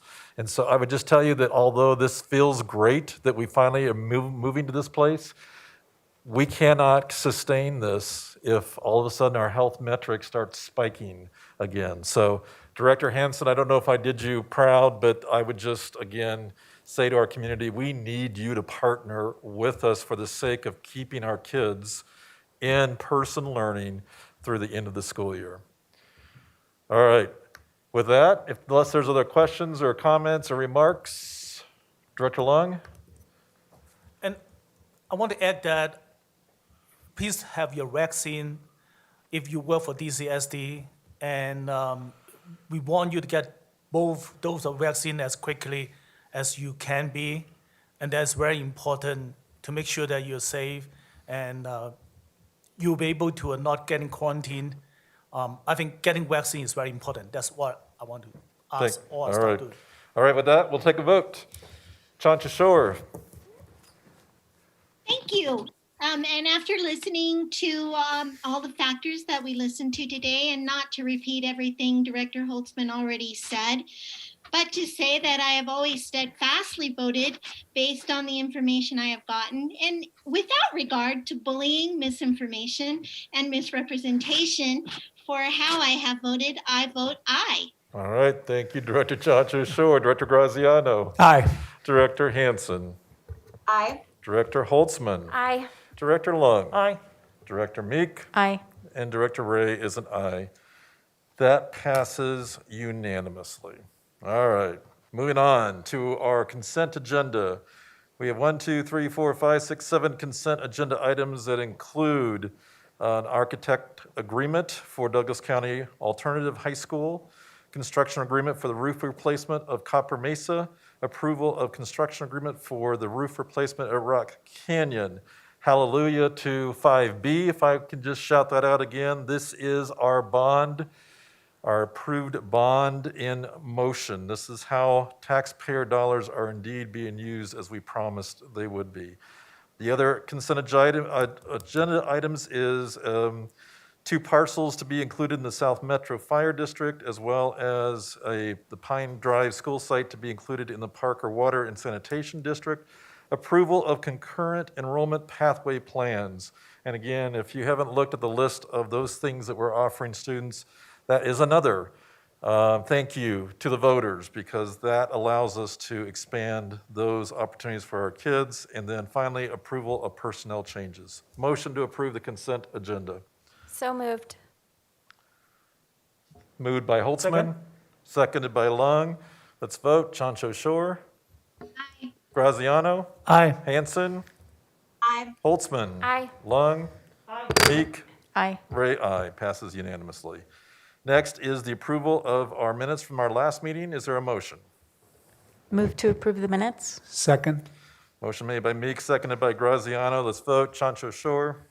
Aye. Graziano. Hansen. Aye. Holtzman. Aye. Lung. Aye. Meek. Aye. Ray, aye. That passes unanimously. We're going to move on to board reports, and I'm hoping that Tim Demers is still with us, even though we're about a half hour late. Mr. Demers, are you there? I am here. All right. Do we have a visual of you, Tim, or are we just going to get your voice to? Oh, there he is. You got a visual. How are you? Very good. This is Tim Demers from Frederick and Andrews, our search firm that is assisting us with the superintendent search. And Mr. Demers, I'm going to turn it over to you just to give us a summary of where we are and what's next. Sure. Yeah. So far we've completed all the surveys as we discussed we were going to do. We are now on to, we posted the job on numerous websites. We posted it on the district's website, on our own page. We are now in the process of recruiting candidates and meeting with candidates and talking with candidates as we speak now. We will have kind of the breakdown of the initial list of candidates and the rundown of the interviews that are going to be uploaded into the Google Drive for you to review by March 15th for the initial run through of candidates. We will all be discussing as a board as a whole on March 20th and kind of going over those candidates and going over those interviews together. Once we decide that, we'll be bringing the candidates in for initial interviews with the board to meet with the board, and hopefully we'll have consensus on the candidates by mid-April, in which we will at that time have some finalists to announce to the public. The public will then have their opportunity to interview them as well, and we hope to have the position announced by mid-May as to who the new superintendent of Douglas County will be. Mr. Demers, can you talk a little bit about, I think you said we had over 8,000 survey responses. Can you talk a little bit about how the posting of the qualifications of this position reflected some of those themes that we received from the surveys? Absolutely. Yes. So after kind of going through the survey, we found out quite a bit of information actually about the community and what they really want to see in this next superintendent. Some of the big pieces are diversity, equity, inclusion, obviously are huge in this, but also another piece of it is they really want someone with a public education background. They want someone definitely committed to Douglas County, not just Colorado. As a whole, they want somebody who's going to be here for the long haul, not somebody who's going to be here making this a stepping stone or essentially just one of the best, interviewing with all of the districts here and landing on Douglas County.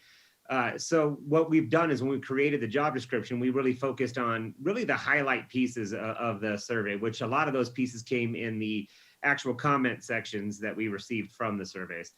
And so in doing so, we really wanted to focus again specifically on being committed to Douglas County, committed to us, committed to diversity, and ultimately coming from a public education system. It was very loud and clear that was one of the big requisites the county as a whole wanted. So we added all of those into the job description as well, which I believe you guys may have seen by now. Yes, that's correct. Yep, very good. Board directors, what questions do you have for Mr. Demers? Director Meek. Thank you for being here tonight and for the update. I'd love to hear what are all the various opportunities for community engagement. So obviously we have the survey that you just spoke to. I think you're going to be meeting with board committees, and if you could just kind of talk about what the various opportunities our community has to be engaged in this process. Absolutely, thank you. So yes, we have opened up numerous committees from all different sectors within the district. So what we would do is that it's going to be listed online on Douglas County's page with who we're meeting with and what times. So if there are certain people that would like to add themselves to those meetings, they are more than welcome to do so. And then also we also have the community engagement where they can contact us at any point in time throughout this process and contact me directly. So we're going to have multiple committee meetings coming up within the next 2 weeks, and I would have to kind of look to give you the exact ones, but they will be listed so you can see them directly.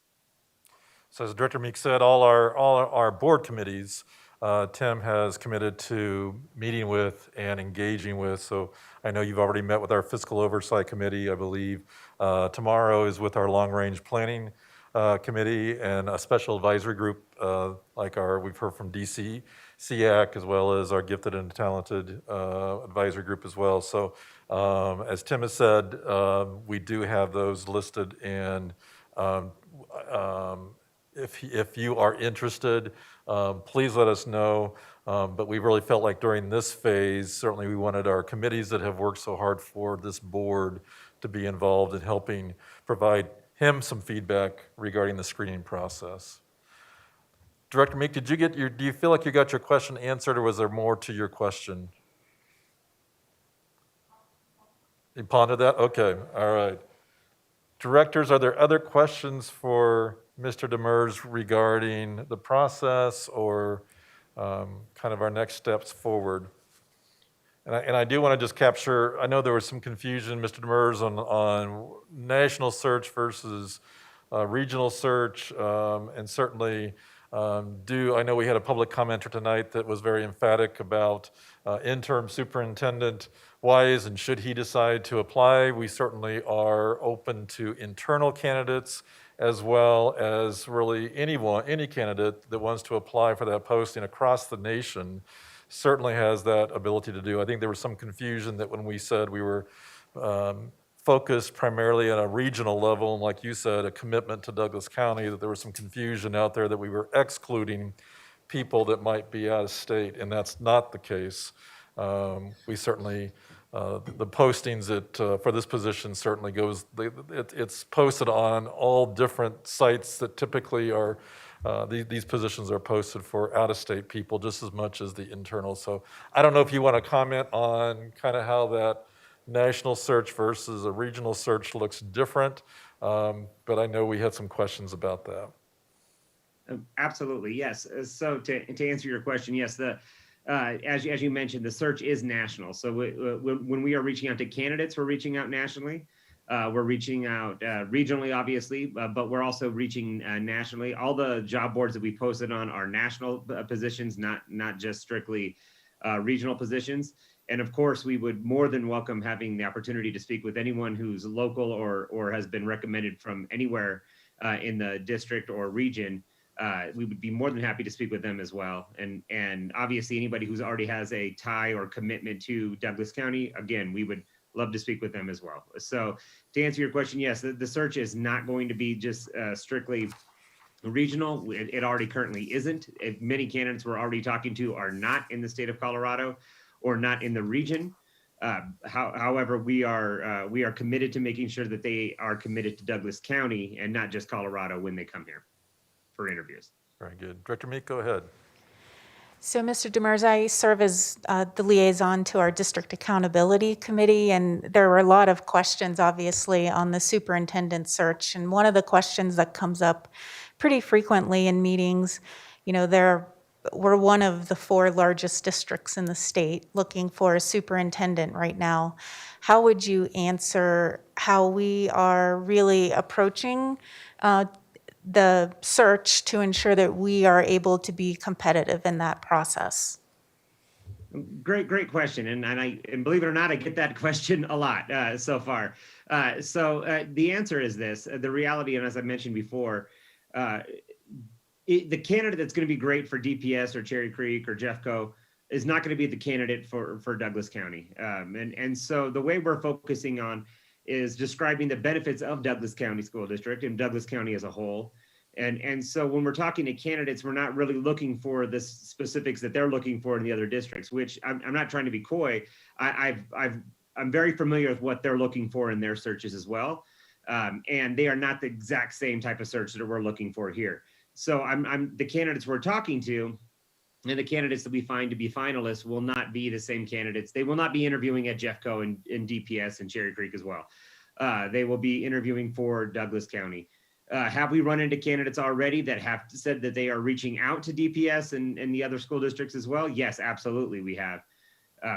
But what we're looking for is candidates that are specifically for what we've decided and what as the community has decided as a whole we want, which are not the exact same criteria that the other districts are looking for. So therefore, I don't foresee that being a huge ordeal for us, and it hasn't been thus far. Well, that's how I've answered it, so I feel good. Very good. All right. Director, how can I help you? Director Hanson, go ahead. Thank you. I'm just curious about timing.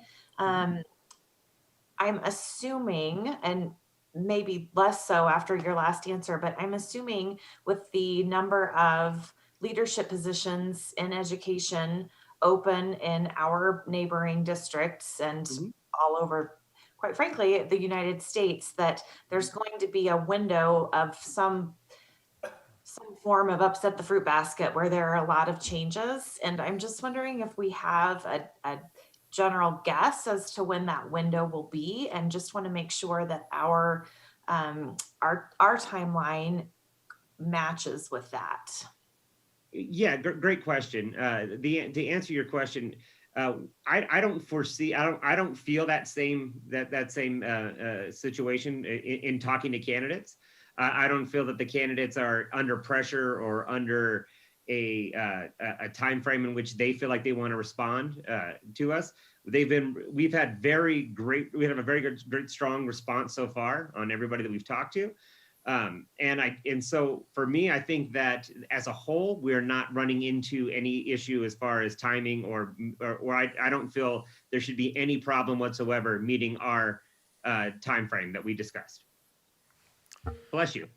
All right, very good. All right, directors, Mr. Demers, thank you very much for staying up with us tonight. And we're looking forward to our work session with you on March 20th to begin doing some screening of the pool of people that you have recruited. So unless there's other questions, I'll let Mr. Demers go to bed. All right. You guys have a great night. Thank you as well. All right.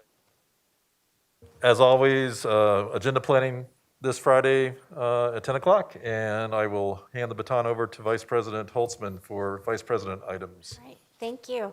The only thing that I really have tonight, also Director Meek might have, because we are both liaisons to the Long Range Planning Committee, and I really just wanted to say thank you to them, and we'll do so again tomorrow night when we meet, but they've been working extremely hard with the school capacity and boundary engagement sessions in the two areas that were presented to us, I think about a month or so ago, which involves Franktown Elementary and Prairie Crossing Elementary. So I really wanted the rest of the board to know how very hard they're working. I think they've been at meetings almost every night for the past 2 to 3 weeks, and have done some training with our consultant and with our staff, who's also working extremely hard.